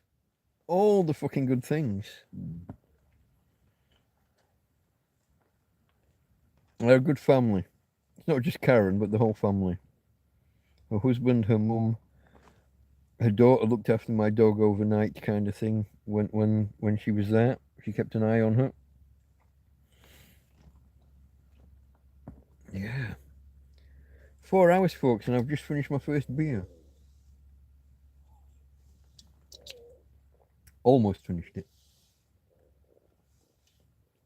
There's always one drop more in the bottom. I don't like the. Oh shit! I didn't want to do that. My light is propped up on top of 3 cans of beer that are full. I needed to put the empty in place of one of the full ones. Have I got another can laying around? I might have. Is that? It is. Oh, that's handy then.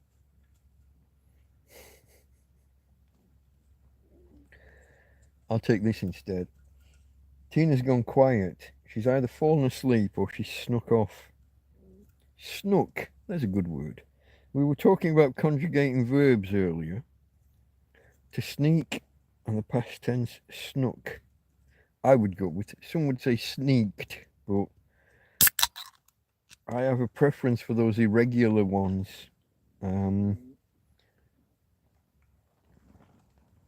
Like slept and swept. Dove as a past tense of dive.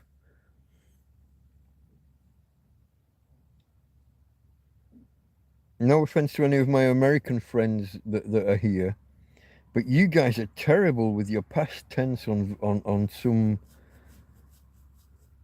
I can't think of any examples off the top of my head now that I've said it, but I cringe when I hear some sentences.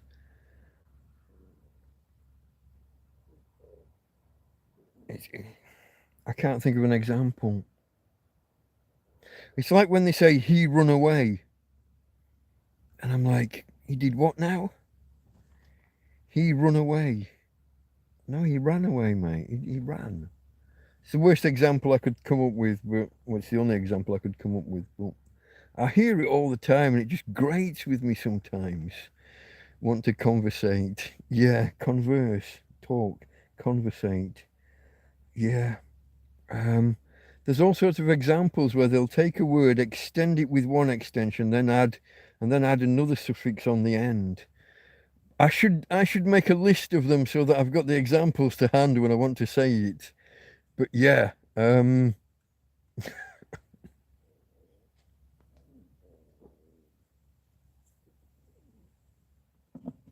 it's funny, and I'm saying it in jest, folks. Don't fall out with me.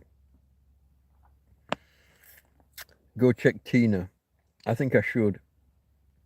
Snook. I like snook, but sneak, snook. Uh, the classic one, the one that confused me to begin with. Past tense of drag. Drug. The fuck? He drug her. I'm like, what the fuck is that? He drug her. What? Like chemicals, like intoxicants. He drug her. No, he dragged her. Okay. That's still Dr. Phil's the main example of that. When you see Dr. Phil, but I guess it must be a regional thing. I'm guessing he's quite southern. I can't place the actual location, but he's got that southern homespun. I don't know, hospitality. I was going to say, but that's not right. Not the right word. But yeah, let me go and check on the doggy. I'll not pause. I'll just mute the mic for a second. Remind me when I get back that I have to turn the mic back on. I might forget.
There we go. She's fine. She's sat right outside the door. Well, laid right outside the door. All I've done is taken her lead and fastened it to one of the poles of the tent. So she can come in and out. Limited movement. She can't go anywhere too far, but she's free to be outside or in as she sees fit.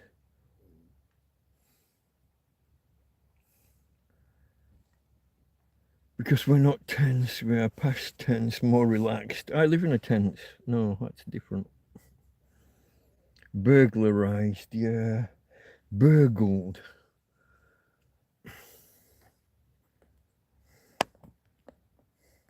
The word burglary doesn't mean what people think it means. I don't know if we know this one. In many jurisdictions, I mean, definitions will probably change, but to be burgled doesn't necessarily mean to have things stolen. Burglary is the act of doing the crime of entering, like illegal entry, with the intent of committing another illegal act. So obviously theft or robbery, which is theft with the use of violence. Entering with that intent is burglary, but it could be any other crime that you enter with the intention of committing. I can't think of any offhand, but I guess if you enter with the intent of committing other criminal damage, like breaking walls or whatever, I don't know, it's just a silly example, but it interested me when I learned that burglary doesn't necessarily mean stealing. None of it is wrong. Yeah, words. It's interesting, isn't it? We've talked before about Rob Words and also Susie Dent and Giles Brandreth, and how word usage changes over time. Neologisms. Imagine when neologism was a new word. I'll shut up. But at some point, somebody invented the word neologism, which is kind of self-referential. It was a new word, and its definition is new words and new meanings for words. I like that. I just taught myself a joke I didn't know.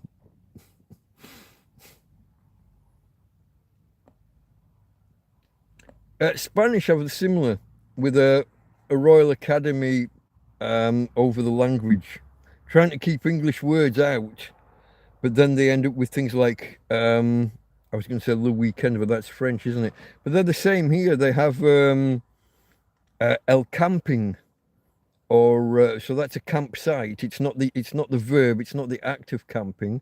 A campsite will be El Camping. A parking lot, a car park, is El Parking. They've adopted some of these words, even though the authorities, the Royal Academy or whatever they're called, don't want them to. But yeah, El Bar. They've adopted the word bar. Weekend is becoming a thing. Because let's face it, fin de semana is kind of awkward.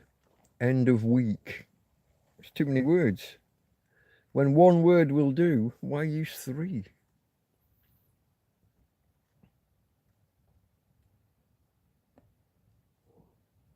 Are you going pub? Yeah, well, where I'm from in Yorkshire, we would have said it similarly, yeah. Are you going pub?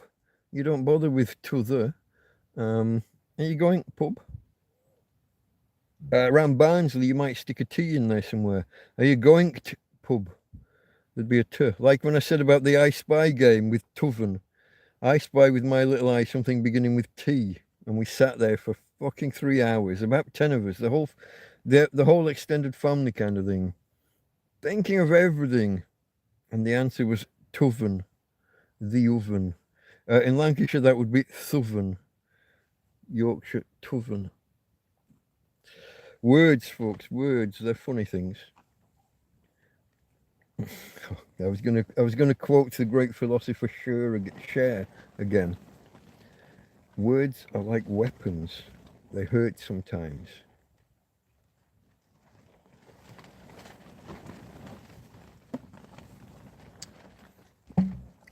Whoa, okay. I know what that was. I've thrown away about 2/3 of my stored water bottles, empty water bottles. I always like to keep some on tap in case somebody wants to give me water but hasn't got any bottles themselves. They could take away some of mine and bring them back full. But now that I've just been delivered 10 5-litre bottles, I've got rid of a load.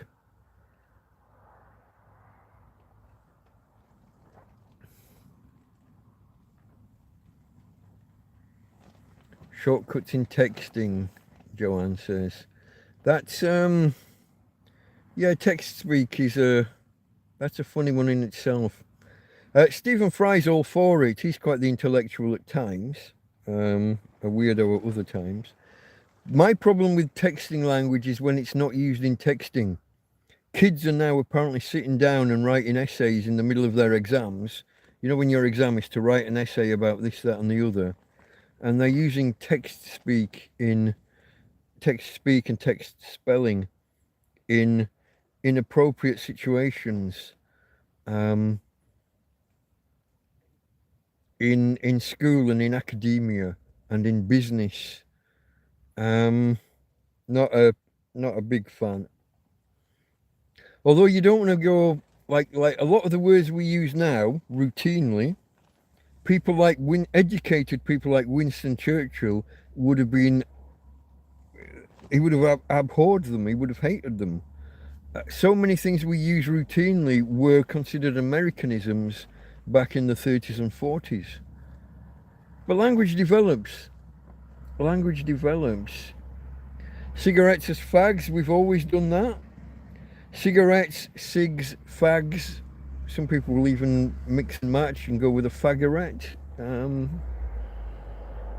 It's funny to Americans and what have you because of the homosexual slang terms, but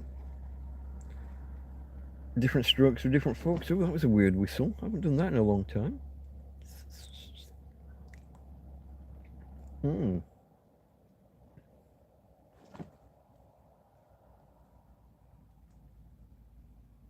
Camping in French. Camping is French for campsite. Yeah, that's the same here. Yeah. Okay, uncamping. Here it's L camping, I believe. I could be wrong, but that's camping and parking. Hospital with no the. Going hospital, not going. Thank God for topostrophe. Helen Pace, yeah. See, the apostrophe, there has never been an age where people universally knew how to use the apostrophe. Oh man, one of the worst arguments I had in my life was with a guy about the apostrophe. He'd literally done a course on it that morning and passed the course. And got it, he sat in the pub talking about it and got it wrong. I can't remember what was it? It wasn't the one about, you know, when a name ends in S. So you want to say if this is Steve's shoes or whatever, these are, you just stick an apostrophe S on the end. But if someone's name ends in S, you don't do that. You just put the apostrophe. Except when it's Jesus. Something like that. There's some weird twist where the only time that you put S apostrophe S is when you're talking about Jesus' speech on the fucking whatever the mountain was called. Something like that. I don't even know all the rules myself. I told you my grammar and whatever rules were not well defined. But we did have a horrendous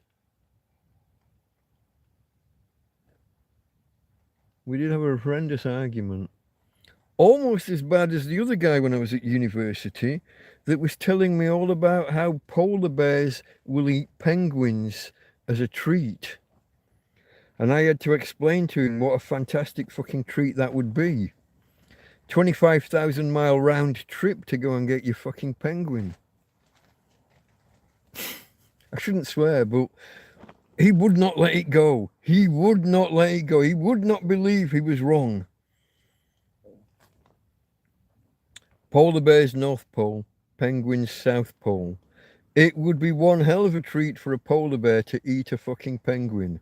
12,500 miles that way to go and get the penguin. 12,500 miles back to get home. That's a hell of a treat.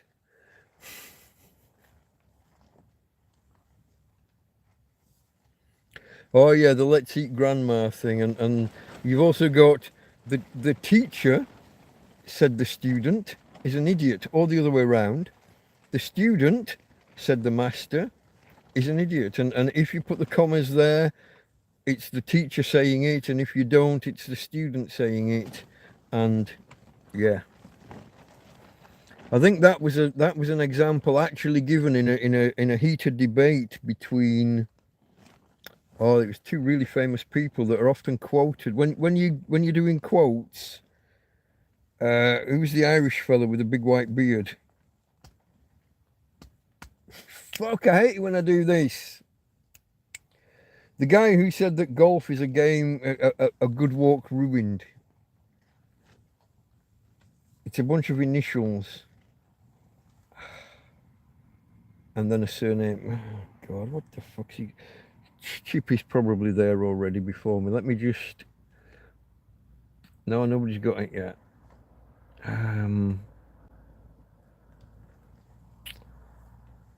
Oh... George Bernard Shaw? Is that the one I'm thinking of? Irish educated, often quoted, and big bushy white beard. Not Santa, no. Santa's not Irish, the last I checked, but let me go back to where I was. I've come to the bottom to get that answer. But it was an argument, I'm fairly sure. Somebody was proposing scrapping punctuation, and I think it was George Bernard Shaw that said, make sense of this, and he wrote, the master, said the student, is an idiot. And just how two commas totally reverses the two commas and speech marks if you want to be pedantic. And I usually do, but yeah. Chippy said lol out loud. I think I have done that once. I think I have literally, like, rather than laughing out loud, I think I've literally gone lol. But only once, and I probably died of embarrassment at the time. Movie versus film, that's an interesting one. In Spain, they use the word película for a movie, but they also use it for cling film and similar films, you know, thin membranes. I did well there to come up with an alternate word for that, didn't I? For films. Thin membranes. Yeah, no, they use the word película in both senses because that's how it became a film in the first place. Not that movie film, cinema film was particularly thin. Oh, the grocer's apostrophe. Yeah. 5 pounds of potatoes with... yeah. Yeah.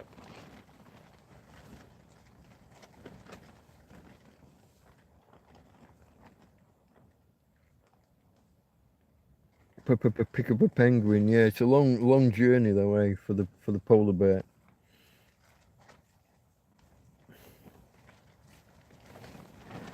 Keith Mark, hello Keith. I think that's the first comment I've seen. I could be wrong, but I think that's you just arriving, is it? Like Mr. Weatherspoon. That's out of context for me. I don't know where we're going there. Danish. Santa Norse. Lost me again, you guys.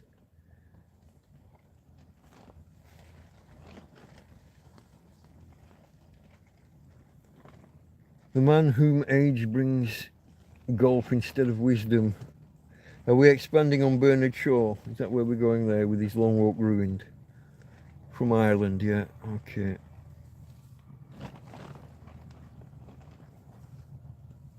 Karen won't say it, but I think she's been pulling a bit of a fast one with her number of days. They're still doing it manually with stamps in passports rather than computers. And for some reason, she's had a couple of stamps that are either smudged or they stamp it and write something, or write something and then stamp it. And the stamp, the ink was right over some other information, and it means that when you're entering or leaving and they're looking, they can't make head nor tail of it, so they give her the benefit of the doubt. That's what I think's happening. She won't admit that, but I don't know how she gets to where we've been here so long. I'm going to be in so much trouble when I leave. How long have you been here? 10 years, nearly. The fuck?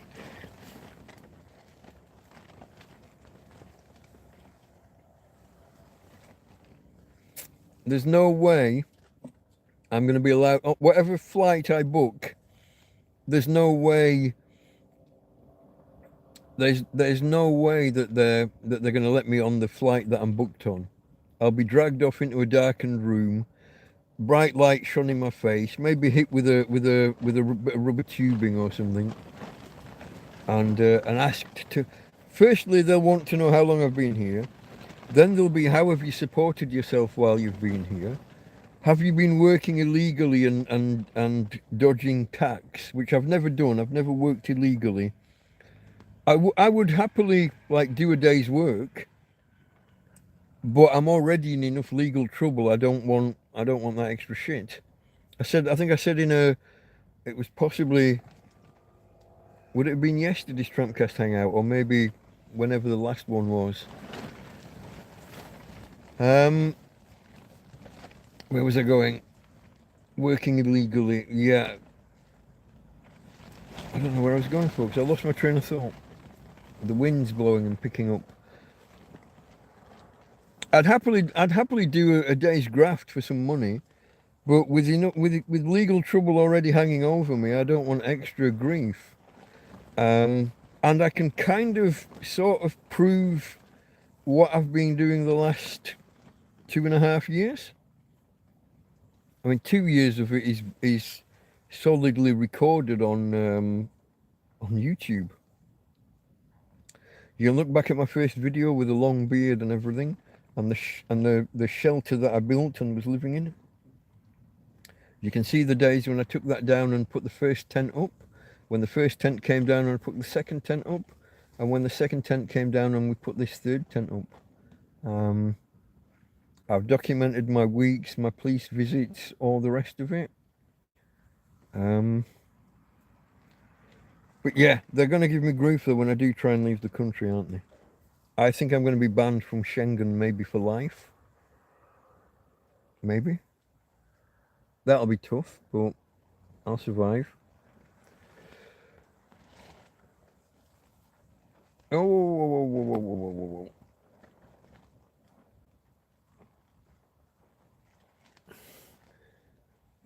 It's scrolling on me, it's scrolling.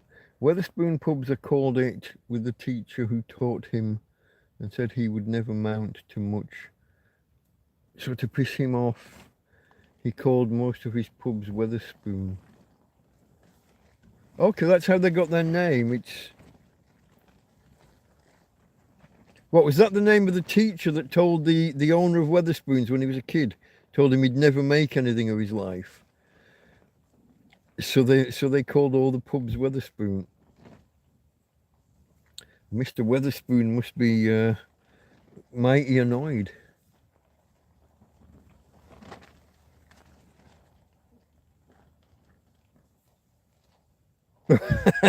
Chippy. I don't know. I'm up to date with chat, I believe. I'm going to do a quick check just in case. Top chat and then back to live chat.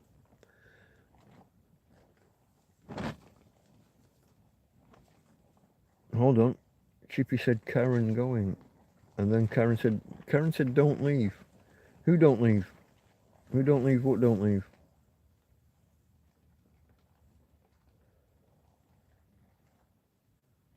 Oh, you're telling me not to leave. Okay, don't leave Spain. I've got you. Okay, I've got you. No, when I was saying about how much trouble I'm going to get in when I leave Spain, Karen's saying don't leave.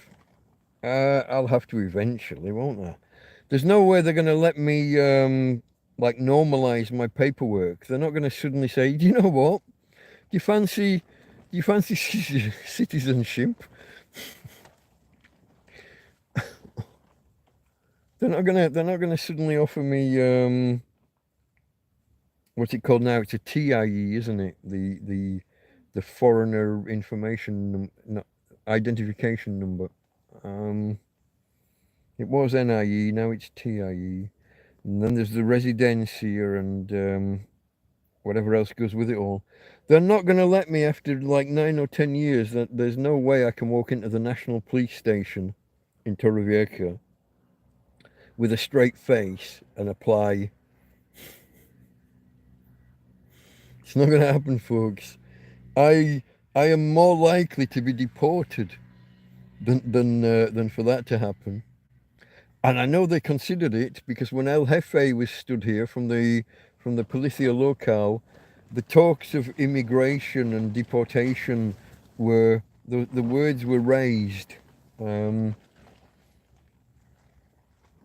Here's the thing that I heard that they were saying that the English that haven't normalised, English that are here illegally after Brexit, were going to be deported. And I heard they'd start doing it. And then I read somewhere that precisely 0 people had been deported. 0 Brits had been deported. It's possible the odd 1 or 2 have, but probably after doing some significant crime or other. Not just like being a homeless guy in a field. You know, like do a crime, rob a bank or something. Get deported. Don't know. I'm not sure what the score is with deporting Brits that have. You know, we got a nominal 3-month visa when Brexit was finalised. I think was it January the 1st? I was going to say 2001, 2021. I think it was January the 1st, 2021 when Brexit was implemented and finalised. And Brits that were here that have not done the whole residencia and everything were granted a nominal 3-month visa. So I've outstayed my welcome since then. What would that be? February, March. April the 1st, 2021 until now. That's how long I've been here illegally. So 4 years and X number of months.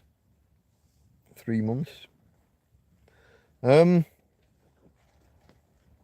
Like I say, folks, when I do turn up at the airport one day to get that flight, there's no way. I'll have to buy the cheapest flight available. We're going to have to buy a 20 or 25 euro flight. There's no way I'm paying 100 euros for a flight only to not be allowed on it.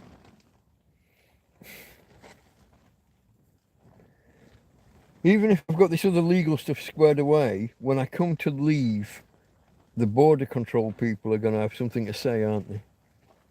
Unless that can be squared away in advance by lawyers, and I don't think it can. Probably will be handled at the border by border control. Which are national police, I think. It's possibly Guardia Civil, but I can't remember from when I was arrested there last time at the airport. It was Guardia Civil. Bastards handcuffed me, and you've got the torture cuffs, the ones where you can't move, you can't turn your wrists, you're locked in that. But then they made me carry my bag and my jacket, and that was difficult. And then they marched me through the whole fucking airport, each corridor of each floor, down to the basement and into an office. And everyone's looking at you. You've got 2 armed men escorting you through the airport. You look like some kind of terrorist or some shit. Oh, the fun memories of Spain, folks. The fun memories.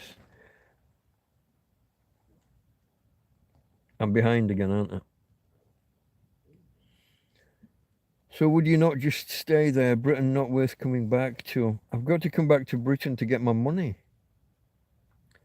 My bank stole my money. I have to get it back off them by presenting myself and my passport in um, in my branch, wherever that is.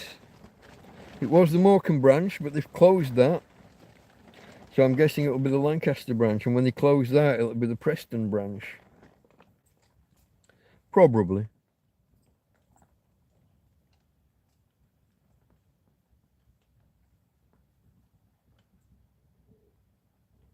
Britain sucks. See, everybody says it, doesn't it, don't they? I have to come back just to check it out. It wasn't bad when I left. I don't remember hearing about migrant crisis or boat people or I'm sure we would have had refugees from this war or that war, but not news headline grabbing. Well, I guess the let me choose my wording. I can't. I guess the scandal in those cities with those people and the girls. I guess that was going on back then and was already a scandal back then. I'm not sure. When did Tommy Robinson kind of start making headlines? I think I remember hearing about Tommy Robinson back then. I'm not sure I knew what the story was. Incidentally, guys, if you haven't watched, it's called Silenced, isn't it? Either Silence or Silenced. If you haven't watched that documentary, you got to give it a go. No matter what your politics are, no matter what you think of him now, watch the bloody documentary. Because that was an eye-opener for me. Really was. Saying no more because politics. But yeah, you owe it to yourself and to your country to at least watch it. You know, make up your own mind, obviously. But listen, not necessarily listen to the guy, but listen to the people that he interviews. Kind of sneakily, he has a hidden recording. He goes to ask them if he can interview them. They say no, and then they start talking about why not and about how they've been told that they can't speak. But he's got a hidden microphone on and he's recording them while they tell him all about it while telling him they won't give an interview. It's a little bit sneaky, a little bit naughty, but gagging orders on people and what do they call them, non-disclosure agreements on people to not talk about crimes. Those don't stand up. Those are not legal. Those are not binding. An NDA can't stop you from talking about crimes. Anyway, I've said enough on the topic. Make your own minds up, but watch it. Brexit is bollocks. They lost. Paint you, okay, paint yourself.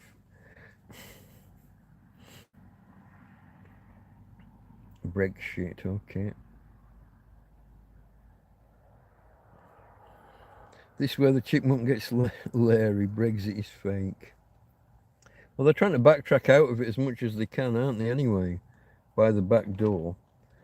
I can't see them being able to do anything within 25 years of the original vote.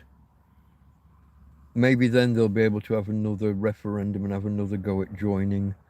How the Europeans would react to Britain coming back with its tails between its legs. Certain institutions over here have gone out of their way to punish Brits following Brexit. Almost malicious, what's it called? When you follow the rules, but you do it maliciously. There's a word. Malicious compliance. Yeah. So one day a lorry driver was able to cross the channel and have his sandwiches in his lunchbox and the next day it's like the biggest health scare ever, and thou shalt not, and just implementing the rules exactly as it, but so vindictively, I would say. Things like that. But how they would react if we came back. Um, Karen says, by the time I come to leave, we'll be back in the EU. It's the Guardia Civil. The Guardia Civil are, yeah, I won't say. They're very handy lads. They like to go hands on.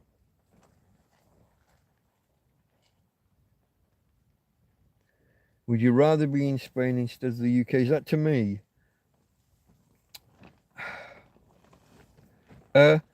In a residence in the UK is preferable to being homeless in Spain. Homeless in Spain is preferable to homeless in the UK, just because of the climate, the weather. Except in fucking July and August.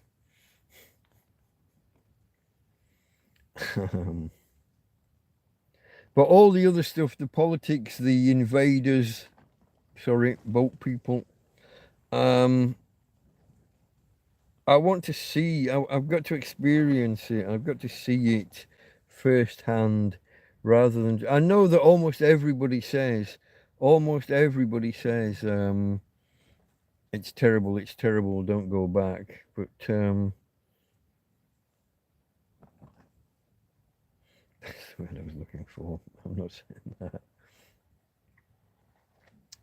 Yaxley Lennon, that's his proper name, yeah.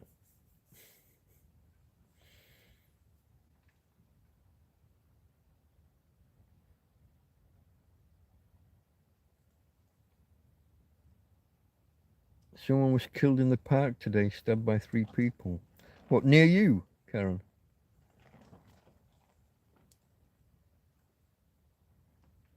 Can you get free legal aid? Kind of yes and kind of no. I get a public defender to cover the specific cases that they bring against me. I can't go and get a lawyer to look at my immigration status, and so I can't proactively go out and get a lawyer. When they charge me with something, I supposedly get a public defender. Nobody ever contacted me despite having all my details. No public defender contacted me for the trial that they had in my absence 2.5, 3 months ago. Despite them having all my contact details, despite them having my address, phone number, email address, yada yada.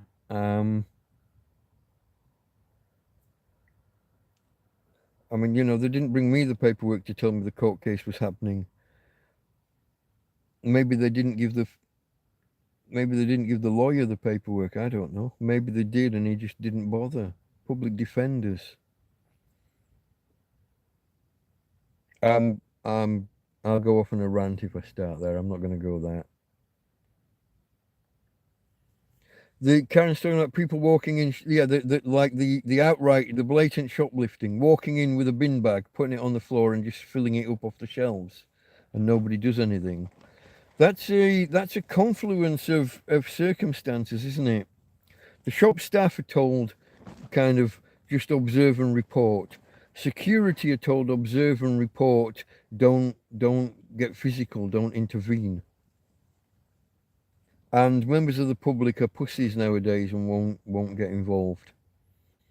I would. I'd get involved. That's just me. I always have. Move towards trouble, get in its way, and interfere with it to the best of my ability. There's no shoplifting wouldn't happen like that. Putting a bag down and just starting to fill it and telling everyone that they can't touch you. Fuck off, pal. And once I'm involved, if that security guard wants to get involved to protect the shop's customer, that might be a way around. A lot of it is insurance companies. They don't want the trouble and the grief and the costs of that security guard going hands-on with the shoplifter. Store policy and insurance company policies are a big part of that. You got to get rid of that. You got to stop that. Security guards have got to be able to do their job, which is to stop fucking theft and stop thieves and grab scroats. You're almost at the point where the police don't want to go hands-on. Crazy. When you look at how they do it in America, and how everything's in those crystal cases, those crystal boxes. You want to get anything, a tube of toothpaste, you have to go find a member of staff and get them to come back with a key. And then they'll walk you directly to the till and you buy that one item. And then you go off and complete like the rest of your shopping. It's the most ridiculous thing. We're almost back. When I was a kid, we had corner shops. And almost everything in the shop was behind the counter. And you asked Elsie, the little old lady behind the counter, you told her what you want. Can I have £5 of potatoes, please? And she'd go and get the scoop and scoop them onto the weight scales and then put them in a paper bag. You're almost back to that. What's the point of a supermarket if you have to go off and find a member of staff to buy each individual item? I had it here when I bought the cigarette lighter adapter with the 2 USB sockets. I had the exact same thing. It took me 15 minutes to find a member of staff. And then I couldn't find my way back to the right part of the shop for the fucking... You know what I mean? It took me another 5 minutes to find the right aisle and the right section and then to find the right bloody item that I wanted. Then she fumbled around for 5 minutes with this big bundle of keys trying to find the right key. Then she marched me to the till so that I could pay for that one item and then I could resume my shopping. It was the most fucking ridiculous performance ever. Over an €8 piece of electronics on a piece of card. So obviously the cigarette lighter adapter thing is only yay big, but the piece of card, it's on that big. It's not that easy to sneak out. The most ridiculous thing ever. In that instance, it wasn't in a crystal case, I don't think. I think it was a lock on the end of, you know, when they put half a dozen items on the, it's not a spindle, but on the peg, and then there was this lock thing on the end of the peg, so you couldn't slide anything off the peg. I'm going to use the word peg. It's not the right word, but you know what I mean, I think. Let me see how far behind I am here. NDAs are illegal, end of. They're used a lot in business during contract negotiations. If you wanted to employ me to do your website and you had this great, fantastic idea, you were going to be the next big thing. It's like Facebook, but with eBay, but with Amazon. And you want to discuss it in outline, but you don't want to give someone else the idea. I'm not allowed to run off and build that website for me because it's such a fantastic idea. I have a non-disclosure and non-compete agreements. Used a lot, but using it to suppress people talking about crimes is just, that was just never a thing, and yet there it is.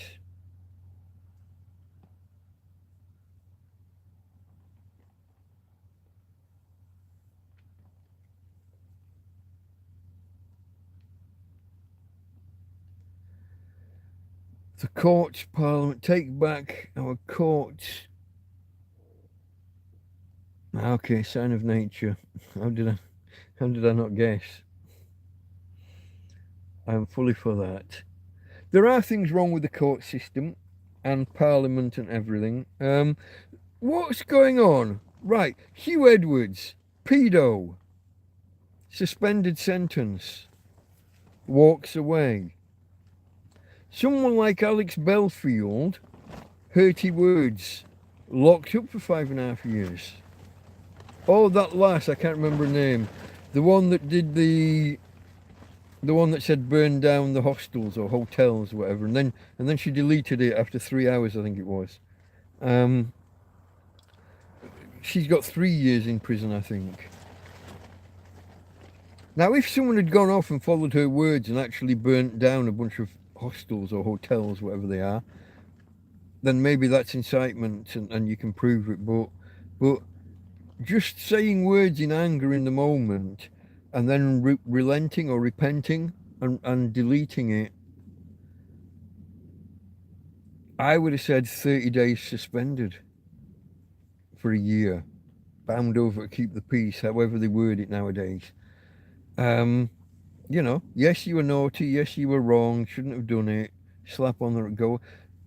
Pedos are getting let off and hurty words are getting locked up for years. It's the most bizarre thing. And it really does make you wonder, because didn't they got a judge recently for being a PDF file? Do you see how we have to dance around some of the words with YouTube? Because algorithm and shit. But yeah, no, wrong. To make room to lock up a lot of people for hurty words, they started releasing rapists. What the fuck's that about? Get your bastard priorities right. Oh, yeah, he's a rapist, but his sentence is under 10 years and he's done half, so let's let him out. No! No! Crazy. Chippy would rather be in Canada. I was thinking where else, other countries that let's say that I'm not allowed into Europe, let's say into Schengen. Where would I go on holiday, or where would I maybe visit long term in future? And I couldn't think of anywhere. In the past, I might have said Australia or New Zealand, but they went full bore crazy during COVID, didn't they? Not sure anymore. Not sure about that stuff. Canada, maybe, but I don't think I like the cold that much. I don't like the cold. I don't know. America's too car centric. I don't drive, so I can't imagine America as a non-drivist.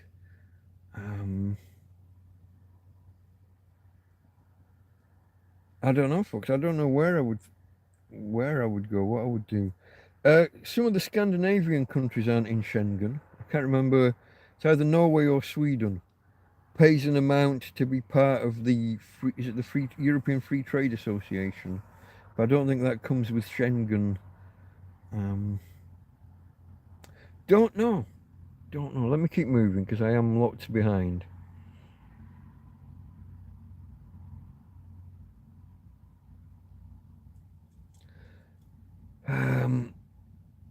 Joanne says, when I buy my house in Spain, I want to take some personal things by car. I'll bring you back with me. Customs won't come near my car because my big dog. I think a big dog will make them come near your car because the whole doggy passport thing.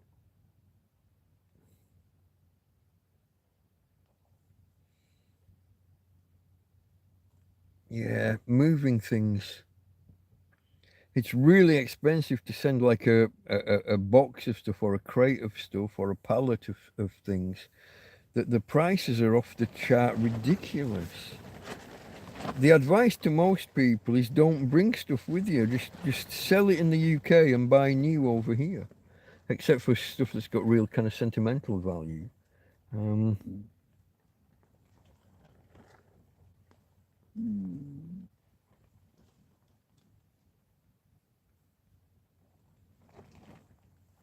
Chippy ran over a shoplifter 2 years ago on purpose. Careful what you say, careful what you admit to in public. You know, the walls have ears kind of thing.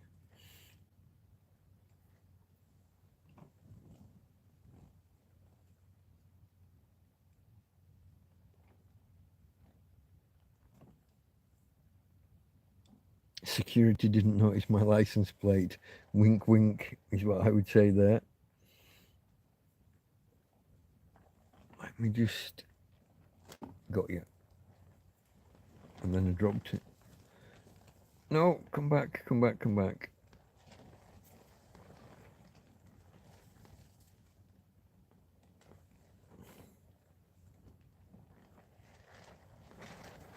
Chippy was in a bad mood and the shoplifter pissed him off. It would piss me off. I couldn't not get involved. That's just my nature.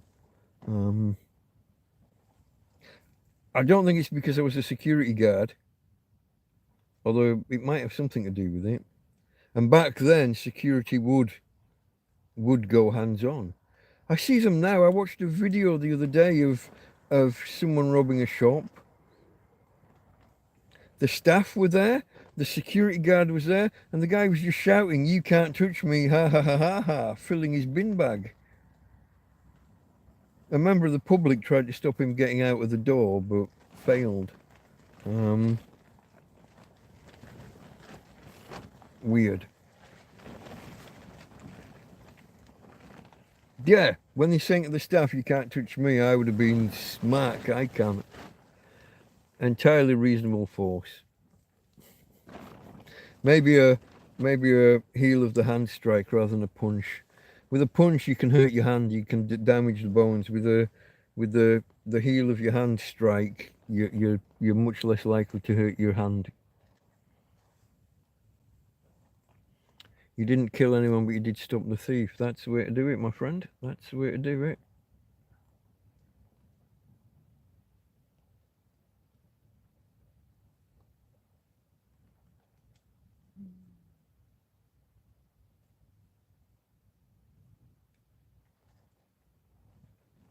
Neo-Nazis deserve prison. Just for being a neo-Nazi, or for something that they do. Free speech and what have you would lead me towards allowing them to be neo-Nazis, as long as they don't act on it in some Nazi-ish kind of way. Wait until they've actually done something wrong.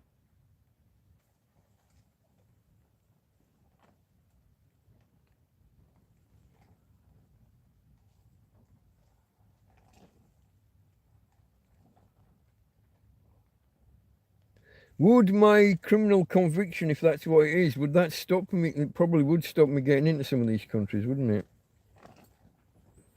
Even though it's minor silliness. When you're homeless, you have interactions with the police. I mean, they come looking for you all the time.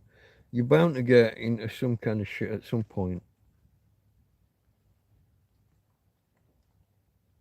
Switzerland are outside. Yeah, they're neutral with everything, aren't they? Yeah, that's true. That's true. But Switzerland, what you got? You got mountains and lakes, and army knives. I'm kidding, but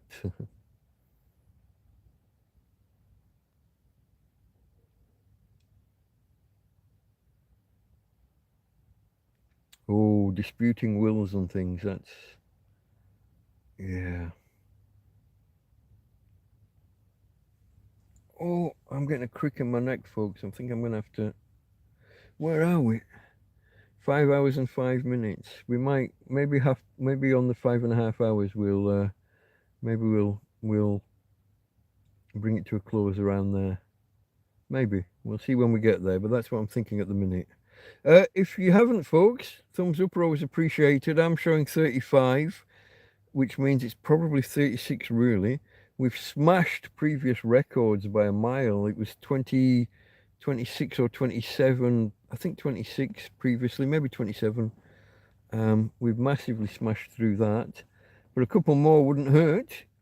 Maybe we could hit 40 by the close of play.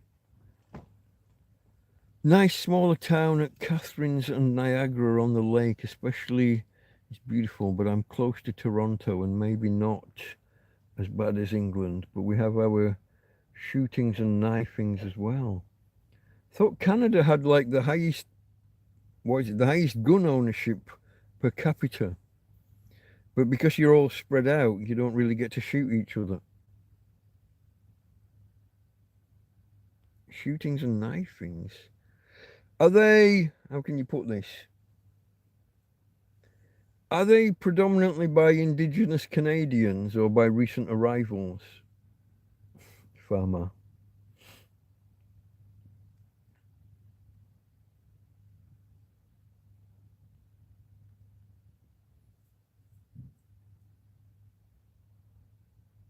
Toblerone. Okay, that's Switzerland as well, is it? I guess is the chocolate meant to be the mountain ranges? The mountains have grown further apart in Switzerland then, have they? They look ridiculous now. The gap between the triangles is out of proportion.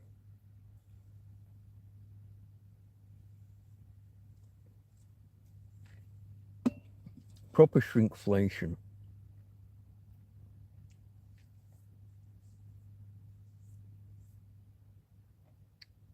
Okay, I believe I'm caught up. I'm just going to do a quick top chat back to live chat just to make sure. That's me. I am up to date with you all. Despite I'm gonna hate this when I watch this back tomorrow. The two streams from today with the glasses off it, and I haven't watched yesterday's either yet. So I've got three with wonky glasses to watch, haven't I? That's not gonna please me. I'll have to close my eyes, lay back, and just listen rather than. Oh, mind you, I like the. It's not really been that impressive. If I do that and kind of scrunch my nose and ears a little bit, it hangs better. But they've been like that half the time.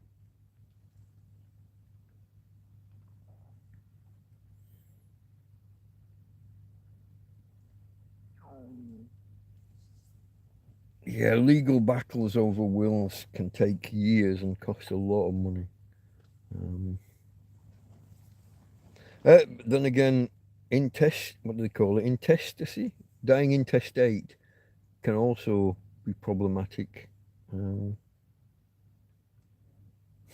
not going to go there. Not going to go there. Did I just have a drink, folks? I did just have a drink. Cheers to you guys. Cheers to everybody that's hit the like button. I'm showing 35, so it might be 36. I seemed to be lagging one behind everybody else's view for most of the stream. We'll see how that works out. Tina's gone very quiet. But I think she's enjoying the cool night air outside. Let me check. My phone was down to 2% earlier, wasn't it? Up to 25. It's not gaining rapidly. It's not gaining rapidly. Let's have a check. Still only drawing 6 watts. Let me see if I can boost that. Where can I hold and not be in the way? Oh. Wait about 10 seconds. Reverse the plug and put in. What did I say it was drawing? Did I say 6 or 8? I can't remember.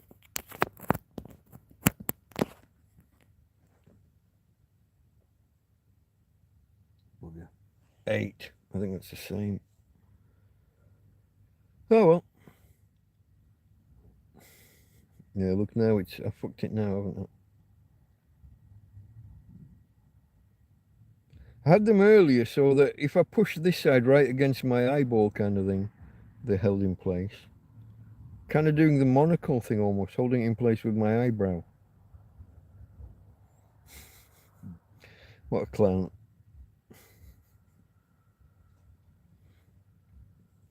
£8! And that's Tesco price, not Waitrose. The fuck? Really?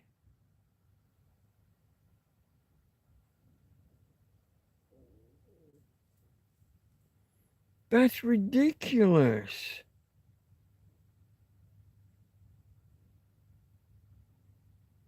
Let's have a look here. It is late. I should be in Spain. Yeah, if you'd got that flight on Saturday, £7.99 with a club card. So it's only £8 if you let them spy on you and keep track of what you're buying. I don't do that. How much for cash? Probably £8.50.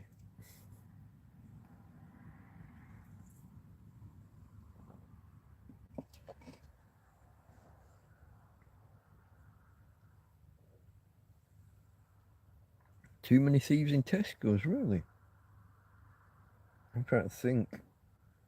In Morecambe, the Tesco was in the Arndale Centre, and I think they left. I think they moved out. Left. I don't think they opened anywhere else. I don't remember. Now they opened. There was a supermarket opened on the site of the football ground.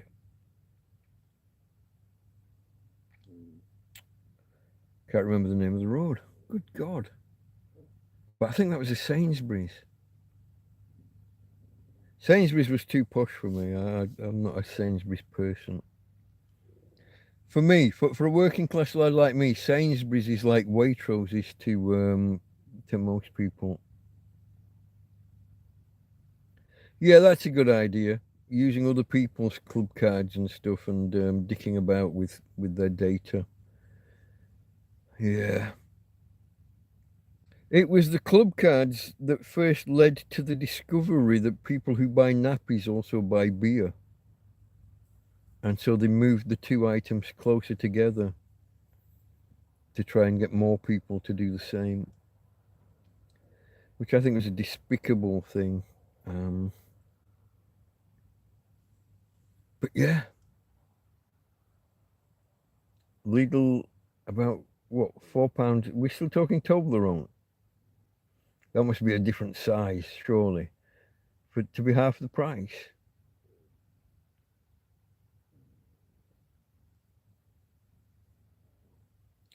My missus worked for Tesco as a delivery driver on the e-commerce, on the whatever they call it. How would you put it? They were pushed to the limits to go as fast as they could all the time, and not to skip any deliveries. And yeah, no, something bad happened, I think, and yeah. Oh, they're starting to use facial recognition in supermarkets. Is that for data collection or just as an anti-theft thing? I've got a mozzie in here somewhere. I haven't got any fly spray. I haven't had any fly spray for, I don't know, 2 or 3 weeks now. So I hate it when I hear the mozzie. Usually, by the time you hear them, they've already bitten you. So I look forward to discovering wherever the lump arises. But still hearing them buzz around the back of my head isn't wanted. Sainsbury's is rubbish. It's always freezing.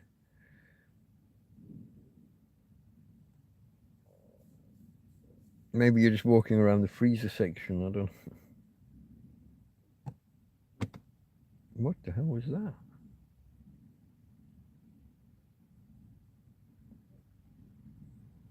Oh, but when a company starts handing out warnings and stuff when you're off to look after people or your own health, that's just bad. That's just bad karma. That's not good. I read one the other day where a woman got sacked for taking time off to go to her mum's funeral, and you're like, that can't be right. And they'd agreed it. She'd asked, and it had been agreed in advance. But, you've got your manager and then your manager's manager, and your manager signs off on it and agrees, but the guy above doesn't, and it all goes to shit.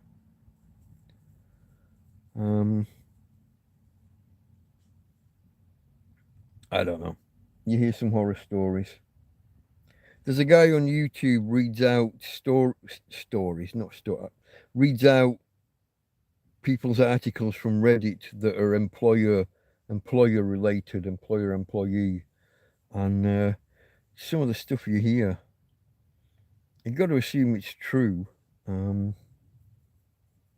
But yeah, some real ridiculous stuff. Somebody who hasn't had a holiday for 2 years goes through the system, goes through the process, manager signs off on it, they're having their 2 weeks holiday, they're on the beach in Spain, and the boss rings up and says, "Where are you? Why are you not in the office?" Well, I'm on holiday. No, no, no. I don't remember that. Like, I don't care what you remember. It's in the system. Check the diary, the online whatever, the online schedule. Oh, I see it, but I don't agree. Get yourself back in here. He's like, mate, I'm on the fucking beach in Spain. I'm not coming in. Go away. And arguments ensue. And when they get back, they get demoted or moved sideways and never promoted again, and all sorts of crap like that. Um, yeah, people. What can you do with them? Can't live with them. Can't eat them.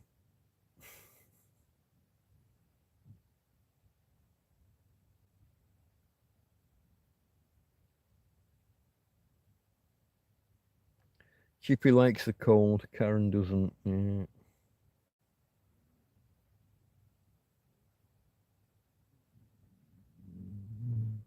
Oh, Mercadona are good to work for. Yeah, probably.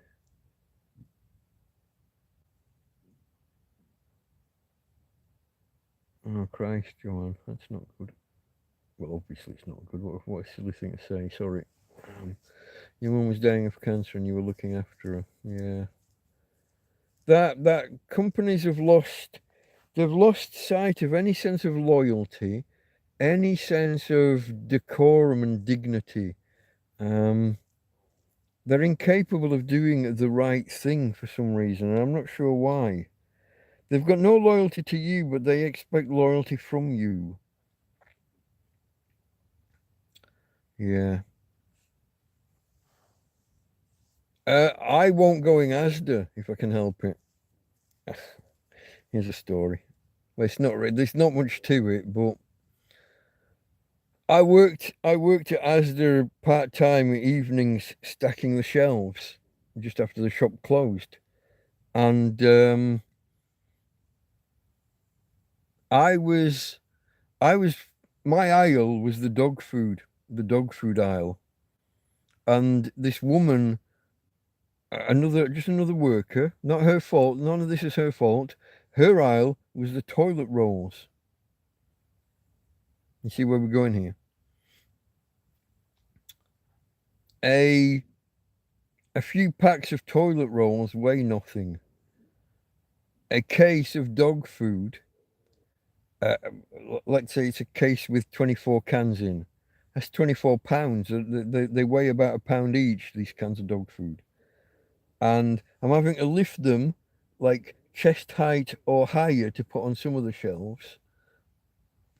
And I got told off for being too slow because matey girl had finished her aisle and I'd not finished mine.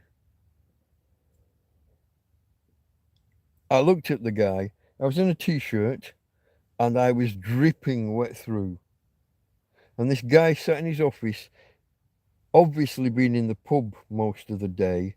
He sat there with his bright red eyes, slouched, um, and he's telling me how I'm not fast enough because matey girl doing the toilet rolls had finished her aisle before me.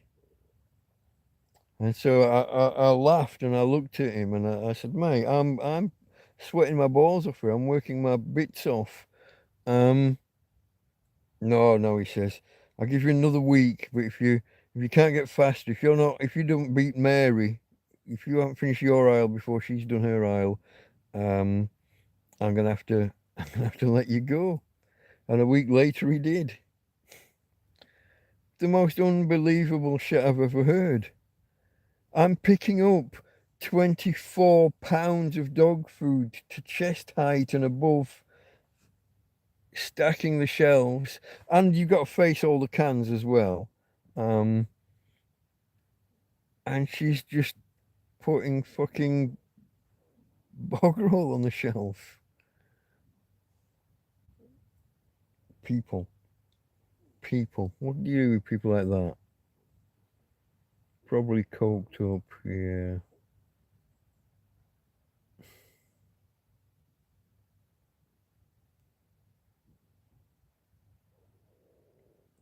Defo. He was probably coked up.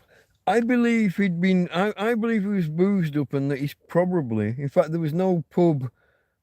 It's not like the Asda had a bar anywhere near it. He would have had to have driven there, so he's drink driving. Um, yeah, but what can you do? Violence is never the answer, Chippy.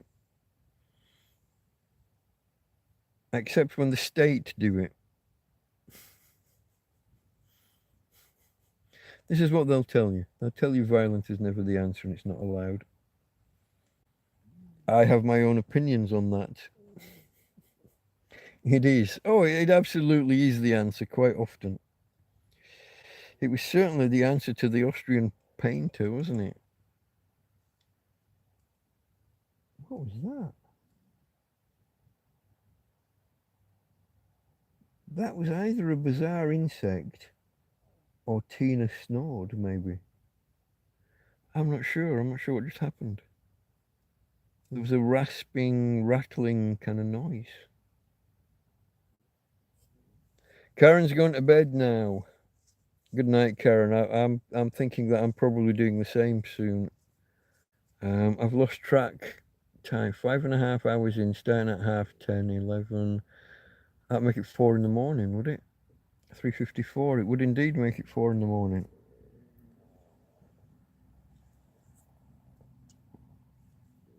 My stomach's doing somersaults for some reason.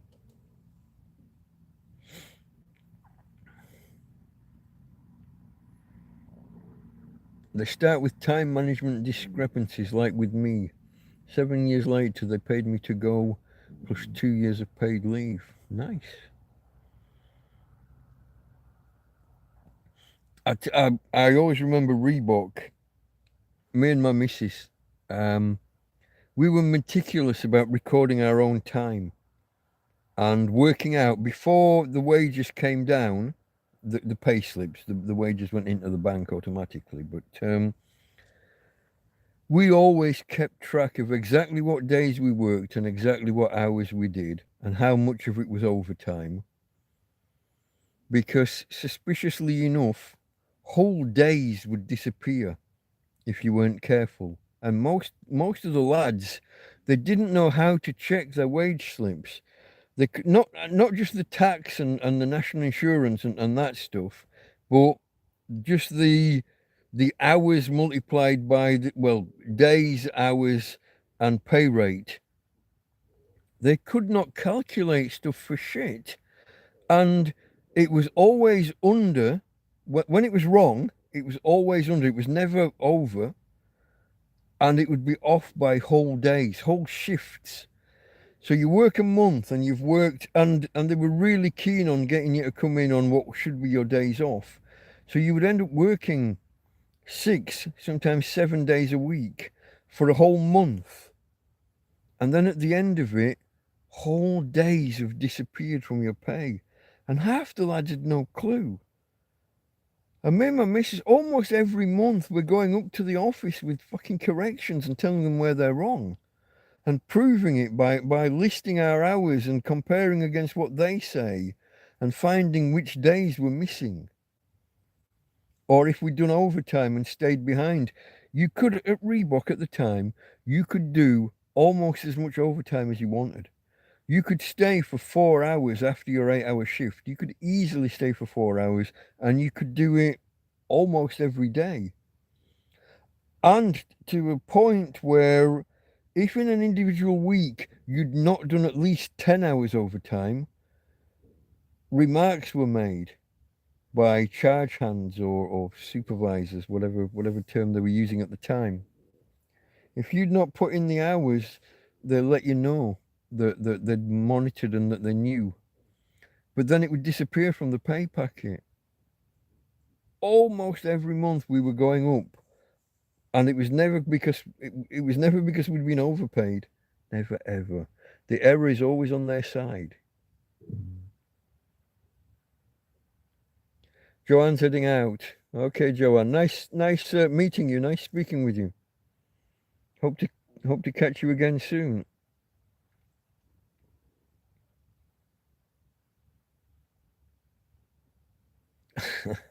Chippy. Night, Karen.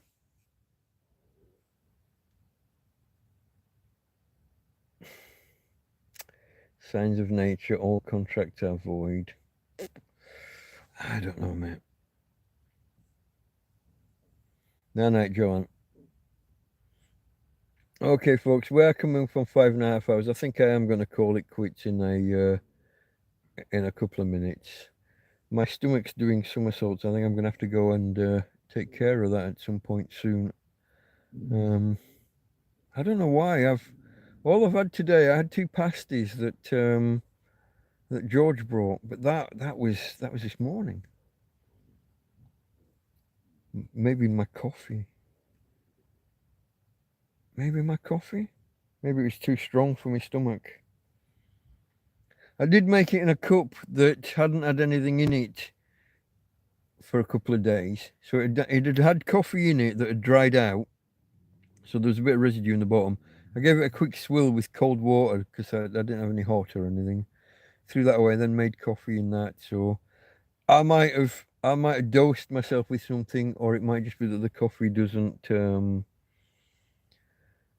Heat can affect your movements. I've been dehydrated recently, and then today I've drunk a lot of water, so it could be a corrective step if you follow my line of thinking. Okay, folks, we've got 1 minute to go according to the clock here. It says 5:29 and 3 seconds at the minute. We'll go. I can't do the from Tina and from me. I'll just do the from me when we do it because Tina's outside. And if I shine a light on her, that'll probably wake her up. But let me make sure I know where my light is. Where is it? There it is. I'll put that in position. I'm probably going to have to make quite a speedy exit actually after. Good night, everybody. Thank you for joining me. We did hit 1,500 and I have been celebrating it a little bit and over 2 or 3 videos now. But nice, we'll pretty soon be hitting 1,600 from the looks of things. Thank you all for joining me. And good night, everybody. Good night, everyone. Everybody, everywhere, as my mate Fabrizio there says. Chippy gives me a nice send-off. Go shit. Okay, folks. I can't do the from Tina, but from me, Delta Mike, out. Catch you later.